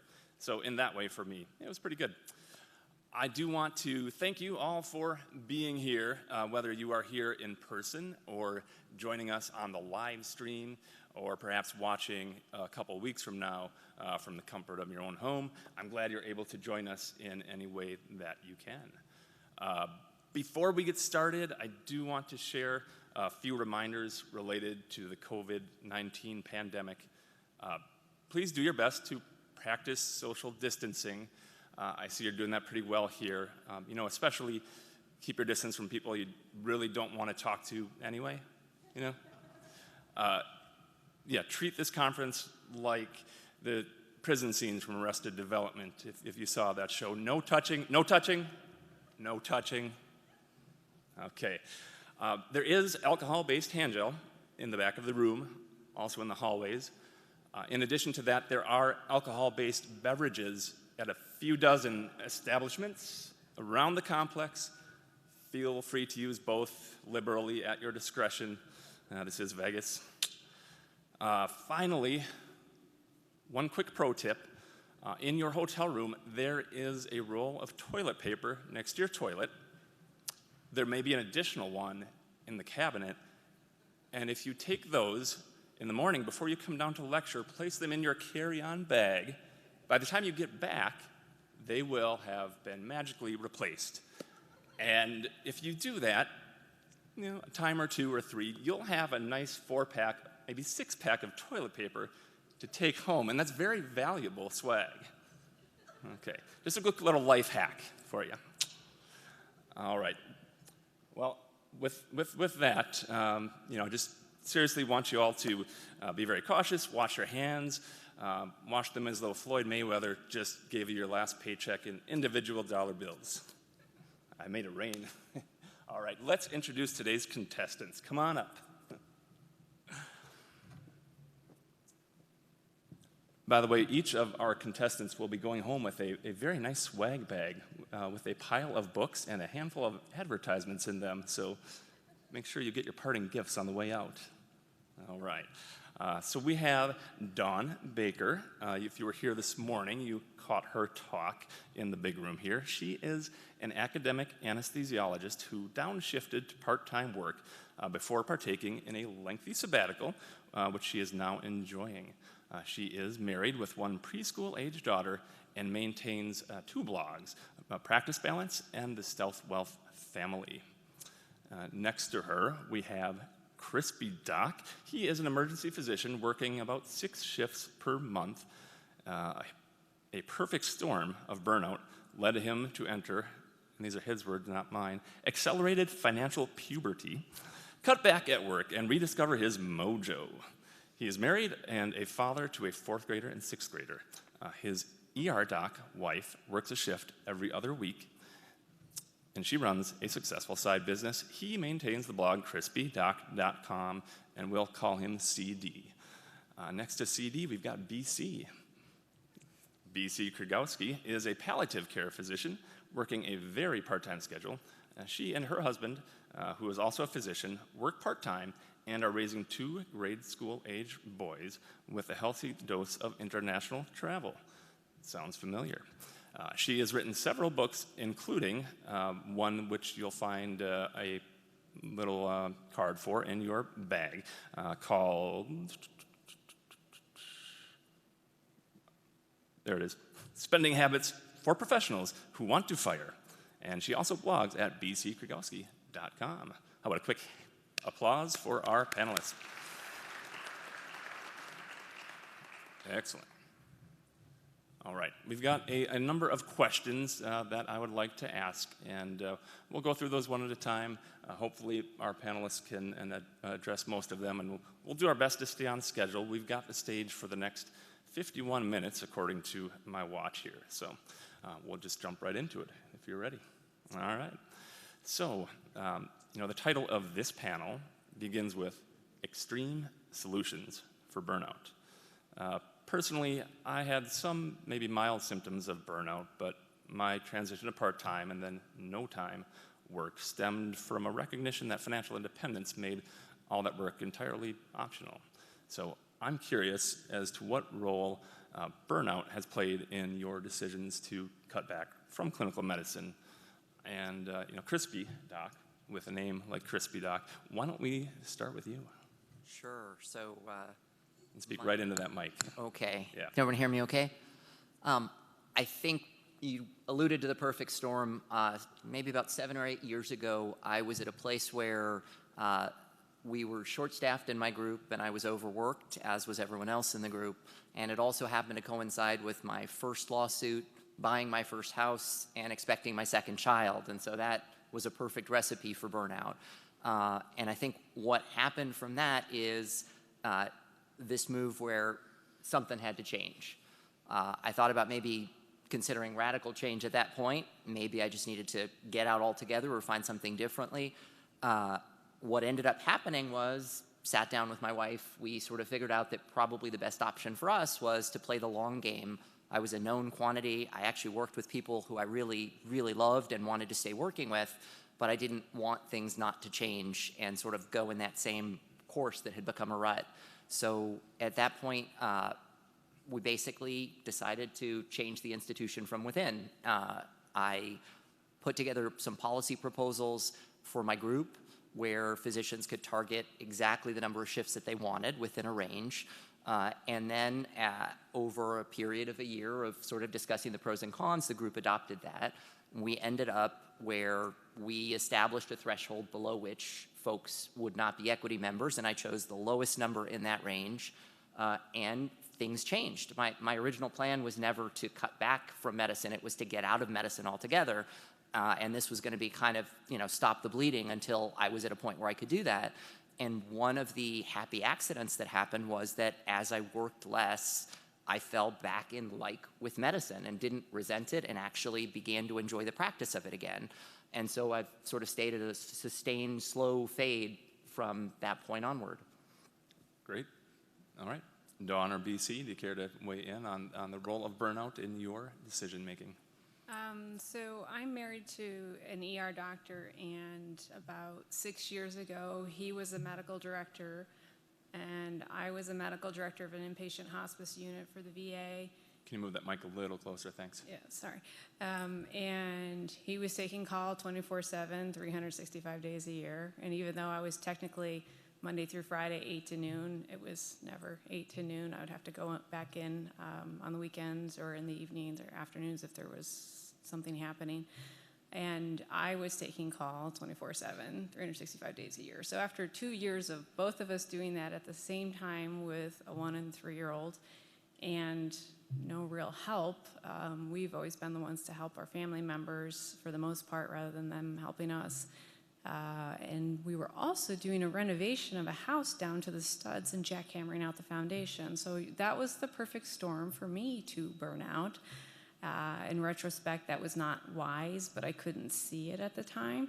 And I have a doctor friend, she's really smart, and I was confiding to her or telling her what I was struggling with, and she's someone I call a dragon lady because she's kind of ruthless, but she taught me how to negotiate, and she said, okay, this is what your negotiation strategy is, and she helped me come up with a plan, and I approached my boss and I said, okay, you like running the hospice unit, you know how to do it. However, you're trying to set up a palliative care clinic and you don't know how to do it because he was grandfathered into hospice and I was fellowship trained. I said, I would like to quit this job. You can take over the hospice unit. I will come over to the nursing home. I will set up your palliative care clinic and I will do it 5 hours twice a week. I will be here on Tuesdays and Thursdays from 9:30 to 2:30. And I want to start next Monday, so 6 days from the time I told him. And he said, okay.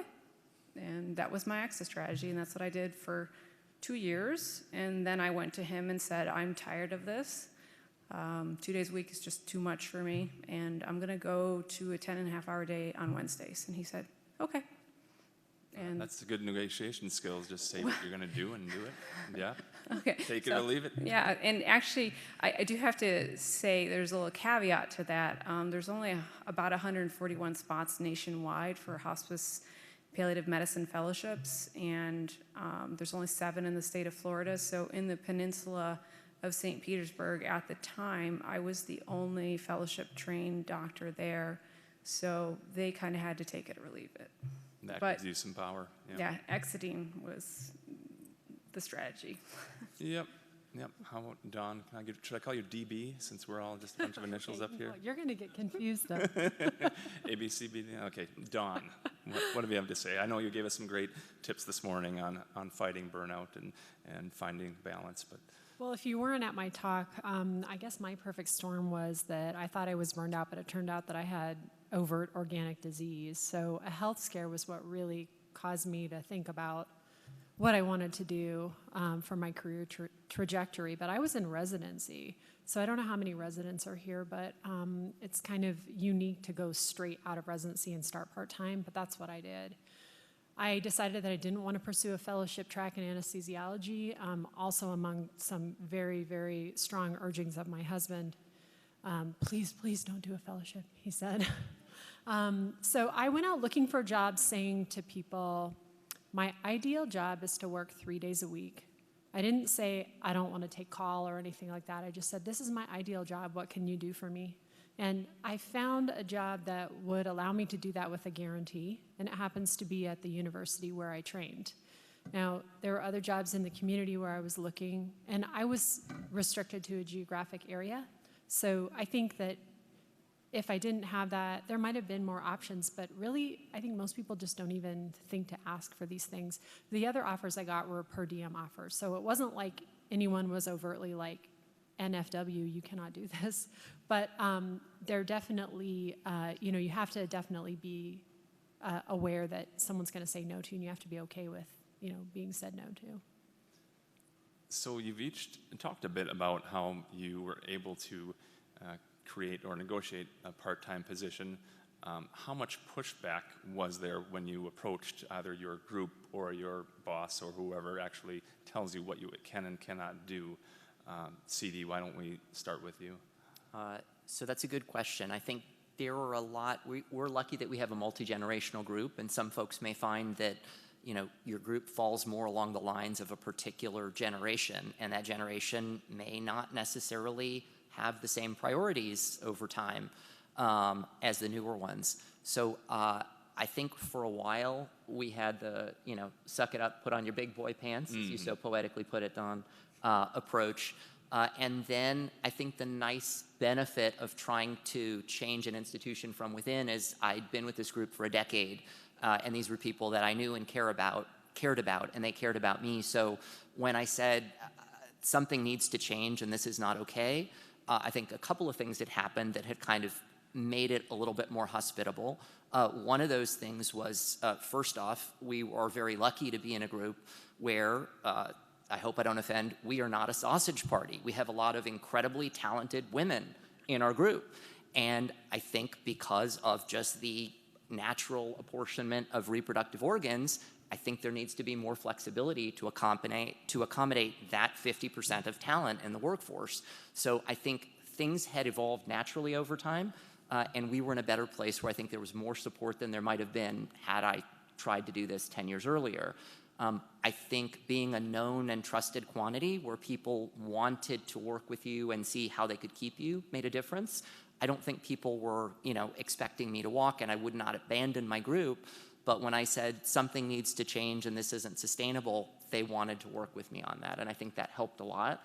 There was definitely pushback. There were people who said, if you don't want to work and take the tough breaks as they fall, then maybe you shouldn't be in medicine, or you shouldn't be in emergency medicine, or you need to do something completely different.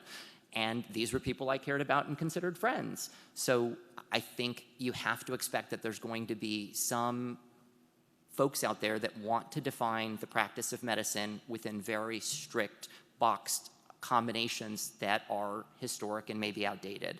And I think you have to be comfortable enough with what your values-driven criteria are and where you want to get to that you're willing to endure a little bit of that.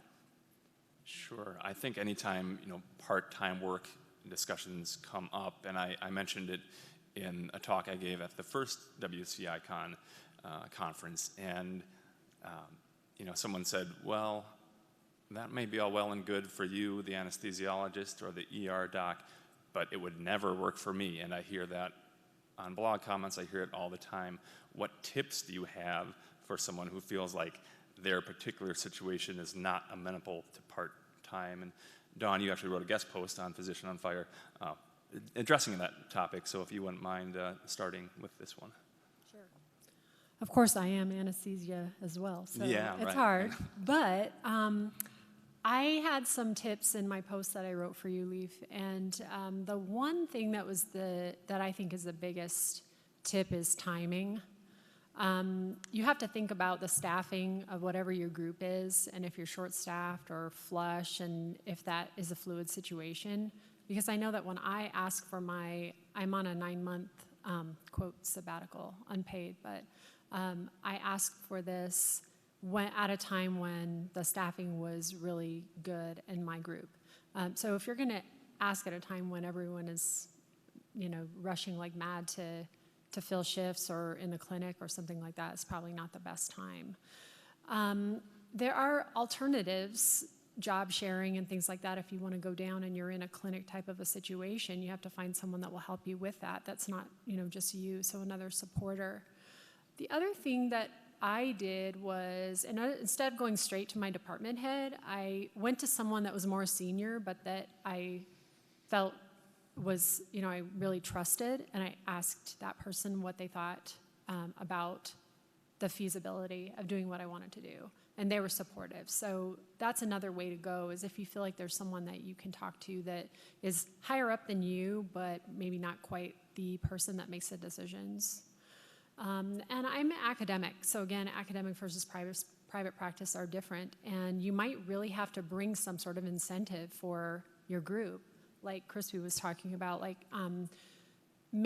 showing your group that it's worth their while to bend things the way that you want them. And then again, the last thing is you have to be willing to say no, and the worst thing they can do is say no to you. True. And BC, anything to add? I think what Dawn said about, the timing is very correct. And my advice would be to find your Obi-Wan Kenobi, take them out for lunch, take them out for coffee, pick their brains. It's basically find your tribe. And the Facebook groups for the physicians are phenomenal. You can go and type a question in and find posts about it and stuff like that. But definitely learn how to negotiate and have the courage to be disliked. It's your life, and I mean, all of us have talked to people who've died. We've all been at deathbeds, and my work in hospice, I've been at so many deathbeds. I know what counts and what doesn't count, and you just gotta figure out what works for you and your boss. Mm-hmm. And yeah, guys, feel free to jump in. Don't wait for me to call on you too. So just want to throw that out there.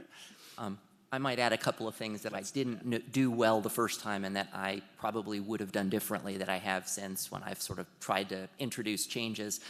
One of those is, first off, ask people who've already done it. Find someone who's done what you want to be doing and talk to them. At the risk of sounding self-promotional, I have a series on the blog about docs who cut back. And right now, I think it stands at about 22 interviews with different docs that have made very unconventional choices. And they've done it in a variety of different ways. And the idea behind it is that it's just a lot of people who are willing to share their blueprints with other folks who might have unconventional goals and sort of allow you not to have to reinvent the wheel. And the second thing that I've probably learned that I wish I'd have done with that first proposal, I called every single person in my group the last time that I had a policy change I wanted to introduce. And the people at the top of my list were the folks that I thought would be most antagonistic. And I think that part of the advantage of doing that was that you can talk to people and you can start to get a sense of, first off, no one wants to feel ambushed at a group meeting when you're already there early or late and you have other things on your mind, and now someone's changing your status quo, which might work for you. So this gave people a little bit of advance notice that I was thinking of something unconventional, and it gave me the opportunity to sort of probe a little bit and see what they felt most threatened by and what were their non-negotiables as opposed to things that they might be more flexible on. And I was very pleasantly surprised at how well received that was by folks that otherwise would not welcome change. So that helped. That's clever. That's great. And yeah, your Docs Who Cut Back series is excellent. And at the risk of sounding self-promotional, I believe I've linked to each and every one in the Sunday Best that I publish every weekend. So I've enjoyed that series immensely. So everyone on this stage is married with children at home. And my household has been pretty much a one-income household from day one, and that certainly has major implications for dropping to part-time or retiring early. If you care to comment on what role, if any, a second income has played in your decision or ability to work less, and if so, has your spouse also cut back on work? And let's start with you, BC. So I've been married for, I think, 18 years now, and I started dating my husband at the beginning of second year of med school, and he knew he wanted to be an ER doctor, and there's a lot of lawsuits in the ER world. So even when we were dating, he had me get a job in the computer lab and asset protect. So we set up a retirement account with that money. He set up one for him. And we have been asset protecting since 2001. And I come from a very frugal background, very frugal family. So from the get-go, even as residents, we've always lived off of one income. And as a result, we hit FI when he was 40 and I was 42. And he was a partner for 5.5 years, and those of you who are partners know that there's some really fantastic years, and then there's some years that are not so good. He had the luck of being a partner for 5.5 years where it was really good, and we chose, this just works for us, it might not work for everyone. We chose to not buy the Corvettes, not buy the Teslas, not get the $2 million mansion on the water. We had an earmark for every single dollar and a plan. I sort of had to laugh a little bit at Sarah Catherine's tax-efficient waterfall. Those couple of slides, it was like a total visual of how we obtained FI, was just following that tax-efficient waterfall. And so after 5.5 years as partner, he quit, and he's gone to fee basis. And our sweet spot for our family is 8 shifts a month. That's perfect for us. We had a scarcity mindset that led to FI, and psychologically we're still dealing with that scarcity mindset of we can't touch the money, although we did a little bit last year because we moved to Columbia for the summer. And so that's where we are. And I haven't worked since May. I quit my job, and we sold our house, and we moved, like I said, we moved to Medellin, Colombia for the summer for 2.5 months with our kids. And then that's where we are now, is 8 shifts a month, and trying to figure out with all this COVID-19 stuff where I'm going to next. Yeah. Anyone else care to comment? I also have a husband who makes money, but he's an attorney and he works for himself, so his income is variable. But I will say avoiding lifestyle creep as we advanced in our professional careers has been key for us. We were total dirtbag climbers, and we still kind of lead that lifestyle. Now we're just dirtbag millionaires, as Crispy calls us.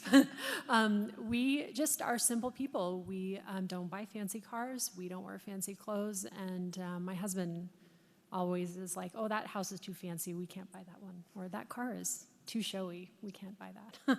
But that's just kind of the lifestyle that we lead. So that's part of it. Yes, we have a second income, and that is helpful. But we also are living way below our means.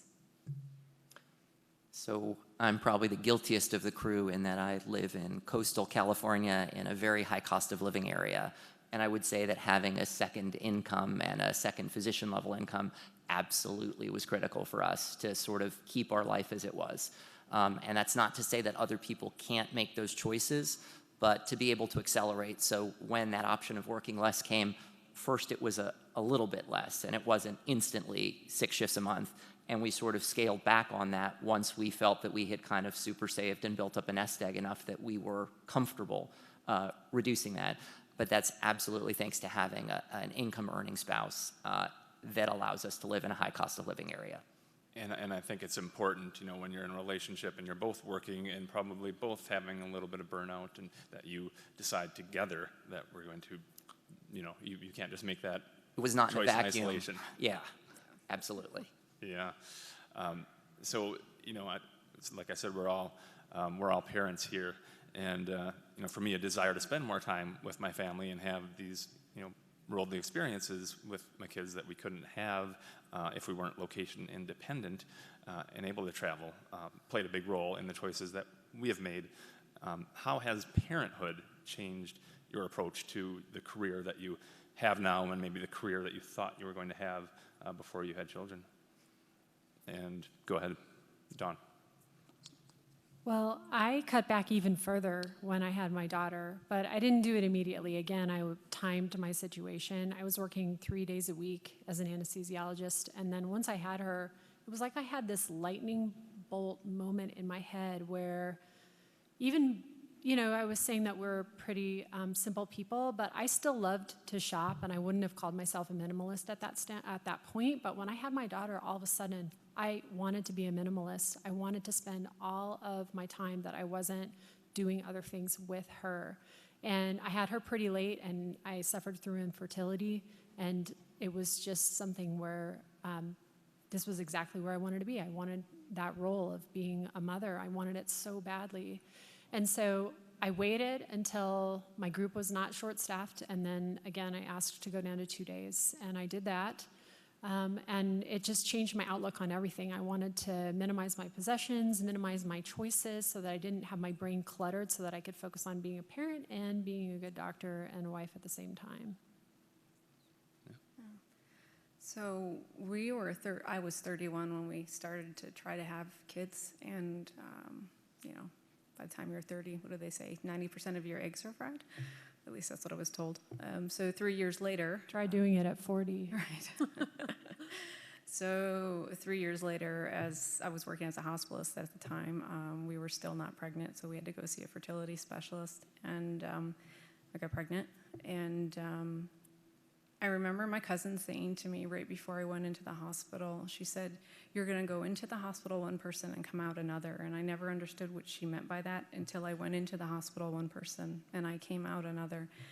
And staying home, that was my first sabbatical. I stayed home for 15 months with my firstborn son, and it was one of the most difficult decisions I ever made because I was due to deliver him 3 weeks after my fellowship was supposed to start. So I called the fellowship and said, "I'm sorry, but I'm not coming. Can I defer a year?" And they said, "Yes." Again, negotiate, or just tell them what you're going to do. I found out during fellowship as a very pregnant fellow with a year-old baby at home that you can go in and just tell people, "Okay, I get in at 7 and I leave at 3:30," and they say, "Okay," because that's just what I did. I say now, though, years later, so I finished my fellowship and I was due, I just guess I was popping out babies left and right. I finished my fellowship and I can't remember how many weeks later, 6 weeks later or something, I popped out another baby. And because I was so highly specialized and I only wanted to run an inpatient hospice unit in a peninsula, and that's all I would take, I couldn't get a job for 9 months.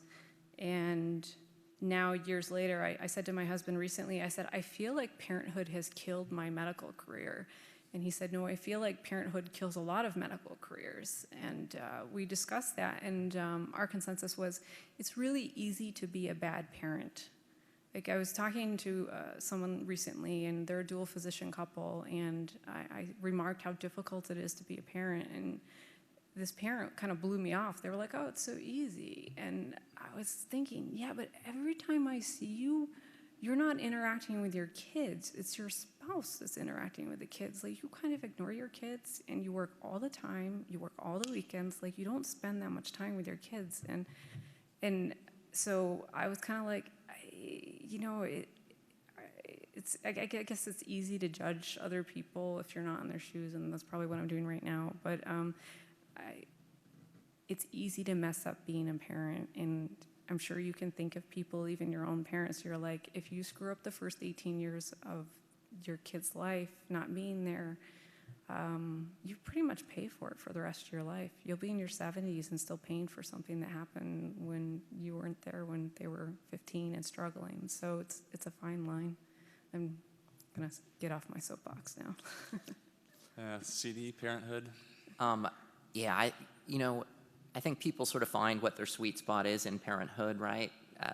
I probably could have picked them up at 15 months, and other than a few photo shoots before then, that was like, from there on in was my sweet spot where I really enjoyed parenting. And maybe there's some folks who will admit that too. I wasn't an infant guy. I have to say that probably the biggest change in being a parent is it sort of forces your hand in a lot of things that maybe had been brewing all along. So for me, it was autonomy and flexibility. Those were the things that I had kind of given up and signed on the dotted line, and I just thought that was the cost of being a doctor. And I did that for many, many years, as all of you did. And I think there comes a point in time where suddenly the trade-off isn't quite what you thought it was going to be. And I think kids make you realize that. And so part of the plan of cutting back to the level that I have right now is that the kids are in this very sweet window where we can enjoy shared experiences, including prolonged slow travel, which we also happen to value, but there's lots of ways to sort of be present for your kids. And that became the impetus for change. I think once you start to say, how can I be home and how can I be present when I'm at home? If you start with that premise and you work backwards and try to wrap a career around that goal, that's what really forces your hand and sort of causes change to happen. Yeah, makes sense. And this is a bit of a follow-up question, and it doesn't come so much from me, but from naysayers of the FIRE movement, being financial independence, retire early. Do you think it's important for your kids to, quote unquote, see you work, to instill a strong work ethic in them? And do you think there are any detrimental effects of them seeing that you're free to do as you please most days? CD, why don't we start with you? Sure. So the whole deadbeat dad problem, probably we hear versions of it all along, right? I would say, women who cut back get, they're on the mommy track, with kind of a roll of the eyes and a dismissal. I know that my wife has dealt with that, and I feel it very acutely too. When you think about what you want to give your kids, everyone makes those decisions on their own, but I want my kids to see me work hard, pursue passion projects, create, struggle, screw up, fail, apologize, model a loving relationship. And when I go down that list and I think, what is it that I want to model for them, very few, if none of those things, are going to be better exemplified if I'm absent from them more. So I don't think being gone more for some other reason really makes a difference. Yeah, there's a reason I put "see you work" in quotes, because they don't see you work, they see you leave and they see you come home, but they really don't know much about what happens in between. My husband actually works at home, and so my daughter sees him work, but I think she doesn't quite understand, what he's doing always. She's 4. We just have this open conversation with her and chat with her as if she were older than she is. And we're going to just keep asking this. Well, what do you think, what do mommy and daddy do for a job? And he's a lawyer. So she says, we tend to, like to work out too. So she says, mommy works on the computer and daddy builds muscles. That is what she thinks we do right now. But, every year we're going to ask her this. What do mommy and daddy do? And I think she sees us do things, and she sees alternatives, which really is the wave of the future. How many people are going to be working at home? It's already a huge thing. Your children are not necessarily going to follow in your footsteps and be doctors. So seeing alternatives to the typical office type job or hospital type job is refreshing for them. And you can follow Stealth Wealth Family on Instagram to see Daddy's muscles. They're impressive. There was a beefcake shot in Totally. Don's slide deck. Yeah. DB doesn't look too bad either. BC, what do you have to add? Well, we don't have any Instagram shots of our guns. Our kids, they know we don't sit around and eat bonbons all day. I would love to meet these FIRE people that sit around all day and eat bonbons. All the FIRE people I know and hang out with and have gone to Camp FI with and met at FinCon, they're working. They're just doing it in an optional way where, they don't have to use an alarm to get up unless they want to. They prioritize their mental and physical health before some type of work, whether it be rental or being a doctor or, commuting from home for something. the kids, we're a lot like you guys. We're pretty open with our kids. They know that we worked hard a long time ago, back in the dinosaur age, before they were born. And they know that we saved a lot. And it's actually, we have like this set, we live really close to the school, so there's like a set routine that we go through, sort of like what you were talking about, Dawn, and your the mantras and stuff like that. We have a mantra that we go through on the way to school, and if they're two little boys, if they give me static about the mantra, I pull the truck over. I'm like, okay, I'm not starting the truck up again, and you're gonna get tardy. And the fourth mantra, the fourth rule of life in the Krogowski household is, you live below your means, you save money, and you tithe. And so, we've drilled into them that, saving money is important, because later on, what if you get tired of your job and you want to be a graphic novelist? Yeah, I think that having those money conversations, treating them as though they're more grown up is important, and that's probably more valuable than you just being gone for work and them assuming that's somehow related to money. You really need to have that ongoing conversation.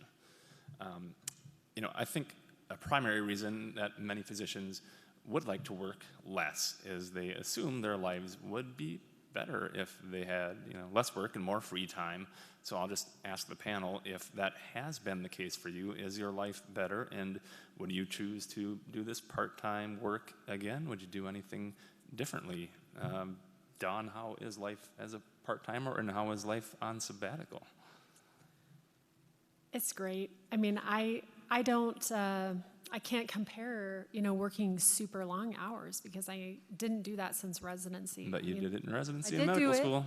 Okay, it's way better than that. I will say that. I love my life. I wouldn't do it again. This is my second career. Medicine's my second career. I was an engineer beforehand, but I'm so glad that I did things the way that I do. I have no regrets. And traveling was what we really set out to do this year, before my kid was in that kind of age where kindergarten happened and those kind of things. But I think now we're on the plan to do the world schooling like you want to do.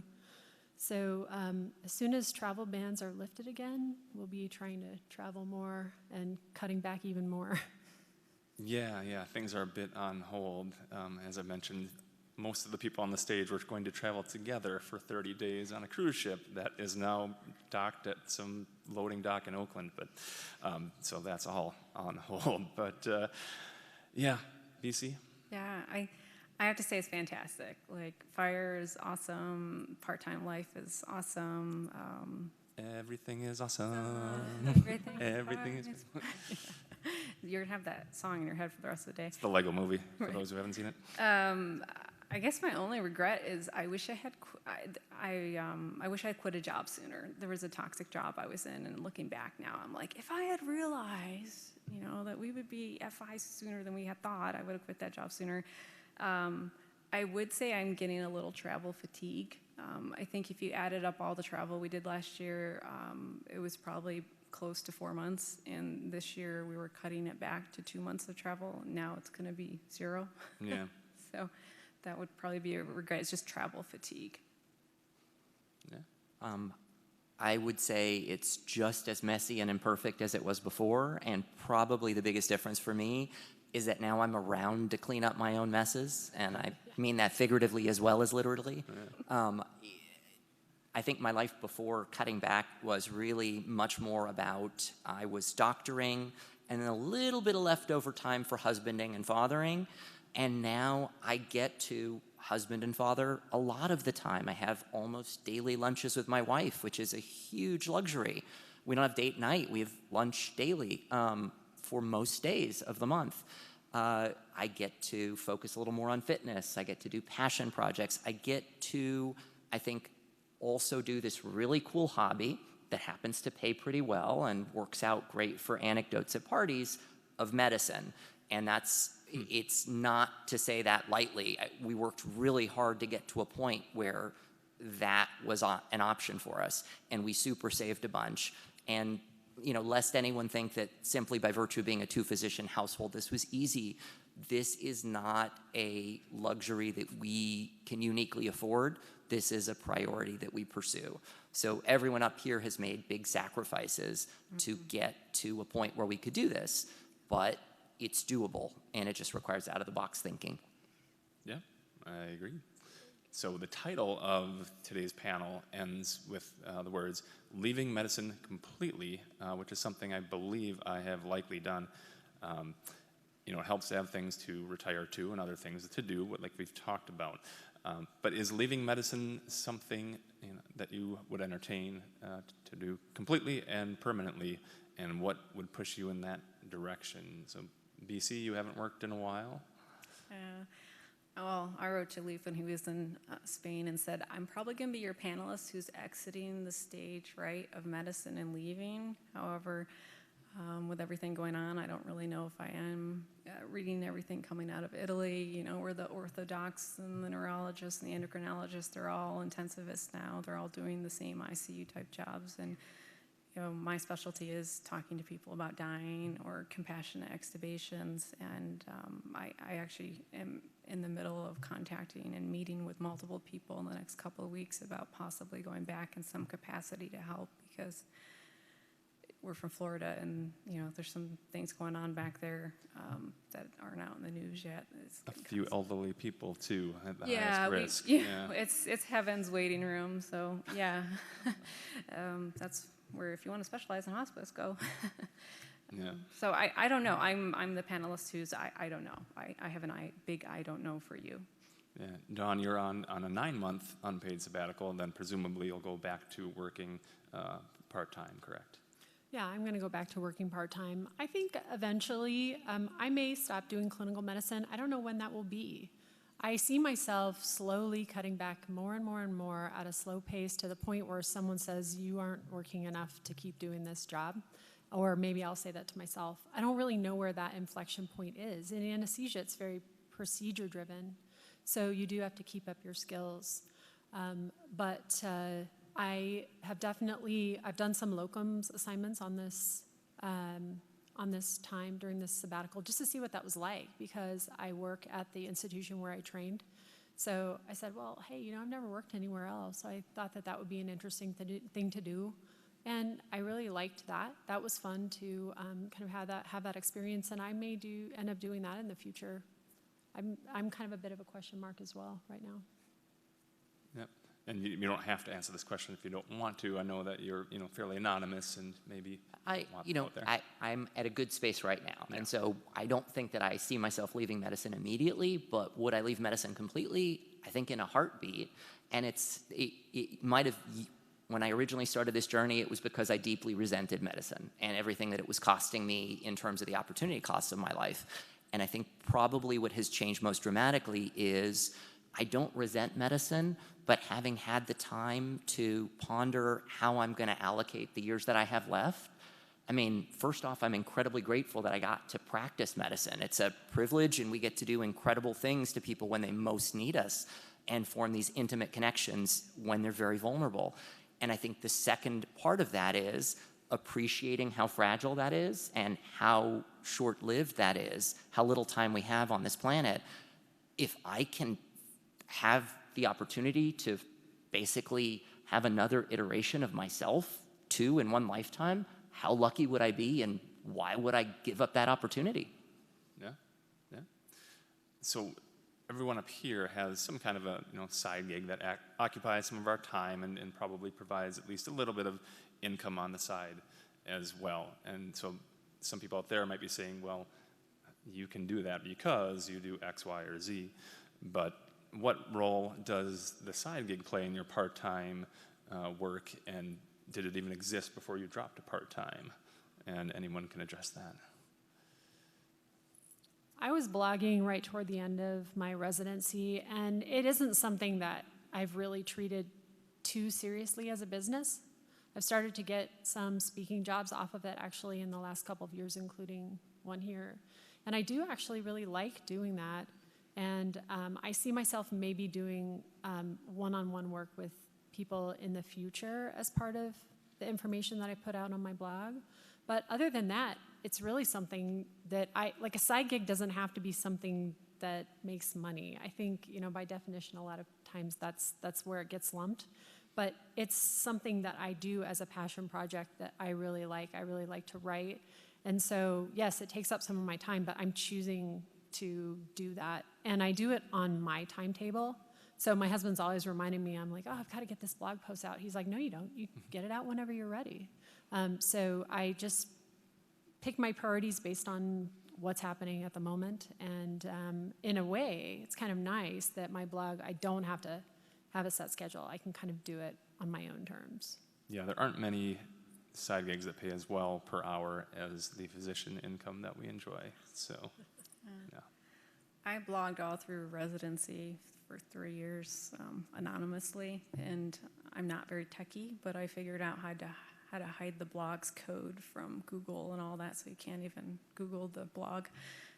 So that was a good testing ground, and when I discovered Physician on Fire through the White Coat Investor, and they always say that, if someone doesn't like your book, it's because they're not your reader, and so Leaf, to me, I'm like his avatar, basically. I'm his reader, and I was like, I have a blog. It's just been sitting there for a year, and I haven't really done anything with it. And I'm fascinated by the FIRE movement because it's basically what we're aiming for. So I started to blog just because I was looking for a female voice of a dual physician couple, and at the time I couldn't find it, and I was getting really frustrated by that. And so I just decided to start putting my 2 cents out into the world. And then people kept asking me at parties, how did you FIRE? How did you get there? How did you get to FI? And I kept saying the same things over and over. And so finally this past summer in Medellin, I was like, I'm going to sit down and just put the answers together in a book and write it. And, self-publishing a book is a lot of hard work. It's much easier to just go work a shift. Yeah, no kidding. No kidding. But it's like Dawn, it's a passion project of mine. And I do hear from people, it means a lot when people contact me and say that, what I'm writing is helping them. And that's the ultimate object is to help other physicians. I just want you all to know you're not alone, and you can think outside the box, and I would highly recommend going to a Camp FI, because if you want out-of-the-box people, a Camp FI is where you're going to meet them, and, go hang out with Leaf and stuff like that. Yeah, I've been to 3 or 4 of those now, one in Gainesville and a few in the Midwest. That's campfi.org, I believe, is the site. And they're all over America. You don't have to go to Florida. It's like a smaller retreat, 50 or so people for a long weekend, hanging out and learning more about financial independence. Yeah. I am curious to know what might draw you back into work more. And there are obviously world events happening right now. Number one, you mentioned, COVID-19 might draw you in to do more hospice work. We also have a fire sale on stocks right now, and it might be nice to have a little more dry powder to invest now while things are low before the rebound. So if any of you would like to address maybe thinking about what would draw you into work more, and if those 2 events which are related might play a role in that. I have sort of been half joking that I would go back to work part-time and pour money into the stock market because stocks are on sale and we can't travel. And I don't think we're going to be traveling for at least a year and a half. I think that's just a matter of life right now. And so. Yeah, I think, for me too, I thought I was fairly certain I was done, and maybe I'm 5% less certain about that now. And not so much that I'm worried about the money, more that there's going to be a need, I think, for more people with the skills that we have. Yeah. All right, I'm going to ask one final question as we are coming up on our time here, and then we can be outside the doors. I assume you're all available for a few minutes afterwards to answer any specific questions. But with March Madness canceled, the NCAA has decided that you are going to determine who will be crowned champion of the men's and women's basketball for the season. So why don't I start with you, BC? Who is going to be the 2020 NCAA basketball champion for men and women's basketball. When you first mentioned this beforehand, the only thing that came to my mind was the Lakers. No. Because I don't know anything about sports, but then I was like, wait, I think this has something to do with college. So I've got to say, go Gators. Go Gators. All right. All right. Any other thoughts there, Dawn? The I Utes? didn't hear You got about a this shot? question we were going to be asked, and my answer is pretty much the same. I'm like, who? What teams? I The don't even know Jazz. them. I don't pay any attention to them. All right. Well, thank you all again in the audience on the live stream, and those of you watching at home at a later date. Thank you to our esteemed panel here, and don't forget to grab your parting gifts on the way out. We will be right outside the doors, and we'll see you there.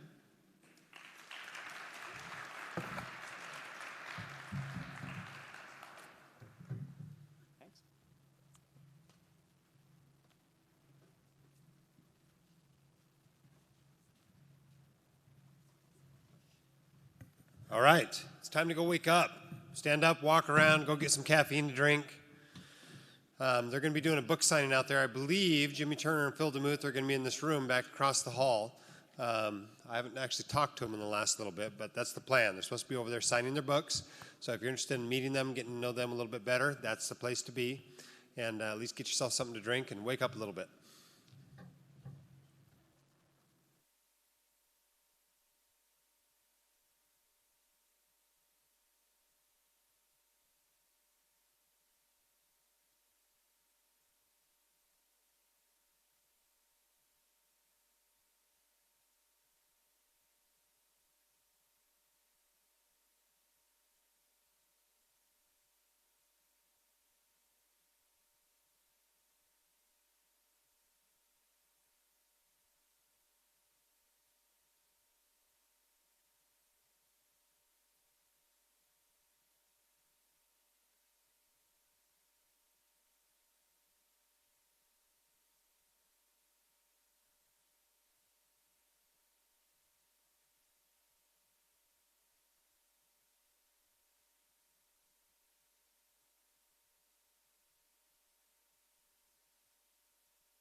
Okay, let's find our way back into the rooms here. We're going to get started again. I told Katie, she's emceeing the other room, that we had to actually run on time today so the people didn't get stuck in one when they wanted to go to the other and so on and so forth. So we're going to get started here with our next speaker. Our next speaker, I'm pleased to announce, is Dr. Brent Lacey. Brent is a gastroenterologist. He's passionate about helping physicians succeed with business and personal finance. As a physician, he understands how overwhelming it can be to step out of clinical training and into a career, and he has seen firsthand the lack of education on how to run a practice and manage finances. He's coached hundreds of families to succeed in eliminating debt and has spoken to physician groups around the country on topics related to business and personal finance. That's also why he founded the Scope of Practice website, if you ever get a chance to check that out. His goal is to help physicians learn how to manage their businesses successfully and master their personal finances. Dr. Lacey, welcome to the stage. Thanks.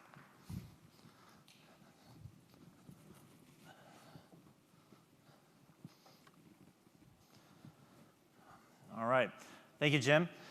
So, when I was in 8th grade, I broke my leg 2 days before it was time to try out for the school basketball team. And that's just the start of my story. So, 6 weeks later, I've been in a full leg cast. 4 weeks after that, I've been in a knee length cast. 6 more weeks and I'm in rehab and I'm doing a brace, and it's just miserable the whole time. Well, in order to graduate from 8th grade and actually, finish on time and move on to high school, I had to complete my physical education requirements, and the only thing that was left at that point of the year was track. Well, I started late enough that the only thing that was left that wasn't assigned was the 1,600-meter race and the 2,400-meter race. So I'm stuck running a mile and a mile and a half for 5 track meets after 3 months of rehab after breaking my leg. Not really the best situation. So I'll just tell you, it was not a high success sort of a situation. So I get to my first race, my first meet, and the 2,400-meter race is the very first thing. And so I get to the starting line, and I'm remembering what my coach is telling me. He said, okay, now, don't try to run too fast right at the beginning. Everybody's gonna just jump off the blocks. They're gonna start running. People are gonna go too fast, and they're gonna flame out, and then you'll be able to pass them. Just get a nice, comfortable, steady pace. And I said, okay, that's definitely something I can do. And so I'm not expecting that I'm gonna look like Usain Bolt, but I figure maybe I can be one of these guys in the background. Not so much. So the starting gun goes off. I'm rounding the first turn, and I've already had a bunch of people pass me, and I'm thinking, these guys, they don't get it. They're gonna all burn out. I'm gonna catch them up at the end, okay? And so then I'm trying to figure out, well, where am I right now? Where am I? I'm probably somewhere in the middle of the pack, right? So I turn around, and I'm horrified to see nobody behind me. I am dead last. I mean dead last in a pack of about 18 runners. And I get this sinking feeling in the pit of my stomach going, oh my goodness, am I in trouble here? So we completed the first 1,600 meters, and that's when the leader started to lap me. So 6 laps into this, I'm finally running across the finish line. I've been lapped by about half the field. And then I have to wait for 3 hours for them to finish all the other track meets so that I can run my 1,600-meter race, which didn't do any better. The only thing that was better about the 1,600-meter race is there weren't enough laps in the race for the leaders to catch up and actually lap me. It was the only silver lining for that race. So, unfortunately, this is what I ended up feeling like. And maybe some of you have felt this way too. So, dead last in 2 races, lapped by a bunch of people. It was terrible. My second meet, no better. Dead last twice, and getting lapped on the 2,400-meter race, it was just awful. Well, you want to talk about burnout. I'm stuck doing 3 more meets in order to just graduate and move on to high school. And you think I wanted to continue? Absolutely not. I was absolutely burned out. I was ready to give it up, ready to quit, and I knew I absolutely had to try and actually had to compete. So then my third track meet, 2,400-meter race, dismal failure again, dead last, got lapped. And then my dad shows up for the final race, the 1,600-meter race. And my dad and I have been best friends since I was a little kid. He's my hero. and I wanted so badly to do well for him. And doing well is kind of a relative term at this point, right? So first place is kind of out of my reach, right? But I figure if I can beat one guy, my dreams are very small sometimes, but if I can beat one guy, then it'll all have been worth it. I'll show Dad that I at least pulled it together. I didn't get last in this one. That's an improvement, right? And so that's all I wanted to do. Can I just beat one guy? And so I see Dad over there on the sidelines, and I step up to the starting gate, and the gun goes off, and I start to run. And I'm going to save how it ends till the end of the talk. So that way you'll have something to look forward to. So as I said, I'm here to talk about burnout, okay? And so whereas the last panel was talking about burnout and retiring or going part-time, my talk is more going to center on what burnout looks like when you're still working and what you can do to combat it. So you may have seen stats like this. The national burnout rate for physicians is about 80%. And so looking out here and for folks on the live stream, if it's not you, it's the 4 people next to you, okay? And so at one time or another, most of you have felt burnout or are currently experiencing burnout. That's the bad news. Here's the really bad news, though. Nobody cares. That's the really bad news, unfortunately. I care, Jim cares, we care about each other, but your administrators, they're not coming to save you. They're looking to get the most work out of you possible. Your colleagues, they have their own stuff to deal with. Your patients, they're all sick, and they all have their own stuff to deal with. So it's up to us, I think, if we're going to start dealing with the burnout epidemic. Something we're going to talk about a lot, and you'll hear me hit this several times during the discussion, is this concept. I think this is really, really important. Identify the burnout. Don't identify as burned out. This may sound like a semantic difference, but I think it's actually really, really important. Your words matter.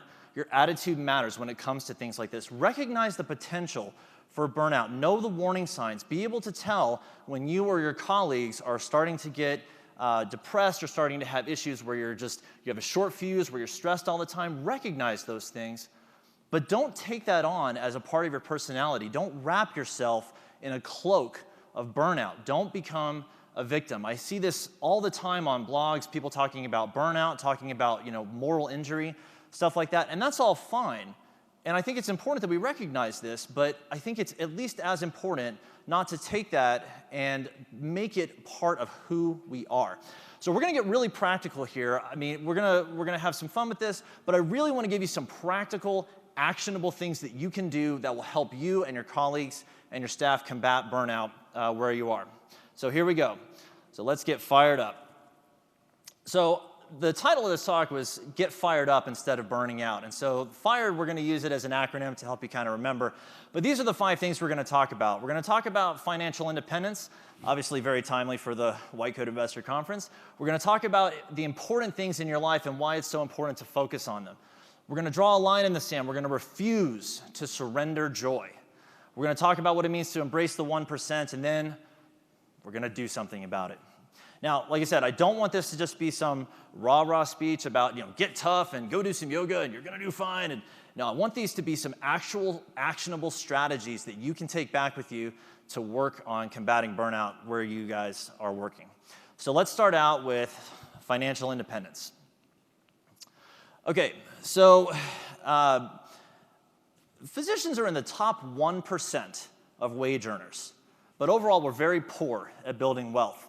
So a lot of you guys have seen me walking around with my little name tag here that's constructed out of Legos and have asked me about it and, why do I have that? And I could give you some kind of a line about how, it's the building blocks of a good financial plan and that sort of thing, but truth is I'm just a nerd for Legos, so that's just kind of my thing. But one of the things that I like to do with talks like this, I like to get some audience participation, and so to entice you, only for the folks here, sorry live streamers, if you guys answer one of my questions, then I have a Lego giveaway for you, so you can find me in the back. All right, so quick tangent, because this is kind of a fun story. When I was a kid, did anybody ever remember the Lego pirate ship from about 1989, 1991 timeframe. Two-masted, red and white sails. I see some nods out there. I wanted this thing so badly. And I asked my parents about it, and they said, no, we can't afford it. No, it's too expensive. And I can remember asking my mom so many times, and one day she said, you know what, Brent? When you have a job and you're making money, you can buy all the Legos you want. And now I have a job, and that's exactly what I do, and it's awesome, okay? So, and I'm gonna share that with you guys. So, in 2018, the National Study of Millionaires was commissioned. They surveyed over 10,000 millionaires in the United States, and they asked them a whole series of questions about how they got to be millionaires. What did it take? What were their characteristics? What were their strategies? And one of the things that I thought was really telling is the top professions of millionaires, okay? So, and this is where our quiz starts. So, can anybody tell me an idea of who they think is a profession of the top 3 professions of American millionaires? Just raise your hand. Business owners was not in the top 3. Lawyers was surprisingly not in the top 3. Professional athletes were not in the top 3. Who said teachers? Teachers was number 3. School teachers are number 3. Engineers are number 1. Very good. And that kind of makes sense, right? So engineers, they're good at executing plans. They're good at making, step-by-step processes. That kind of makes sense. Anybody want to take a stab at number 2? So you guys are getting in the right ballpark. So number 2 is accountants, and that kind of makes sense, right? Good with numbers. But number 3 is school teachers. That blew my mind when I read that. But you think about it, and all the stuff that we're going to talk about, all the stuff we've been talking about with regard to financial independence, none of this is rocket science. None of this is magic. This is all 6th grade math. This is all easy stuff. Well, I'll say it this way. It's simple, but it's not easy. I mean, my grandmother retired as a millionaire, and she was a public school teacher for 40 years. And she retired as a millionaire. And my grandfather was a post office worker. So, I mean, these things are definitely possible. So how is it that doctors don't make the top 5 and school teachers make the top 3? Well, I think it's because overall we have an inadequate understanding of what wealth building is.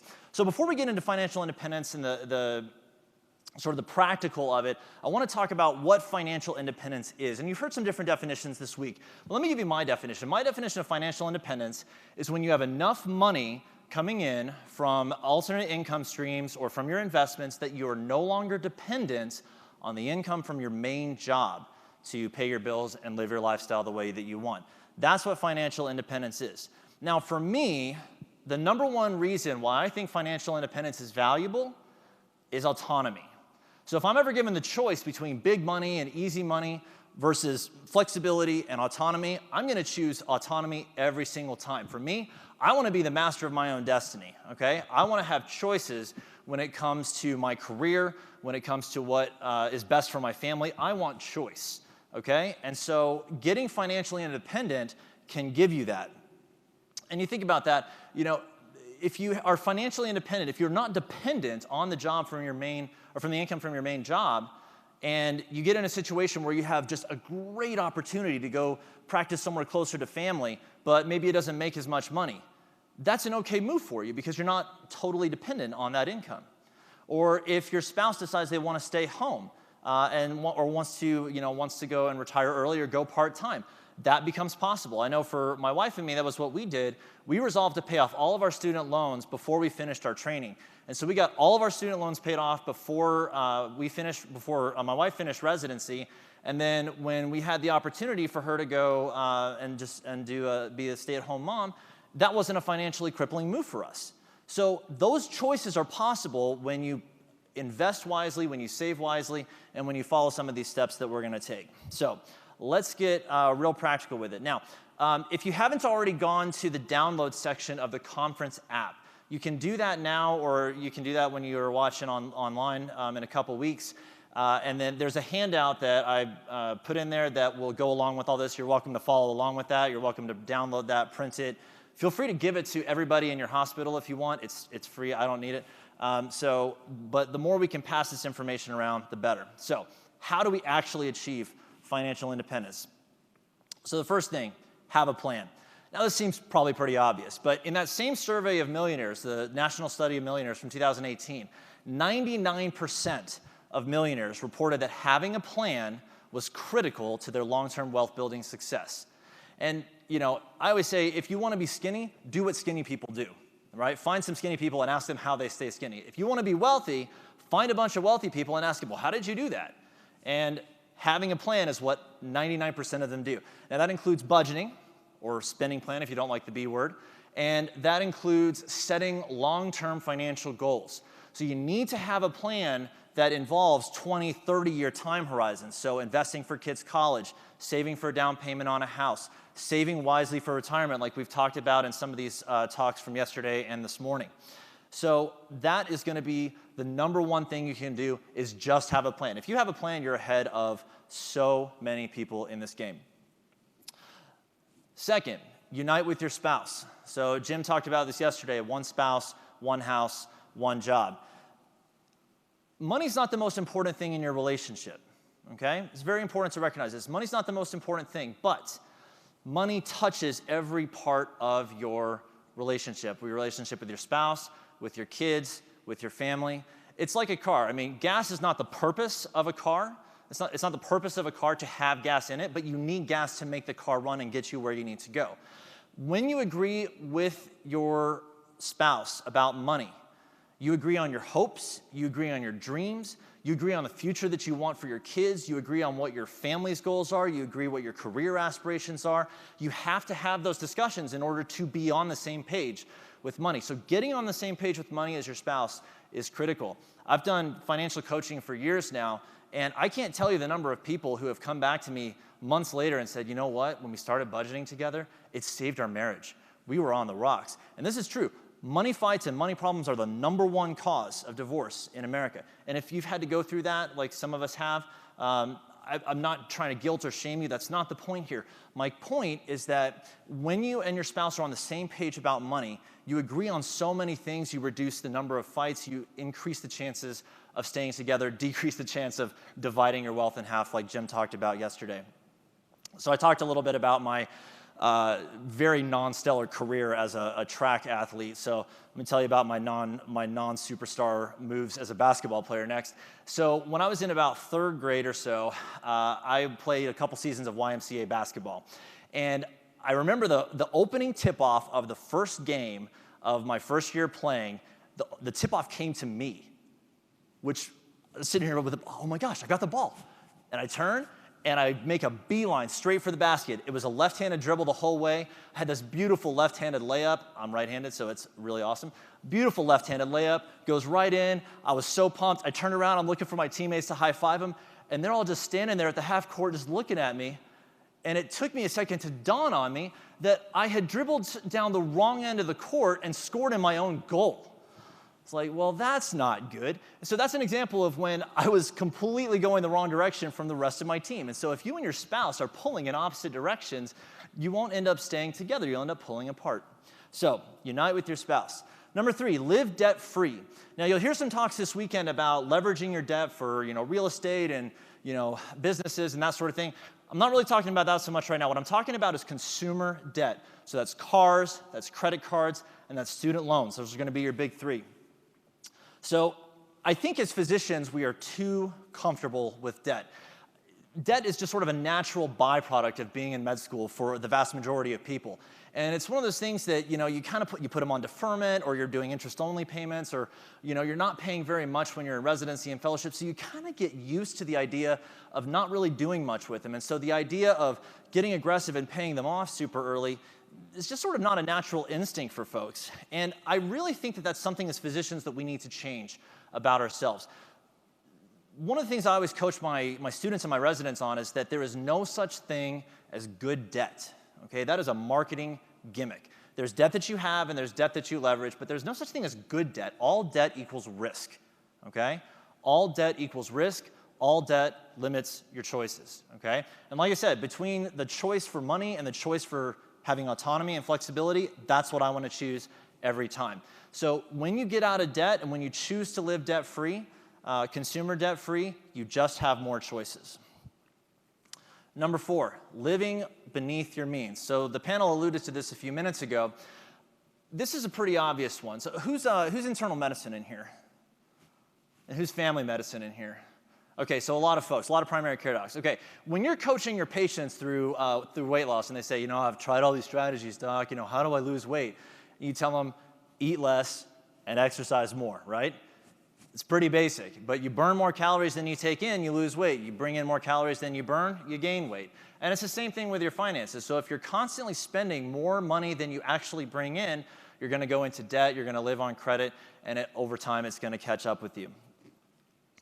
All right, so number 5, avoid doc-itis. I heard this on a podcast a few years ago, and I loved it, so I've adopted it. Doc-itis is when is the name for giant jumps in lifestyle, when you have a jump in your income, okay? So think about this. So you're in medical school, you're in college, med school, residency, fellowship. For me, that was 14 years, okay? For some of you, it's gonna be longer. So let's say 15, 18 years for a lot of folks, all right?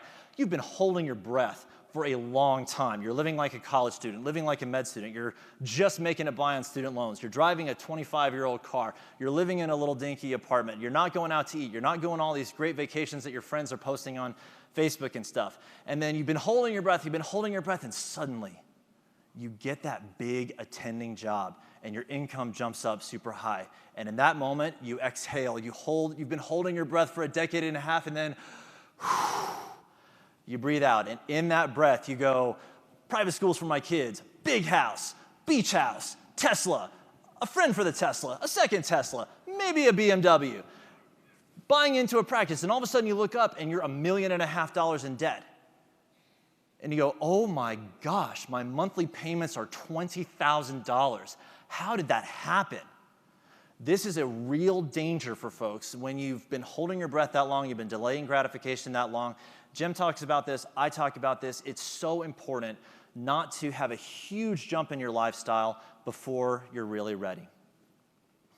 Okay, track your net worth. So this one's big, all right? So net worth is defined as what you own, all your assets, minus what you owe, all of your debts. This is, so back to my analogy with the dieting thing earlier, one of the things that I always coach my patients on when we're trying to get them to lose weight is to track their weight on at least a daily basis or if not, a couple times a week. But there's something really sobering about having to look down at a scale, every day or several times a week and go, man, this number is just not changing at all. It forces you to change your behavior. So here's another giveaway question. Does anybody know what the Hawthorne effect is? Yeah. Exactly right. So simply stated, the Hawthorne effect, make sure you come find me for your free customized Lego business card holder. It is super fantastic. So this is basically simply stated, the Hawthorne effect is the act of observing a phenomenon changes the phenomenon, okay? So when workers are aware that they're being observed, that their hourly time is being observed, they change what they do as a reaction to that observation. When the period of observation ends, that behavior tends to shift back towards the norm, okay? When you track your net worth, and I recommend on a monthly basis until you're completely debt-free, but at least a few times a year you should be tracking your net worth. But when you're forced to write in the number every single month, month after month, and you go, minus 100,000, minus 100,000, minus 100,000, and you keep watching that number just not change, it motivates you. You're like, okay, my plan is clearly not working. I have to do something different. So this is really, really important. Number 7, be generous. Now, don't mishear me. This is not prosperity gospel territory, okay? This is not like you give a bunch of money away and then you're going to get a bunch of money through these, blessings. And don't hear me on that, okay? But there is a statistical correlation between folks who are generous and folks who are successful and happy. But you think about that, that kind of makes sense, right? You think about the people in your office or think about the people in your community. Who are the people that you like hanging around with, right? It's the people that are generous with their time and generous with their emotions and generous with their availability and, yes, generous with their money. Those are the people that you enjoy hanging around with. And as a general rule, those people tend to have higher degrees of success and overall life satisfaction. Giving is the most fun thing that you can do with money. I firmly believe that. So there's a reason I think that the words miser and miserable have the same root, okay? So if all you do is collect all your money for the whole of your life, never to do anything with it and never to give any of it away, you're missing out on some amazing joy opportunities. All right, and then the last thing for financial independence, teach your kids to handle money well, okay? I saw a statistic last year that was kind of sobering. A third of people between age 26 and 33 live with their parents. Oh my gosh. That is incredible. Now, I'm not talking about if you're going back to live with mom and dad or live with someone else for, a few months or part of a year or whatever as a bridge to something. You're saving up some money until you can get a down payment on a house. You're looking for work. You're a new single parent and you're trying to figure out your life situation. That's fine. Parents, if you are parents, don't feel bad being a safety net for your kids. That's really okay. Just don't let the safety net become a hammock, okay? Let your little birdies leave the nest. If you are a little birdie, leave the nest, okay? And go off. There's great dignity in being independent, so teach your kids these things to handle money well. And these things are not complicated. It's work comes from money, and you should save, you should give, and you should spend some money. And you should do all of those things wisely. It's just not that hard. You can start very, very young. So the final thoughts on the financial independence. None of this stuff is easy, but it's all very, very simple. It just requires some behavioral discipline. But your attitude towards money matters, and your actions with money matter. All right, so we talked about financial independence. So let's shift gears a little bit. We're going to talk about focusing on the important things in your life. Has anybody seen the movie City Slickers? Okay, I love the movie City Slickers. Has anyone ever seen the movie City Slickers 2? Don't bother if you haven't. It's terrible. Okay, but in City Slickers, I think this is actually a really good analogy for this talk. Billy Crystal is 39. He's a advertising salesman for a radio station in New York, and he's completely burned out. He's 39. He is completely burned out with his job. He hates his work. He's embarrassed to tell his kid what he does for a living, and he is just down. And so he goes off to New Mexico on a cattle drive for a couple weeks to find himself. And one day he's sitting down with the trail boss, Curly, who's a lifetime cowboy. And Curly kind of sits him down and lets him have it. He's like, you city folk, you guys worry about a lot of nonsense. You really do. He's like, you know what the secret of life is? You know what the secret of life is? He says, one thing, just one thing. You focus on that, and nothing else matters. And Billy Crystal spends the entire movie going, well, what is it? What is it? What is it? And he never figures it out until the very end. And he goes, it's something you have to figure out for yourself. It's going to be something different for everyone. So what's the most important thing in your life? That's the question. So I want you guys to take a second. If you got something to write with, or if you're watching at home, if you got something to write with, or if you got something to type on your computer or your phone, take 15 seconds and just write down what are the 3 most important things in your life. Don't think hard about it. Just right now, what are the 3 most important things in your life? Not necessarily what you spend the most time on, but what you would say is the most important thing. 1, 2, and 3. Take 15 seconds and let's do that real quick.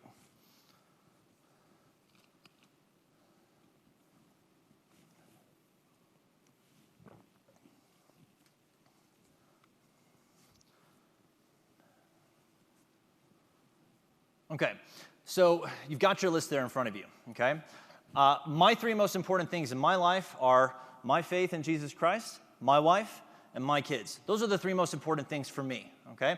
But everybody's a little bit different. And I'll bet there's a lot of agreement here in the room. Who had family in their top 3? Either wife or kids or something. So that's about 100%. Who had work or some kind of work or a career or ambition or something like that?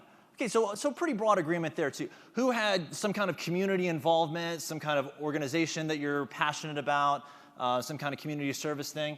Okay, so a lot of those too. So here's what I want to ask. We've all identified the most important things in our life. I'm going to ask you a tough question. Is that what you're spending your time and your money on? When I ask this question to folks, most of the time the answer is not really. Okay? So let's talk about how we bring the important things back into focus, okay? So number 1, schedule your priorities. Don't prioritize your schedule, okay? When you focus on the important things, when you make those a priority, when you force yourself to put those things on your calendar, when you force yourself to contribute to those in your budget, okay? You tell yourself, your family, and the world what's important to you. If you show me someone's checkbook and you show me someone's calendar, I can tell you what is important to them. And the question for you is, if I looked at your calendar and if I looked at your checkbook or your check register, since no one uses checkbook anymore, would I find agreement between reality and what you hope for? And in a lot of cases, the answer is no. And I think that's a big thing that contributes to burnout. So how do we recenter that? Well, one of the big things you got to do is keeping those 3 things in mind, or however many you have on your list. Maybe you've got 5 or 6 by now. But think about those things and make sure that those are a part of your life, okay? How many of you guys have a calendar that is separate for work and separate for family? Okay. So we did this for a long time, and I highly encourage you to bring those 2 together. Have one calendar for family and work combined, okay? So if you want to see your kids' school play or go on your scout camping trip or go to your son's soccer practice or whatever, put those things on your calendar, okay? Put date night on your calendar. So that way when someone comes in, it's like, hey, listen, we kind of need you to pick up this extra shift because someone's got a thing they got to go do, and you can say, oh, I'm sorry, I'm looking at my calendar. I've got something planned that night. I'm afraid I can't, okay? But allow yourself that possibility by actually scheduling those things deliberately. Number 2, don't allow the urgent things to crowd out the important things. This one's a really hard one for me. Okay, I don't know about you guys, but there's never going to be a time when you're not in demand right now. Okay, you have 24/7 needs from your family, from your hospital staff, from your community, and most importantly, from your patients. There's never a time when you're not wanted by somebody this minute, okay? It's just always going to be there. So there's always something conspiring to take you away, to derail you from those important things in your life. So one of the things that I've done that I think has been really helpful is I've trained my staff to be my gatekeepers, okay? So the default answer, they know that the default answer for any opportunity that I have is no. That is always going to be my default answer unless it's something that's just super exciting or super necessary, okay? But when they have a patient that calls me and they need something, they know that my time is really precious, and so they do all the prep work for me. So like, for example, if I have someone that needs a prescription refill, okay, there's 2 ways you could go do that, okay? What we used to do is they would just send me an email and say, hey, doc, this patient needs a refill on his meds. That is super unhelpful. So which meds? How much? How much of a supply? So now they know, okay, bring me exactly what you want, exactly what I need, exactly where I need to order it. Give me a phone number to call. That call takes 30 seconds instead of 15 minutes now, okay? There's all kinds of little things that happen throughout the course of your day that are like that. And if you think about this as an economy of scale, everything that you do that takes 5 minutes that could take 30 seconds, if you have 30 of those, you're talking about hours saved during your day. So train your staff, give them autonomy, give them coaching, help them help you. Find some things to say no to. This one is my Achilles heel. It was for a very, very long time. So my philosophy now is if I hear about an opportunity to take on a committee role or step into a leadership position, if I say, oh my gosh, I've been waiting for this, I'm so excited, yes, let me do this, then the answer is yes. If it's anything less than that level of excitement, the answer is no. And I've said no to a lot of good things, and that's been really hard for me because there's a lot of things that I know I would do a great job, and I know that it would bring a lot of value and it would mean a lot, and there's someone else that can do that. It gives me the opportunity to focus on the things that only I can do, and especially allows me to focus on what I consider to be the important things in my life.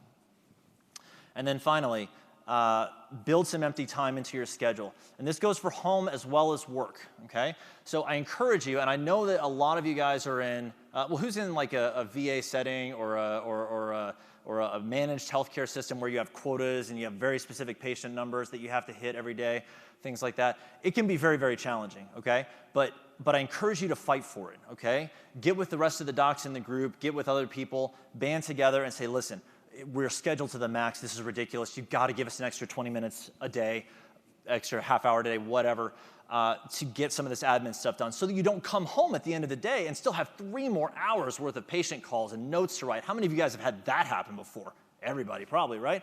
That's terrible. So fight for it. And just as important, fight for it at home, okay? So I remember I had a nurse practitioner working for me one time, and she was just awesome. She was fabulous, but she was getting so stressed out. And I couldn't figure it out because we weren't running a different schedule. I was like, and I asked her, I was like, what's going on? She said, oh my gosh, we just got so much stuff going on. So she was doing a full day with me, at the hospital, and then she would go home, and her daughter had 4 hours of gymnastics every day. I was like, holy cow! How do you even have time to do, what do you do on the weekends? Well, we have gymnastics tournaments. Like, so from sunup to sundown, you are at work and gymnastics and nothing else. You should really schedule time to eat somewhere in there, okay? You should really schedule for some family time. So don't allow yourself to get so scheduled to the max that you don't have time to react to things when they come in. You don't have time for some downtime. It's very important, I think, to have some time for some downtime as well. Okay, so we talked about financial independence. We talked about letting important things be the focus of your life. Now we're going to say we're going to refuse to surrender joy. This is the one I tend to get a lot of pushback on from folks, but I really think that it's important. So how many people have seen the movie Henry V or have read the play, the Shakespeare play? I love this play. Oh my gosh, this is my favorite Shakespeare play. If you've never seen the movie, 1989, Kenneth Branagh, fantastic, definitely go watch it. So in Act 4, they're about to fight the Battle of Agincourt. And Henry has been marching for weeks. It's cold, it's rainy. His troops have, a lot of his troops have died. They fought multiple battles. They've just been marching all through France. And they are staring at this field faced with the overwhelming odds of this mighty French army. They are outnumbered 5-1. Who wouldn't feel burned out in a situation like that, right? The troops are all demoralized and they don't know what to do. And then one of his captains says, I would that we had 1/10,000 of the men in England who will today do no work were here with us today. He's like, I wish we had some more people to help us. I just need hope. I just need something to hold on to. And Henry comes up and chastises him and says, no, we are not going to give up hope. We are not going to give up joy. We are going to go out there. We're going to do what needs to be done, and it's going to be okay. And in the end, they won the day. As I said before, identify the burnout.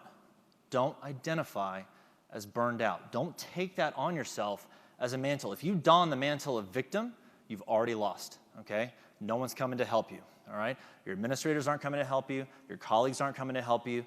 Your best defense is draw a line in the sand. Draw a line in the sand and say, I stop here. Joylessness ends here. I am not going to give up my joy, okay? So, quick bit of Texas trivia from a Texas boy. Does anybody know the commander of the Alamo who drew the line in the sand famously? No Texans in here for real? That's amazing. Colonel Travis. So draw a line in the sand. Refuse to surrender joy. So let's talk about some specific strategies for maintaining your joy. Learn to acquire joy from good things happening to others. I remember a time when I was probably 15, and my dad had gone to some conference, and it had been a full schedule, and they hadn't had a lot of time to do any, shopping. Usually he would like to, find something in the gift shop to bring home to me and my siblings, and this time he just couldn't. It just so happened that he found one thing for one of the siblings that he said was the perfect thing that they would love, and he didn't have time for the other two. So instead of having this disaster thing, mom and dad used this as a teachable moment to teach us that if something good happens to someone else, that's not a bad thing happening to me. If I can share in that person's joy, then I double the amount of joy that I can have during the day. I can be joyful at my own stuff. I can be joyful at their stuff. So it ended up being a book about sharks for my brother. Not that that's relevant particularly, but I just thought you should know that. And the lesson was, I think, really important for me. So being able to celebrate others' accomplishments. I mean, you think about this, like celebrating, when someone's pregnant and they find out they're having a baby, or it's a girl and they're super excited about it. That's easy to get excited about. But when was the last time you were excited about a colleague's promotion, or someone who got an office that you felt you should have had, or someone's getting staffed up, or their budget's getting enlarged and yours isn't, and you're still working harder, or someone got to retire early and you're still at the grindstone? When something good happens to someone else, that's not something bad happening to us. And if we can celebrate with those people, if we can share in that joy, it offers us the opportunity to have more of those joyful encounters during the day. Train yourself to stop complaining unless it's directed to someone who can solve a problem. So what I've coached my staff is that complaints don't go sideways. Complaints go up, okay? Complaining without solutions is just gossip, and gossip will absolutely kill morale with your team. It will absolutely destroy your culture at work. So if someone has something that's concerning, they pass it up the chain. You don't pass it to people who can't help you, who can't solve a solution. If you're someone that the complaints are being passed to, listen to them, pay attention, work on problems, work on ways to solve them. Try to help people with their situation. It'll make your situation better too. Have an attitude of gratitude. Thankful people, I find, it's harder for them to be sad. And you think about that, it makes sense, right? So one of the things that I heard one time, and I encourage you to try this exercise. Try this exercise for a month and see if it doesn't change your outlook. Once a day, find something that's good, okay? If you ever see the Apollo 13 movie when he's, everything's going crazy, and then finally the mission director's like, all right, let's think about this from a different angle. What do we got on the spaceship that's good? And they're like, I'm gonna have to get back to you on that. But you can find something that's good, right? You can find something that's good. Maybe it's something small. Maybe it's a nurse that had to deal with a difficult patient. Maybe it was someone that brought you a task that was so prepared and so ready that it saved you 15 minutes, okay? Find someone who's responsible for that and tell them thank you. Do that for a month. I guarantee you it'll change your outlook on things. And finally, look for ways to continually renew your joy. So you can do this periodically through just like a reset. You go on a vacation, take a sabbatical, things like that, and that's all fine. But I encourage you to do this on a daily basis too. Find little moments for joyful encounters throughout the day. So about 7 or 8 years ago, my mom gave me this page-a-day calendar of Peanuts comic strips. So if you guys are familiar with Peanuts, Snoopy is my favorite. He always will be. And so every day I would turn the page and I'd read another one, and it would just kind of make me smile. And one of the things that I started doing and that we've continued for the last 7 or 8 years is not every day, but probably 2 or 3 days a week, I'll find one that I think is particularly funny, and I'll set it aside and I'll save it. And then at the end of the month, I send all those with a little note to my mom. And so during the week, every single day, I'm reading the Peanuts comic strip. I know she's thinking about me. I'm laughing, and then I'm setting things aside that I know she's going to laugh at, and that's a way for me to bring some joy into my life. So find little ways like that you can bring joy to yourself as well. Let me ask you a question. Who in your life is an encourager to you? Who's your source of encouragement? For me, my greatest source of encouragement is my wife. Encouragement is her spiritual gift. She has this uncanny ability to find just the right thing to say to somebody that just lifts their spirits. And I think we all need someone like that. I tell you what, nothing crushes victimhood like an empowering relationship. Okay? So friend, family member, someone that can lift you up, someone that you can turn to when things are just getting too tough and you just need to unload. Okay? So I'll give you a fun example. So I'm not a golfer. Any golfers in the house? Anybody who considers himself a decent golfer? Okay, so not me. I've played 1.78 rounds of golf in my life. Yes, that math, I actually calculated it out. So I'm not a golfer, but I'm a mini golfer. I've played 87 courses, I think, now in about 200 rounds or so, and 17, 18, 19 states. And I can't chip, I can't drive, but I'm a master of the windmill shot, okay? So last year, there was this show that came out called Holy Moly, and it's as ridiculous as it sounds. It absolutely is.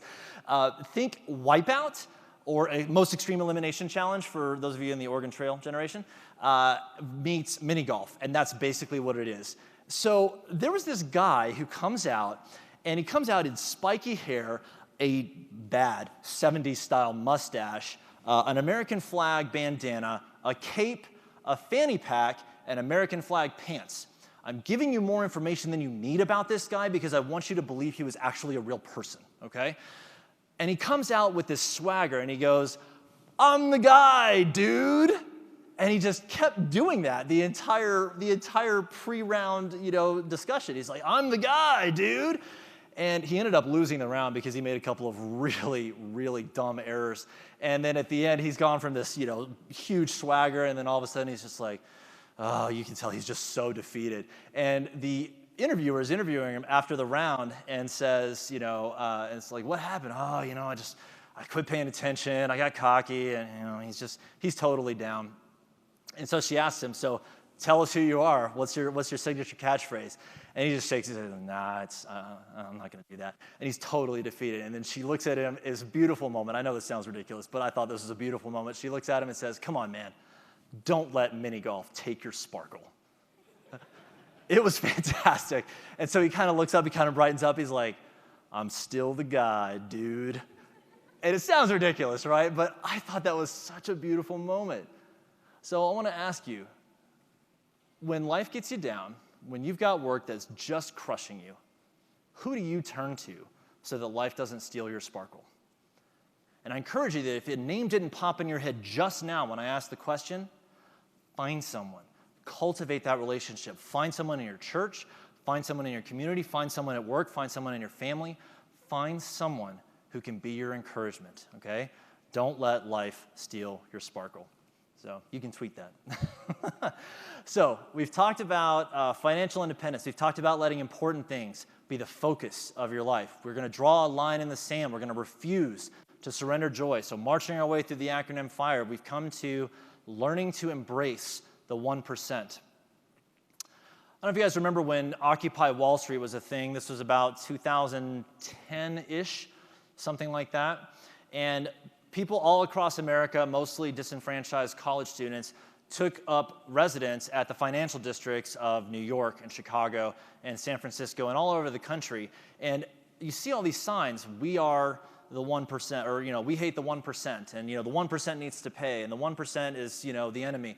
And there's no defined goals, there's no strategy, there's no objective. It's just, we're mad, the 1% are apparently the bad guys, and we now live in Zuccotti Park and the financial district of San Francisco.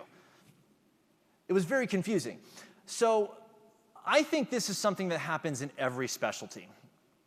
And I want to ask you, what is your 1%? So for gastroenterology, I can tell you the 1%, and this is the 1% of our specialty that if you ask someone, what is the least favorite part? What is your least favorite part about your specialty?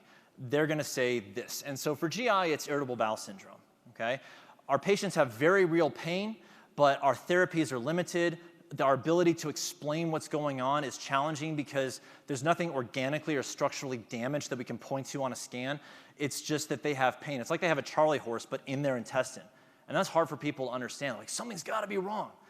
And it's not. And that's very hard. It's very common for gastroenterologists to look at their schedule and go, oh man, I got another IBS patient on my list, and just absolutely sink down into misery. Every specialty has this, okay? So who's OBGYN in here? Okay, I'm going to guess for you guys it's interstitial cystitis. All right, who's neuro in here? Any neuro? Okay, for you guys, it's either migraines or it's epilepsy, and I'm not sure which. For me, it was epilepsy when I did my neuro rotation. Who is orthopedics in here? Okay, so for you guys, it's everything to do with internal medicine. Don't worry, we got you back. But if you can't find a way to tolerate the 1% or even enjoy the 1%, you will end up 100% miserable. And if you're a medical student or a resident and you're listening and you haven't made up your mind about what you're going to go into, if you love 99% of your job and you hate 1% of it, you will be miserable your whole life. You have to find a way to enjoy it or at least to tolerate it. All right, so how do we embrace the 1%? One of my favorite quotes is, "We become brave by doing brave things." Does anybody know who said that?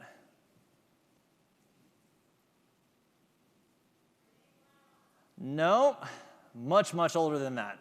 Although she could have come up with it too. It was St. Augustine. He said we become brave by doing brave things. And I think that holds true for other character traits. So I think we become interested by doing things that get us interested. We become interested by getting interested. And so when I was a fellow, I trained myself to find IBS intellectually fascinating. And it was a challenge, okay? I forced myself to listen to my patients. I forced myself to read up on it. I forced myself to try to find patterns. Something interesting happened. One of the things that I observed is that in the patients that had the most severe forms of irritable bowel syndrome, one of the very common linking features was that they had a history of sexual abuse.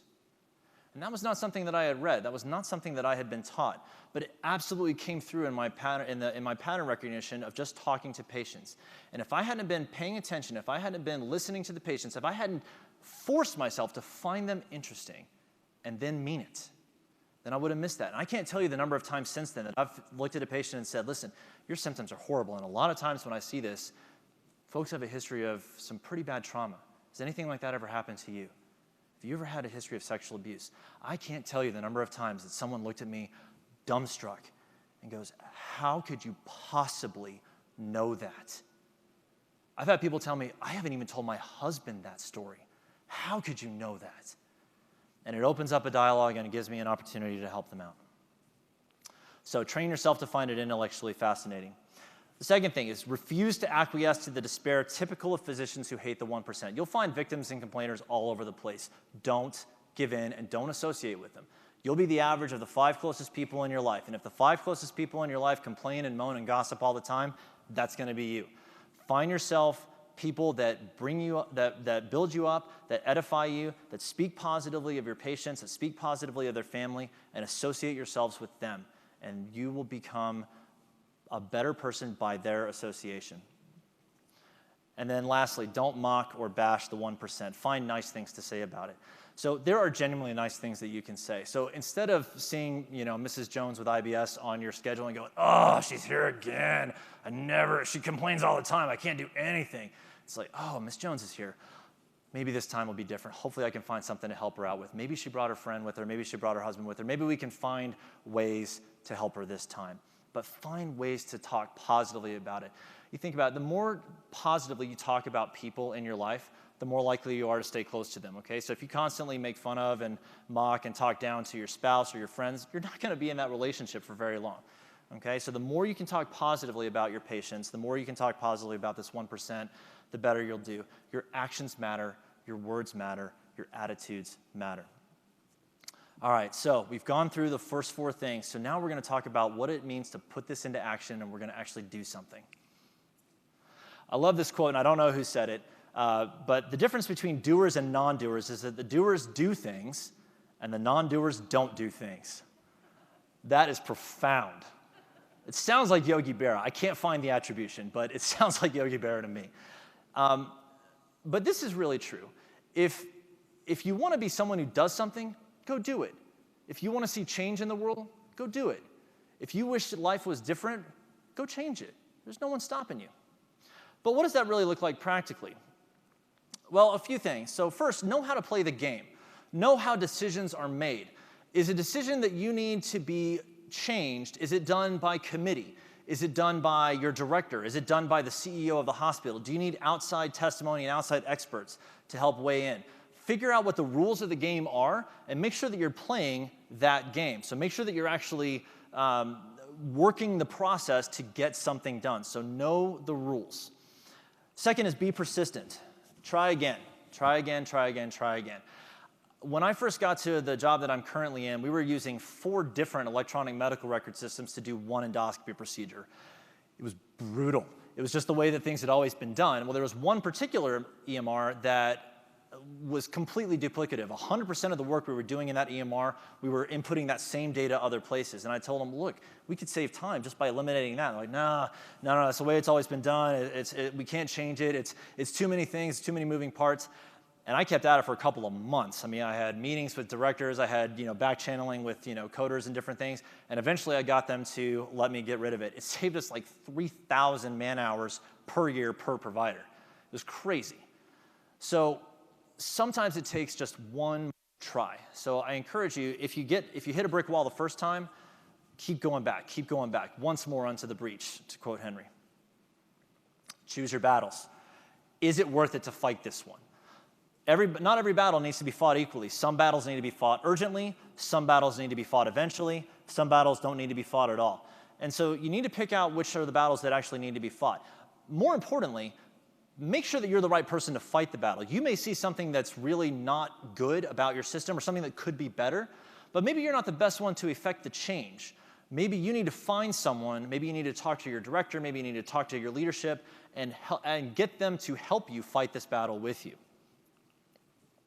And then finally, get involved.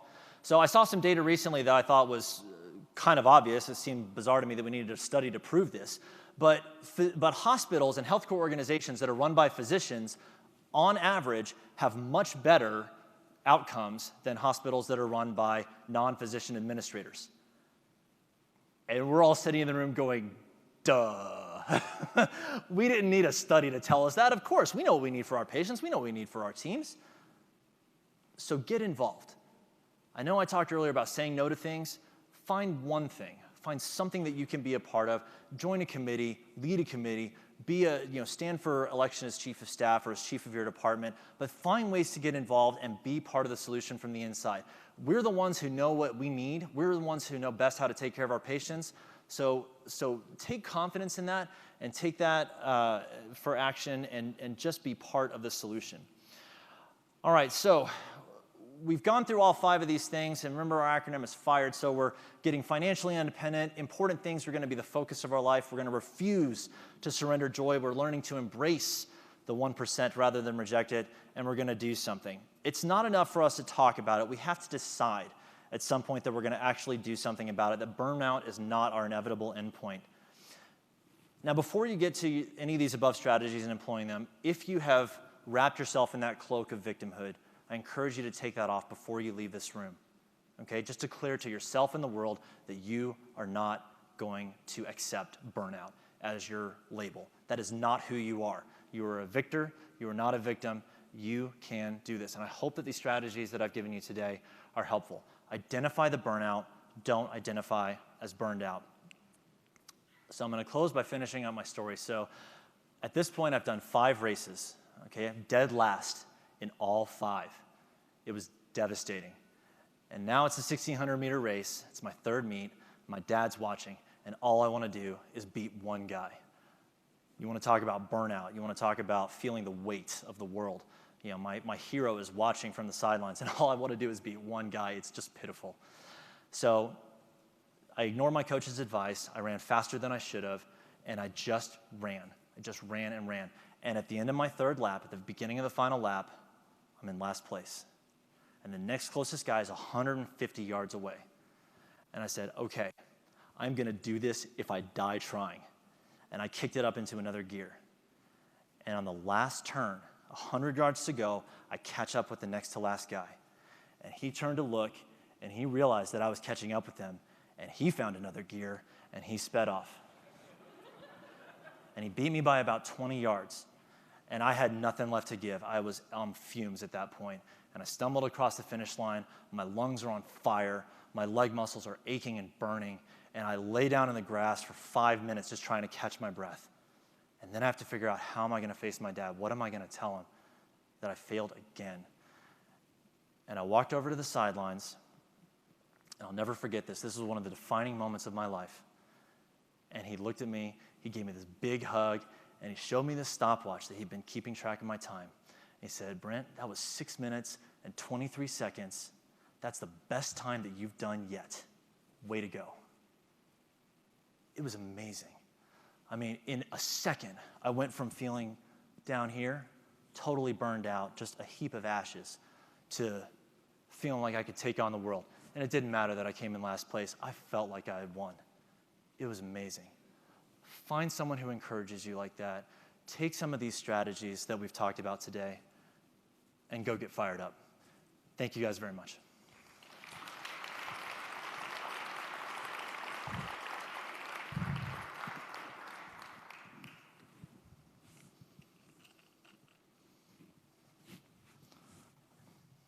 Thank you, Dr. Lacey. That was a wonderful talk. It reminds me of my career as a wrestler.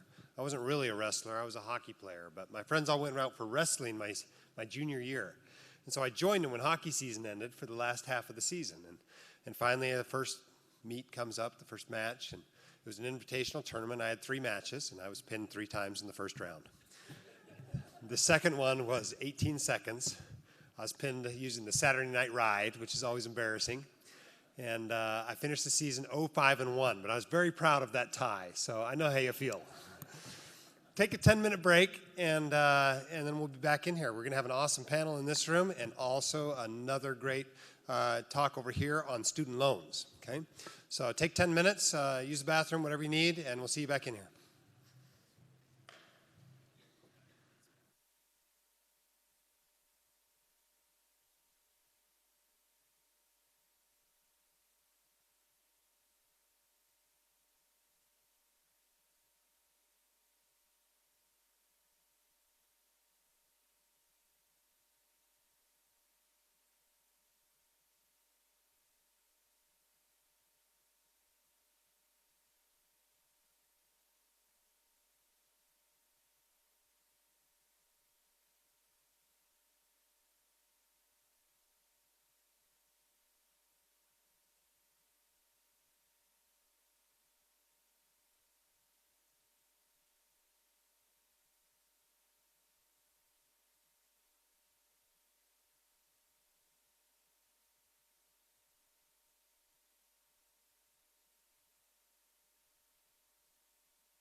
All right, let's come on in and find a seat.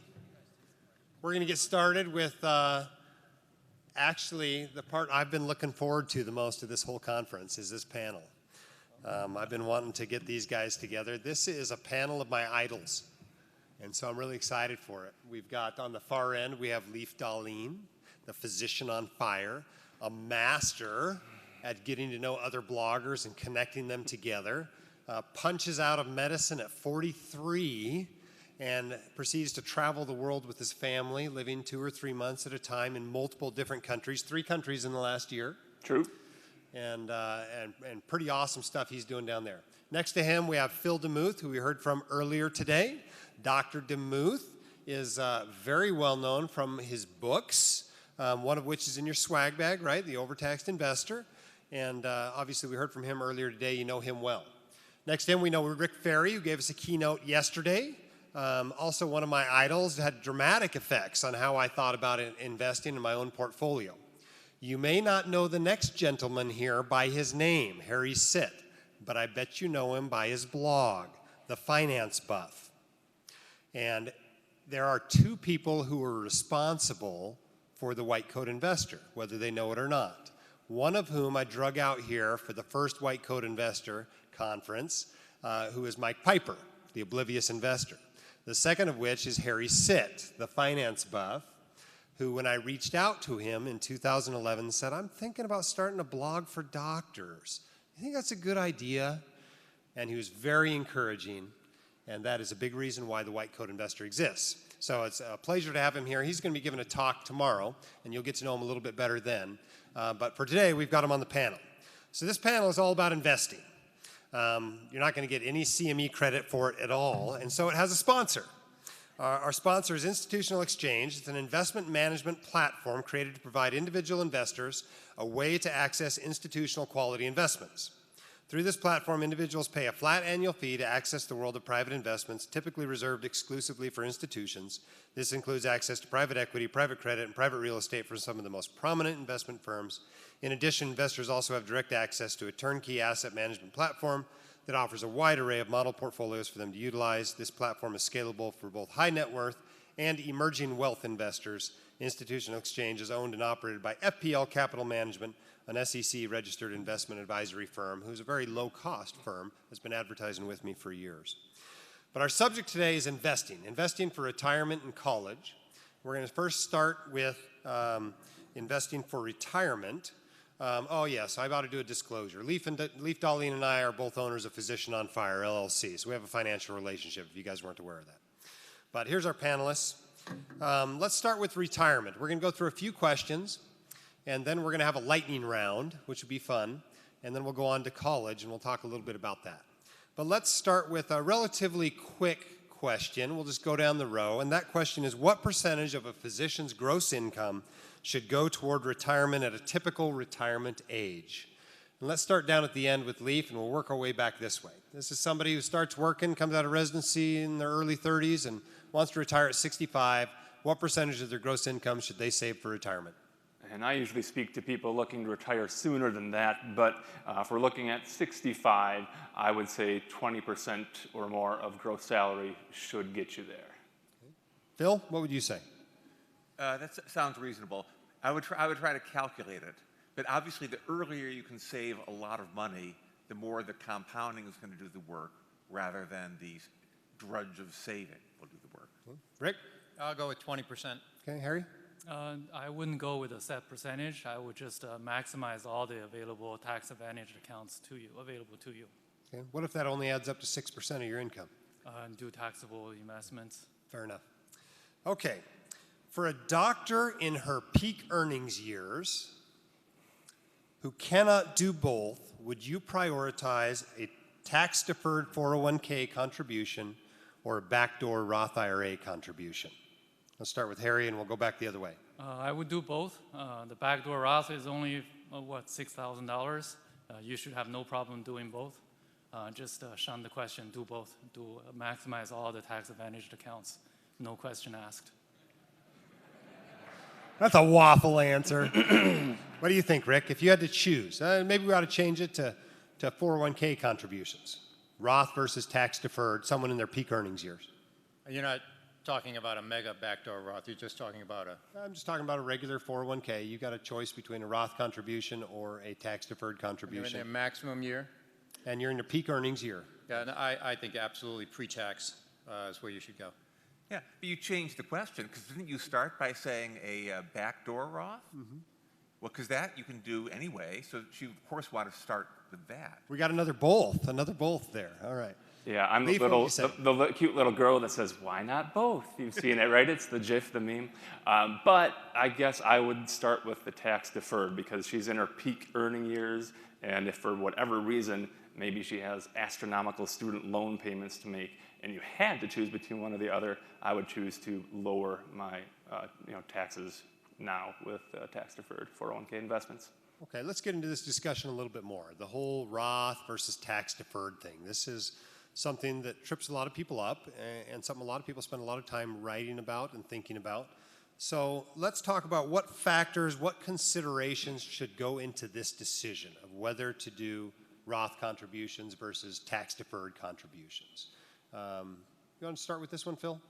What considerations should go into the equation? What should people be thinking about when they're trying to decide? Well, the main issue just is what are your taxes today versus what are your taxes going to be when you take it out?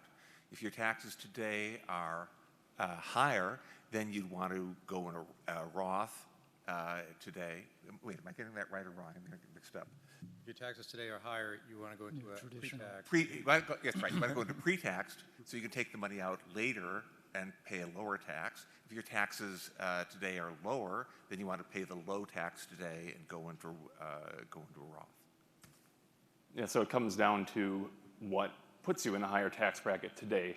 Being single, living in a higher tax state, making a lot of money, all those would favor traditional. If you are married in a low tax state, have a relatively low income, Roth makes sense. How long you want to work also plays a role, I think. If you are planning on early retirement, then tax deferred makes sense because you're going to have time between when you retire and when your RMDs hit. You might have 20 or more years to do Roth conversions, and so tax deferred makes sense now, Roth conversions later, so you can have both tax deferred and Roth money later on in retirement. Anybody else want any other factors you'd consider, Rick or Harry? Yeah, I just call the pre-tax a tax arbitrage. I always refer to it as tax arbitrage. In other words, you're not paying taxes now, but you're going to have to pay taxes later. So the arbitrage is you're at a higher tax rate today than you're going to be later on. So if that's the case, then pre-tax would be I think the right answer. I would make this question not matter. If you think about it, only the $19,500 you can control whether between traditional and Roth. If it's, say, $195, it wouldn't be even a question. It doesn't matter which way. So you want to save so much that $19,500 is such a small proportion. It doesn't really matter. Okay. Let's talk now about simple investing solutions, all right? We're talking about target retirement funds, life cycle funds, life strategy funds, sometimes they're called. Are these investing solutions good enough?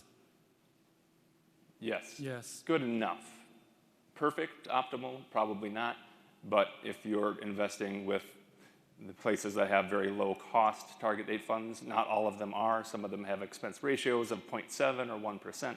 But if you're with Fidelity, Vanguard, maybe Schwab, and the expense ratios are in the below 0.2, maybe 0.1, I think that's for most people good enough. Anybody disagree with that? I think you're going to need to differentiate between, say, a balanced fund that has a fixed allocation and a target date fund where the allocation to equities decreases over time, because those are fixed based on a pre-scheduled decrease.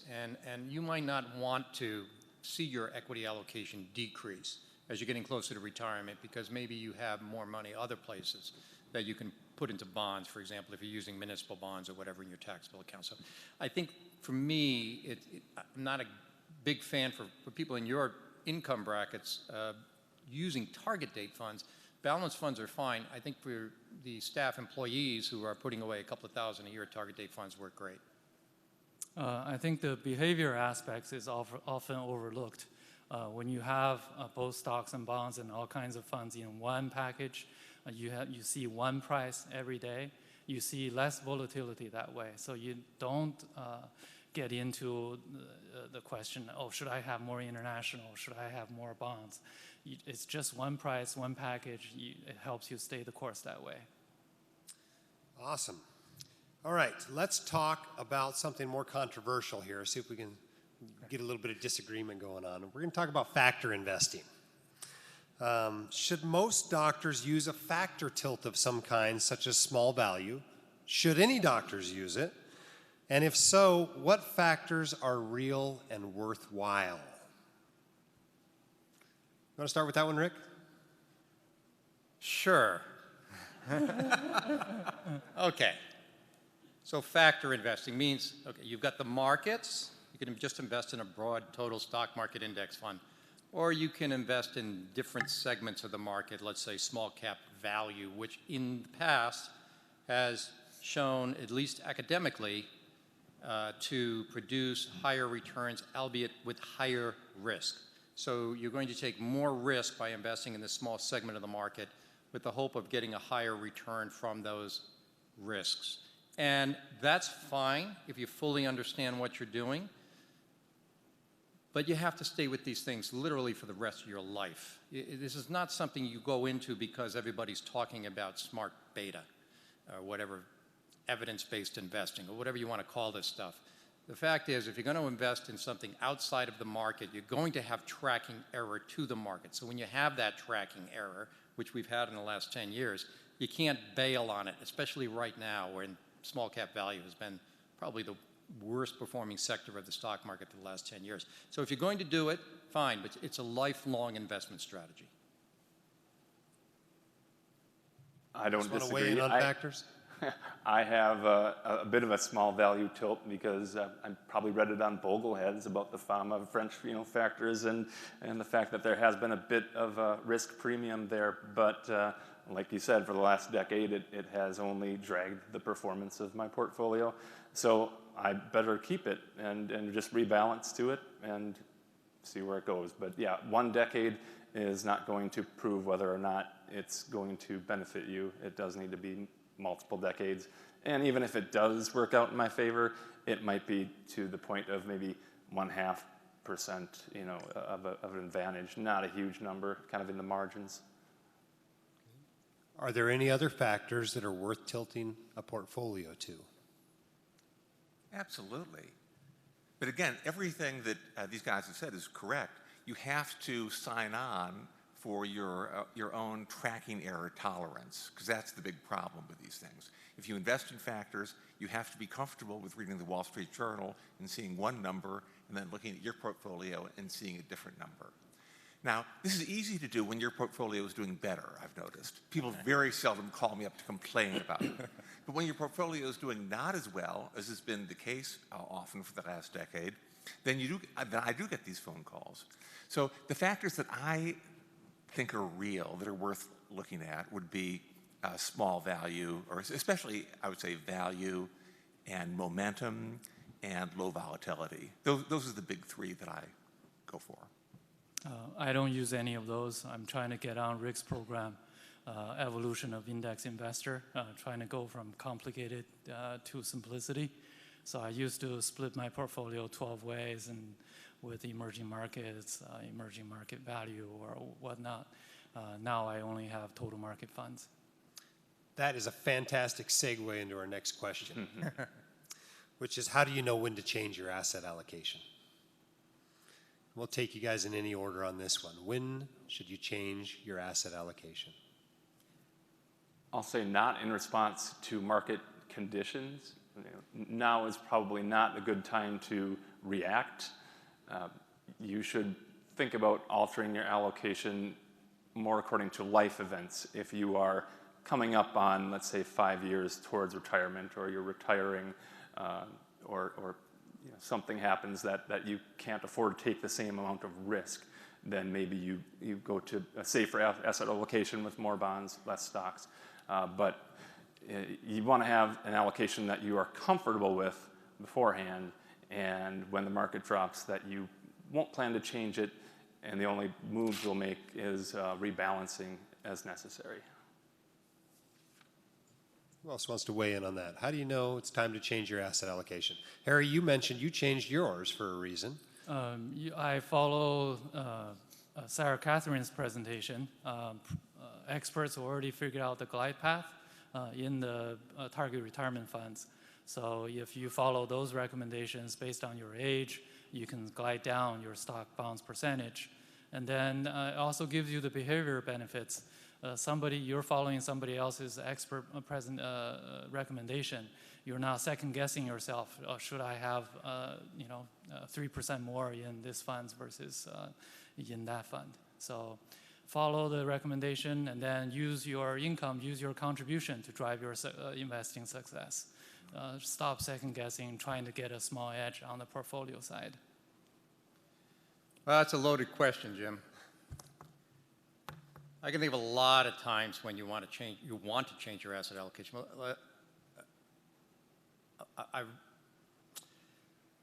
Coming up with your allocation between just stocks and fixed income is probably the biggest question that I have for people who I speak with. Everything else falls in line after that, but coming up with that mix is really difficult, because if you take too much risk, then you'll find out right now that you're taking too much risk, and you will change your asset allocation because your body won't let you sleep at night if you don't. And you don't want to have to capitulate down to a lower allocation in equity at a time like this. A lot of young people don't want to take as much risk. They've seen their parents lose a lot of money in the market crash, so you have to move them up in allocation over time as they get used to risk. Then there's the people who are just getting ready to retire, like 5 years before they retire. They want to change their asset allocation and reduce risk. And so you got to work with that. How much should you reduce?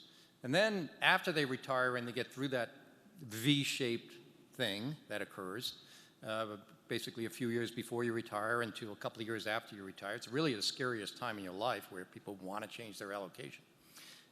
You realize that you have more money you're ever going to need, and now you want to change your allocation again and get more risky for the benefit of the children and the grandchildren.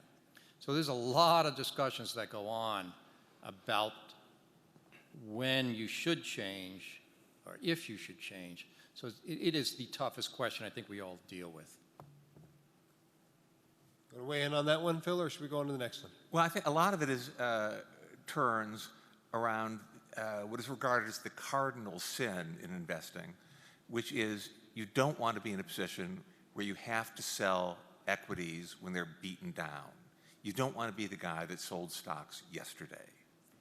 So a lot of asset allocation is a way of trying to avoid like sequence of returns risk for retirees. But I think that is, Rick mentioned some other issues, scenarios where it's also salient.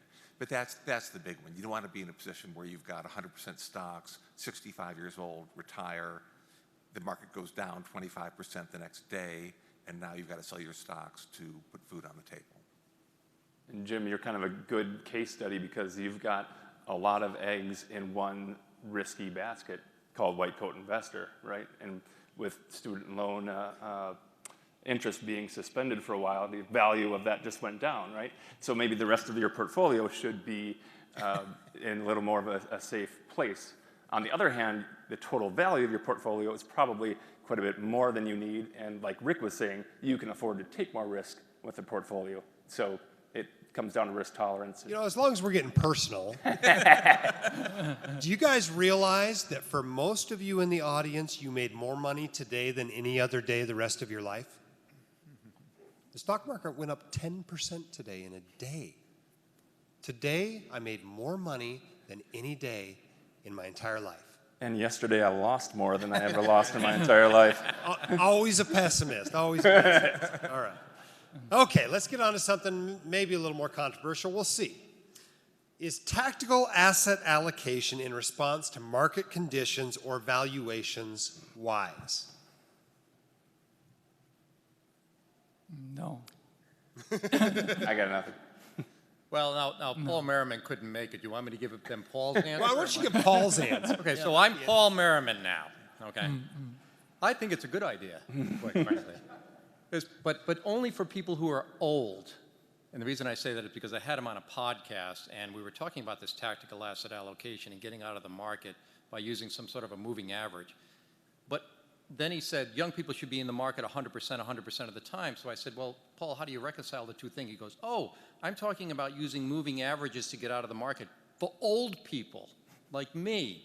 So that's what he said. Now, Rick Ferry, gosh, I mean, I don't know anything harder to do than try to figure out when the market's going to go down and when the market's going to go up.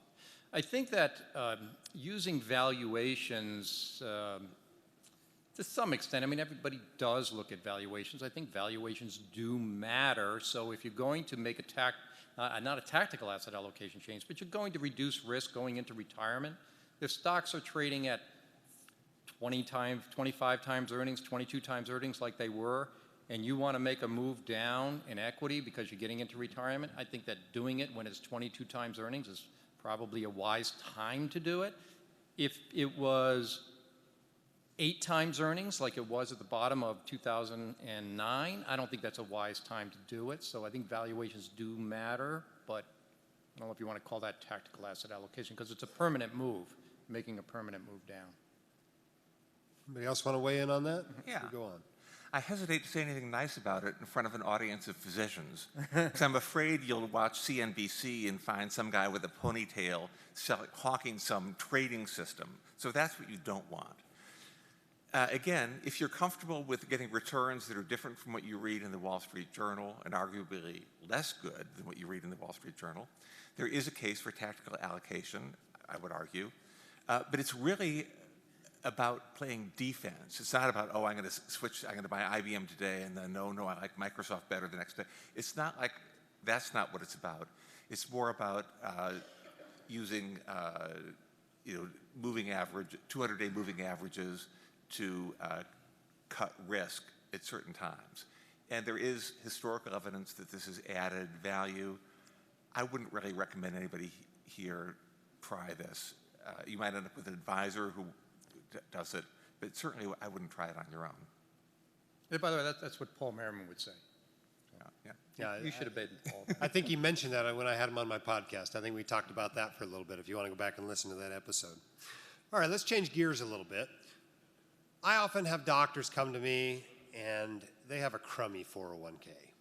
You know, the funds aren't awesome, the fees are high, the expense ratios are high. When are 401k fees too high to bother using the 401k? How high is too high? You want to start, Harry? Typically, the 401k fees are not high enough for you to bail from the 401k. So again, the 401k is 19.5. Do the 19.5 no matter what, and then make your contributions elsewhere such that the 19.5 is such a small amount of your contributions, and make it not matter. You just want to weigh in on that? I'll say always get the match no matter what, at least invest enough to get your match. And then I think it depends after that, what tax bracket are you in, how much money are you going to save by being able to deduct that contribution.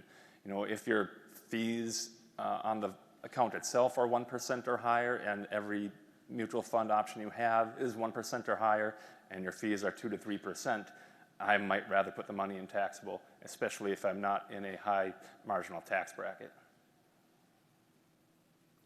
I've looked at a lot of 401k plans, and I'm going to just twist this a little bit. There's usually,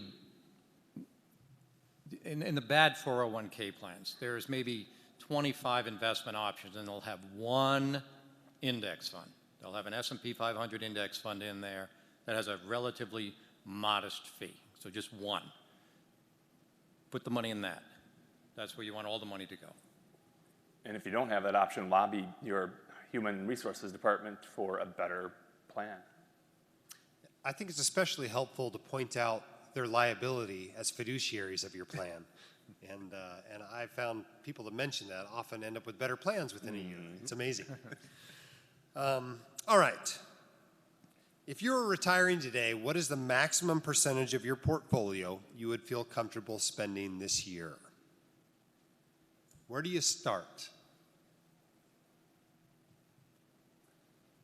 I'm going to throw out a high number because you're just asking about this one particular year. Perhaps the right lake home comes on the market and I buy it, I might spend 10% of my portfolio.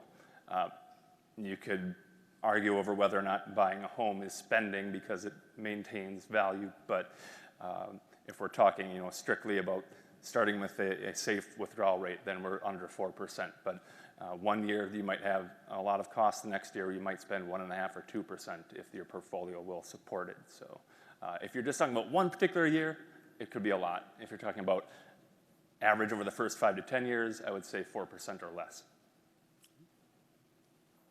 Anybody else have a different answer?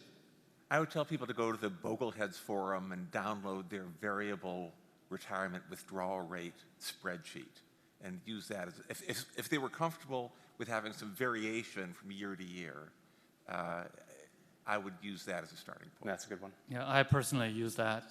There is a table on the wiki based on your asset allocation and your age. You can look up a percentage. The variable percentage withdrawal just based on your portfolio value of the year and then multiply by a percentage. If your portfolio value goes down, then you multiply by the percentage and then your withdrawal amount also goes down. So by trading, having a lower amount of withdrawal when the portfolio value is low, you get to have a higher withdrawal percentage. So based on my own value portfolio allocation and my age, I get like 4.4%. So nobody thinks it's wise to follow a blind 4% rule throughout retirement? No. Yeah, I didn't get a chance to say All right. something. Let's hear what you think. Yeah, so it depends. How much, I think there are a lot of big things here on how much you could take out. Number one, how much money do you want to leave to your children? Right? If the answer is they're going to get what's left, you could take out a lot of money, generally. If the answer is I want them each to get what I have in there now, then you can't take out as much. The second thing is you're going to get some Social Security. Are you currently taking it? If not, and you're going to take it when you're 70, then you could take more out now because you're going to be taking less out when you get Social Security. Another one, big one, inheritance. Are you going to get any money from your parents or from uncles or whoever? And if the answer is yes, you're going to get money from them, then you could take more out now because that money's coming in. Believe it or not, most people, if their parents have a lot of money, they actually inherit it. And for some reason, when I talk with people, they say, but I don't want to count that extra $10 million my parents have. Oh, why not? Well, I don't feel like it's mine. Well, it's going to be yours. Okay, so you can take out more money. And then, little things like long-term care insurance. If you have long-term care insurance, then, later on down the road, that's going to be paying for the nursing home. And finally, how many homes do you have? How many pieces of real estate do you have that you're going to sell later on down the road? So the answer is, it depends on all these other factors, how much you can safely take out today. Okay. All right. You mentioned Social Security. How should a 40-something doctor think about their future Social Security benefits? I'm a 40-something-year-old doctor, so I'll give a quick answer. I say Phil was just about to jump in. But I would think that it will be there in some form. It may very well be less. You might not be able to take it until later in life. You might have to pay more into it between now and when you retire.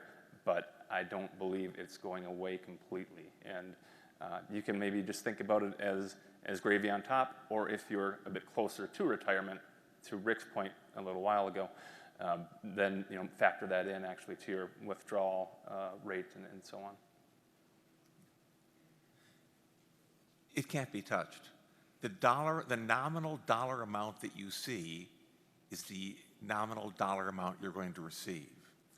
However, that's not to say that you're going to be able to spend that money, because they'll find ways of taxing it or make you pay more for it. But just politically, it's untouchable.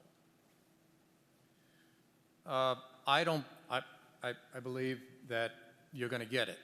You're going to get it when you contact the Social Security office. You log on. It asks you, it tells you how much you're entitled to. I do believe that you'll get that.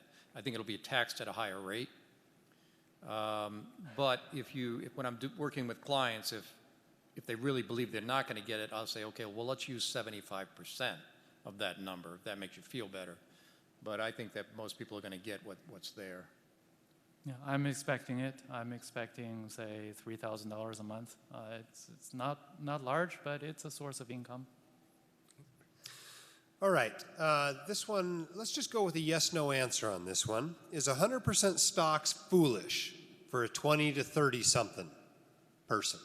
You're in your 20s, you're in your 30s, is 100% stocks a foolish portfolio? Not necessarily, because most of your money isn't invested.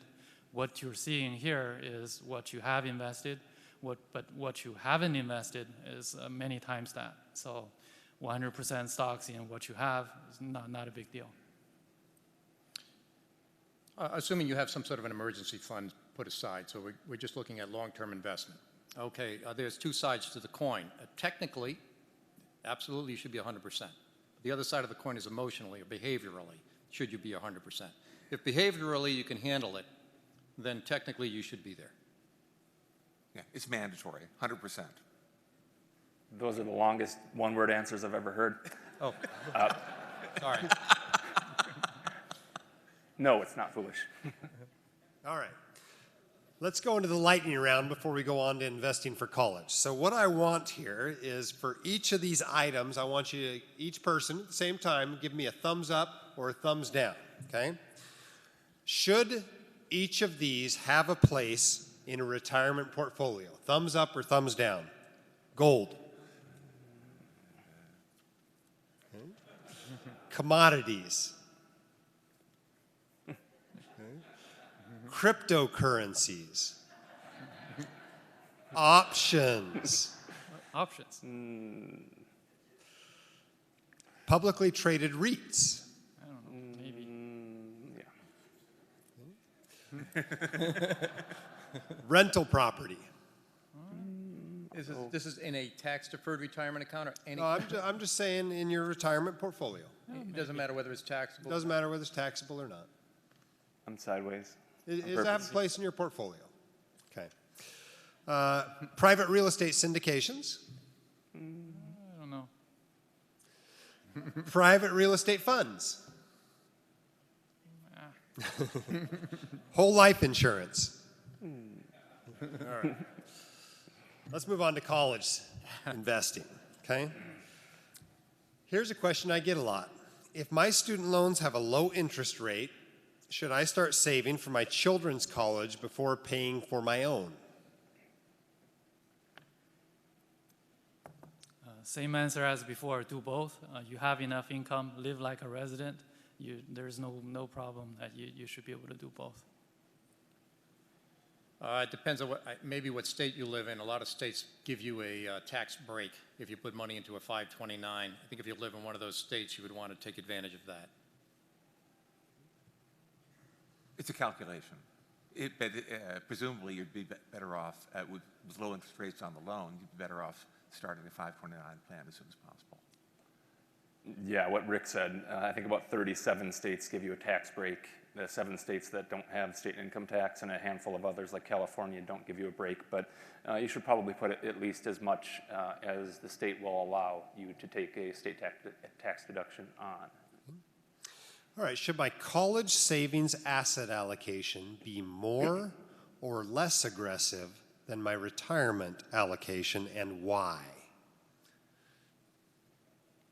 I'd say more, because it's money that you can probably afford to lose, and you'd like to see more there. It's kind of like the child's inheritance question earlier. You can afford to be aggressive because it's not money that absolutely has to be there. You can probably find a way to pay for college if stocks don't perform as well as you hope. That's been my plans thus far anyway. Depends on the number of children you have. So you can roll these things from one child to another to another. So you can be really aggressive on the first one anyway and just, roll it down. I think though if you just have one child and to me, this is what I did. I was very, very aggressive until I got the money in there that I needed, and it wasn't a 529, it was a UGMA account. And then I just went all to bonds, 100%, because I needed that money to pay for their college, and I just segregated it. Yeah, it depends on the age of the child. Many 520 plans have age-based options, so just go with that. And then somebody already made the asset allocation. Again, stop trying to over-optimize on the asset allocation or on the investment side. Use the contribution to drive your success. What do you think, Phil? Yeah, that's a good idea. Use the age-based glide path in a Vanguard 529 plan. Okay. All right. How much input should the child and the parents each get in college selection? I like Stephen Podnos's mandate. I'll pay for your college as long as it's at a state school. So, but that's going to be tough, and that's not going to work with every child. You know, if you have a child that rebels against your rules, it's not going to work well at all, and they'll end up at a private school to spite you and a whole lot of debt. So it depends on the child, but I plan to be an influence, but I don't think I will make that exactly a mandate. But my wife went to all public schools, I went to all public schools, and they served me well. And I like the study he quoted too, that showed kids that did well in high school and went to public schools exceeded later on in life, whereas those that went to Ivy League and became average students, even though they were at the top of their class in high school, maybe didn't do as well. I'd love to see the actual source study on that, but that was interesting data. That ship sailed so long ago for me.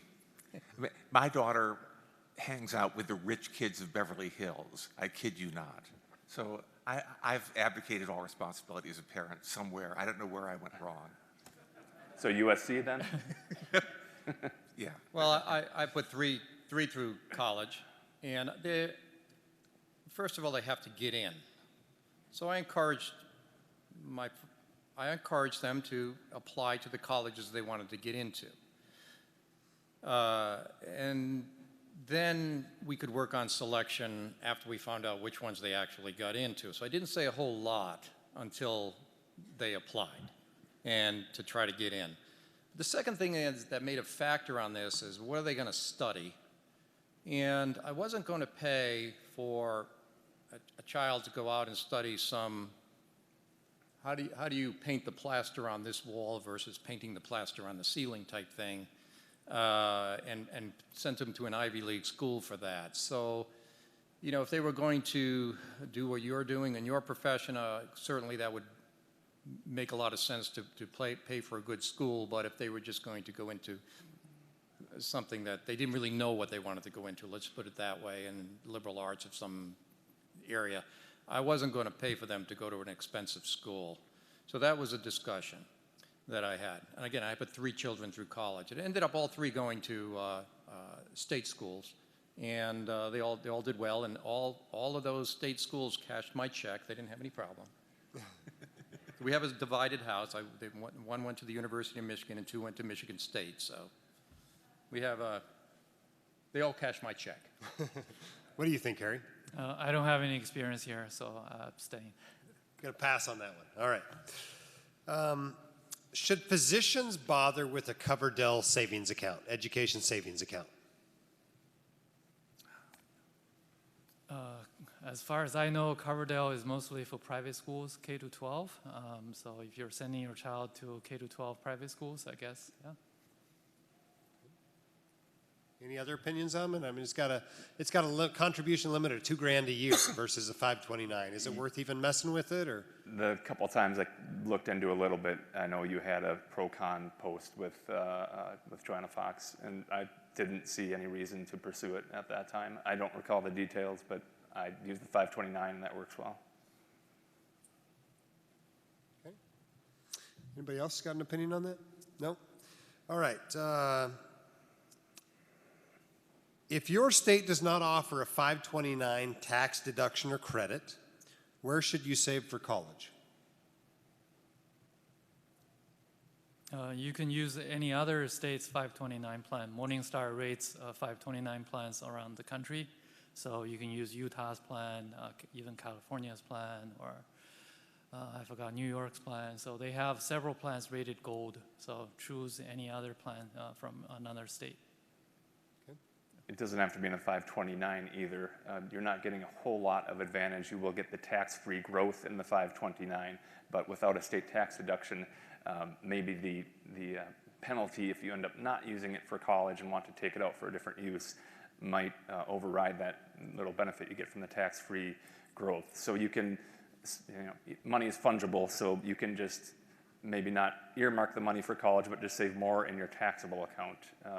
Then that's a good place to save for college as well. I would definitely use the 529 plan, and I would use one of the states that offers Vanguard: Nevada, Utah, New York, I think, two others. Yeah, I would add one more thing. Currently, your state doesn't offer any incentive, but doesn't mean that forever you won't have any incentive. So if you move to another state that offers a state tax incentive, you can move over your 529 plan from one state's plan to another state's plan. So some states also give a tax incentive for rollover contributions as well. So even if you're not getting the tax benefits today, you may still get the tax benefits in the future. Okay, good point. All right, what do you think about using a rental property to save for college? I think I'll say again that money is fungible, so I don't really see the point of assigning the rental property particularly to one child's education. I mean, if you want to invest in rental properties, then you can do that and you'll make money and you'll have to pay for college, so you can say, oh, that money is paying for this tuition, but that's just mental accounting. What you're doing is you're investing and you're paying for college, but connecting the two, I think that's just a mental trick. Anybody else have an opinion on that one? Are you talking about using rental property for them to live at while they're No, at I'm college? talking a kid that's 2 years old and you're like, I need to save for college, you're going to buy a duplex. And that's where the college fund's going to be. I think it's mental accounting. Yeah, I agree. All right. Similar question. What do you think about using a whole life insurance policy to pay for college? Bad idea. Wouldn't buy it anyway. All right. Can't sell that one. I got a few questions here that were submitted by attendees of this conference. Okay. The first one is, my husband and I are both physicians and plan to pay for our 3 kids' undergraduate education. I've heard podcasters talk about having your child work through their undergraduate education and be on the hook for part of their education so they appreciate what they have. Is it possible to teach our kids to appreciate graduating debt-free without making them actually pay for part of their education?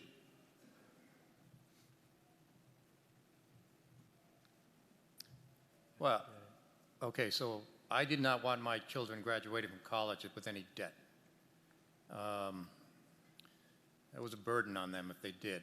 So I was going to pay for their college. But the deal was the bank closed in 4 years. And if they didn't get it done in 4 years, then they would be taking on their own debt. That's how I did it. I think having the child have some skin in the game in one way or another is a great idea.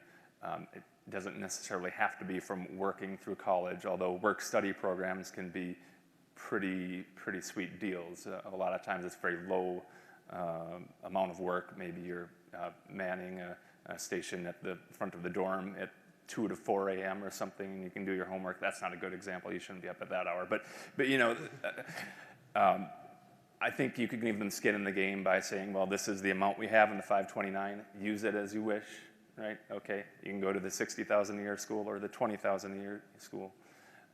Do they have to work through?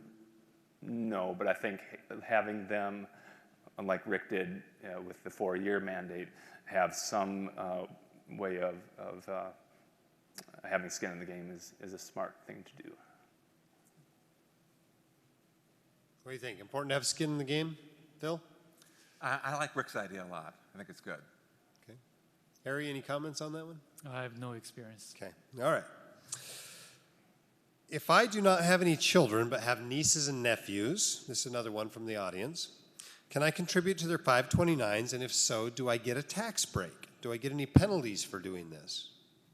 So starting 529s for nieces and nephews. Yeah, you certainly can. I do contribute to a 529 plan for my niece. You can be the owner, or the parent can be the owner. If you are the owner, then you get the tax benefit. Okay.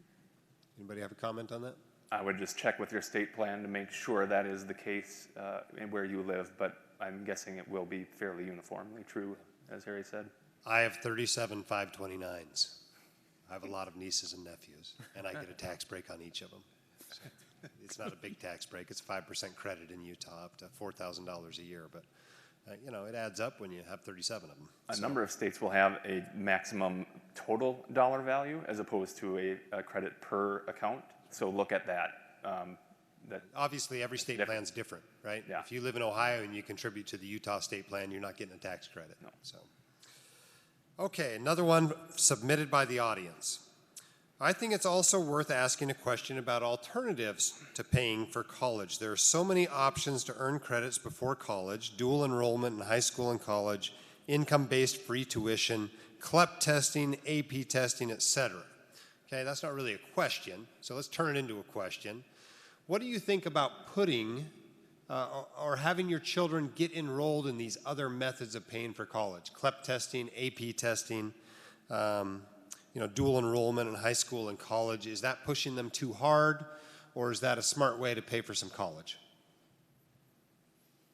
I submitted the comment, so I'll let the other panelists address it.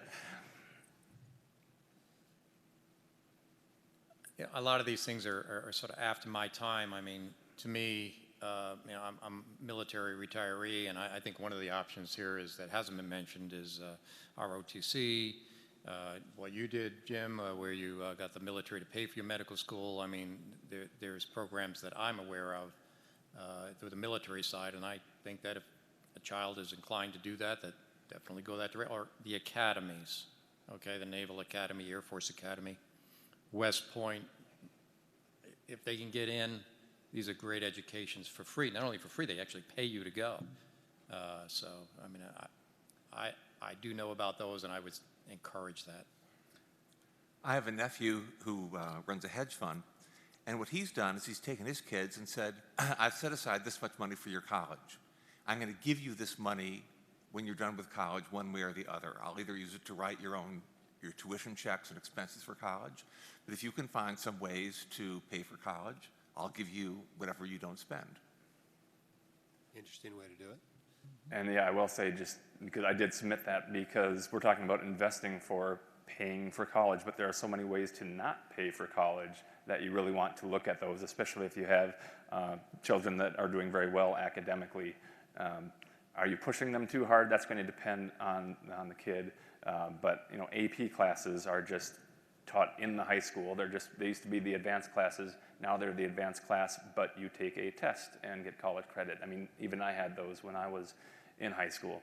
And so if you can enter college as a freshman with a year or two worth of credits, you've saved yourself a ton of money.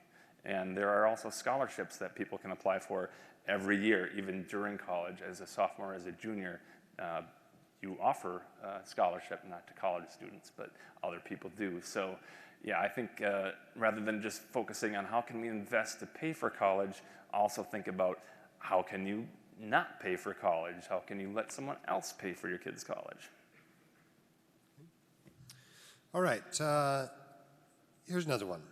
If I have the means to put $150,000 into my one-year-old's 529, should I do so? So this rolls into a question of how much money should you try to have in a 529 by the time your child goes to college? And it's a really interesting question because I get asked a lot, and I have some people who have $600,000 in their 14-year-old's 529 because they're going to not only go to college, but then they're going to go to graduate school and then medical school and everything else. So they've got their whole life already planned out for them. So they need to have all this money in a 529. I would not put $150,000 in a 529 right off the bat for a 1-year-old. Maybe 50,000 and then see how it goes. But again, it depends how many children you have.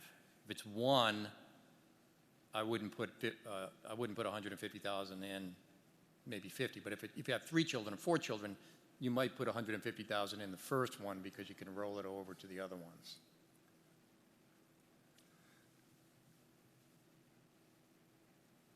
One good strategy, I think, is the problem with the hypothetical is they waited too long.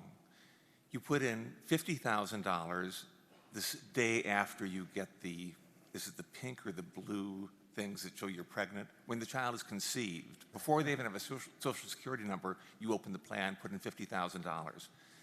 Then, when January 1st rolls around, you put in your 5-year contribution of the $150,000. So then you've got $165,000. And then you superfund the plan at every point that you can. Every 5 years, you put in $75,000. You want to grow the plan as big as possible because the plan is actually a retirement plan. It's called college plan, but they call things lots of different names. It's a legal structure that I think is going to be a better retirement plan than some others, for at least if you plan on having kids, grandkids, great-grandkids that are going to be going to college. Because you'll be able to pass this plan, anything that your kids don't spend, down to the next generation. They can send it down to the next generation. And it's going to go outside of your estate, I believe. So there's a lot of, and also it's very unlikely it's going to be touched. The IRAs, 401ks, the government's always tinkering with them. Obama said, okay, let's tax these 529 plans. There was a huge outcry from the middle class. He withdrew the proposal the next day. It was like, oh, this is like Social Security. We maybe better not touch this one. So I think it's a good savings plan. In the worst case, you take out the money, or your great-grandkids take out the money, pay the 10% distribution for 80 years of compounding, and if they don't want to spend it going to wine tasting classes in Paris, they can, spend it on whatever they want. It's interesting that there was an outcry from the middle class because I've seen the stats of how many people actually take advantage and use these plans in the U.S., and it was something less than 10%.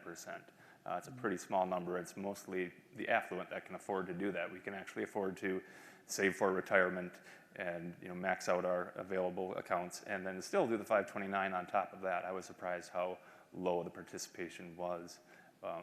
I also wanted to comment just on where does that $150,000 number come from, and Phil, you kind of referred to it without saying it, but it's the gift tax exclusion is $15,000 per parent that you can gift to your child per year without affecting your future estate tax. And for the 529, there's an exception where you can give 5 years worth of annual gifts at once every 5 years. One other caveat to doing that super funding is that you want to check with your state to make sure if it's a state that offers a tax deduction on your gift, if you overfund it well above and beyond their, let's say, $10,000 or $20,000 limit that they will actually give you a state tax deduction on per year, that money that you gave that was over will roll over to following years. Otherwise, if you only give once every 5 years, you might only be able to get a state tax deduction every 5 years, and so you're shortchanging yourself a little bit by giving it all at once. You give the money more time to grow, but you give yourself less of a tax deduction, potentially, depending on how the state treats it. Any other comments on that one? Okay. All right. Am I better off sending my kid to an expensive college, sending them to an inexpensive college, and investing $200,000 for their retirement today, or not sending them to college at all and investing $300,000 for their retirement today? Probably inexpensive college, I would guess. I'd say all three. I don't. Yeah. It depends on the child. It really does. I was about to do why not both? Well, my view is that I think Benjamin Franklin said that going to Harvard, you might as well give the kid dancing lessons. So I think that probably the money would be better spent buying them a 7-Eleven franchise having them skip college altogether and letting them learn about life from actual work. Of course, that's not what I do, but that's what I say. All right, fair enough. Okay, let's do a little bit of a lightning round. Some quicker answers on these ones. Favorite 529 plan for out-of-staters, for people from another state? What's your favorite plan? California or Utah? That's two. You got to pick one. Utah. All right, Rick? So because Harry said Utah, I'll say New York. Phil? Nevada? Okay. Boy, you. I was going to say Nevada because other one's taken. I'll say Michigan. That's where mine is, but I get the state tax deduction. All right. What is the best thing to do with an overfunded 529? The kid is now out of college. You still got $100,000 in there. What should you do with it? Harry, what would you do with it? You change the beneficiary. So the 529 plans, you can change beneficiary to a number of family members of the original beneficiary. So if that child doesn't have any siblings, you can have that child save the money, keep the money in the 529 plan until you have a grandchild, until that child has their own child, and then the beneficiary can be changed into to their child. You agree, Rick? Yeah, I agree with what Harry just said. You pick somebody just to put their name on it until you have grandchildren. Hopefully you'll have grandchildren. If not, some niece or nephew is going to do okay. Well, you could also use it for golf lessons at Hilton Head. Film school in London. There are lots of educational opportunities. What do you think, Leaf? What's the best use for that extra $100,000 in that 529? Best would be to hold on to it and make it multi-generational. But like Phil said, there's a list of approved educational facilities. It's not like anything. It does have to be on a list, and there's like a 20-page PDF that shows which cooking schools in Italy you can attend, and also pay for your room and board over there with it, as long as it's within the reasonable costs of attendance. So, yeah, that's a fun way to use it. So we shouldn't use it for pilot lessons in a Cessna Dr. Killer? Probably not. All right. I will say something because it's important. Is that Leaf brought it up? Is that not all colleges will allow you to use a 529 money. They have to be on that list. If the college is not on that list, and I found one, client pointed one out to me. Their child wanted to go to this particular college, and they said, I can't use 529 money there because it's not on the list. And sure enough, it wasn't. How many schools are there that aren't on that list? Are these any schools that anybody in this room's heard of? Or are they obscure schools? Well, there's actually a school in Michigan. Michigan State? No, it was not Michigan State. I want to say Hope in Michigan, Hope College in Michigan. Okay, interesting. Yeah. Not very many, but there's a few. No, but it was interesting that there were actually colleges that were not on the list, yet there are cooking schools in London, So how do they get on the list? I know why. I know why they're not on the list. It's because they had a religious bend to them. In other words, you had to separate church and state or something, and so therefore, because they had this religious. Maybe it's a seminary school. Could that be? Because Notre Dame has a religious affiliation, and so do a lot of other major universities. So could be. Yeah. All right. Here's another one. Should parents ever borrow for their child's education? Let's go down the line here. We'll start with Harry and work our way down. Probably not, because the student can borrow. The student can borrow at better rates than the parents can borrow. Rick, what do you think? No, I agree with that answer. You let the child borrow the money. Phil? Yeah, I don't know, but sounds good. Leaf? Yeah. Okay. All right. Well, we're running out of time here, so let's go with one more question for them, kind of a closing statement for each of them. If you could give one piece of advice for investing for either retirement or for college, what would it be? Start young.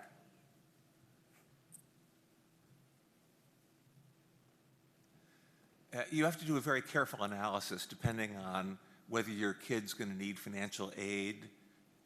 You might be better off having your grandparents open a 529 plan. So it's a case-by-case study. It very much depends on the particulars of your situation. Take advantage of all of the tax-efficient vehicles that you have available to you, all the different types of accounts. Take advantage of all of them, even that little $6,000 backdoor Roth. Save more, save early. All right. Thank you very much. Leif, Harry, Phil, and Rick. It's been a great panel. I think everybody learned a lot. Thank you for your time. Good job, gentlemen. So we are done for the day. We're going to start up again at 8 tomorrow morning. Breakfast is on your own tomorrow. And we'll see you back in here at 8. We're going to be doing breakout sessions. So there'll be sessions in this room as well as the other room. Look at the app so you can choose which one you want to go to. And then tomorrow afternoon, we'll have some more keynotes again in the big room. By the way, the lunchtime panel tomorrow, we've canceled that. I was going to bring some of the exhibitors onto a panel, talk a little bit about private real estate. All 5 of them have gone home, so we won't be having that panel tomorrow, but we'll be having the regular schedule, the full thing. So we'll see you tomorrow morning.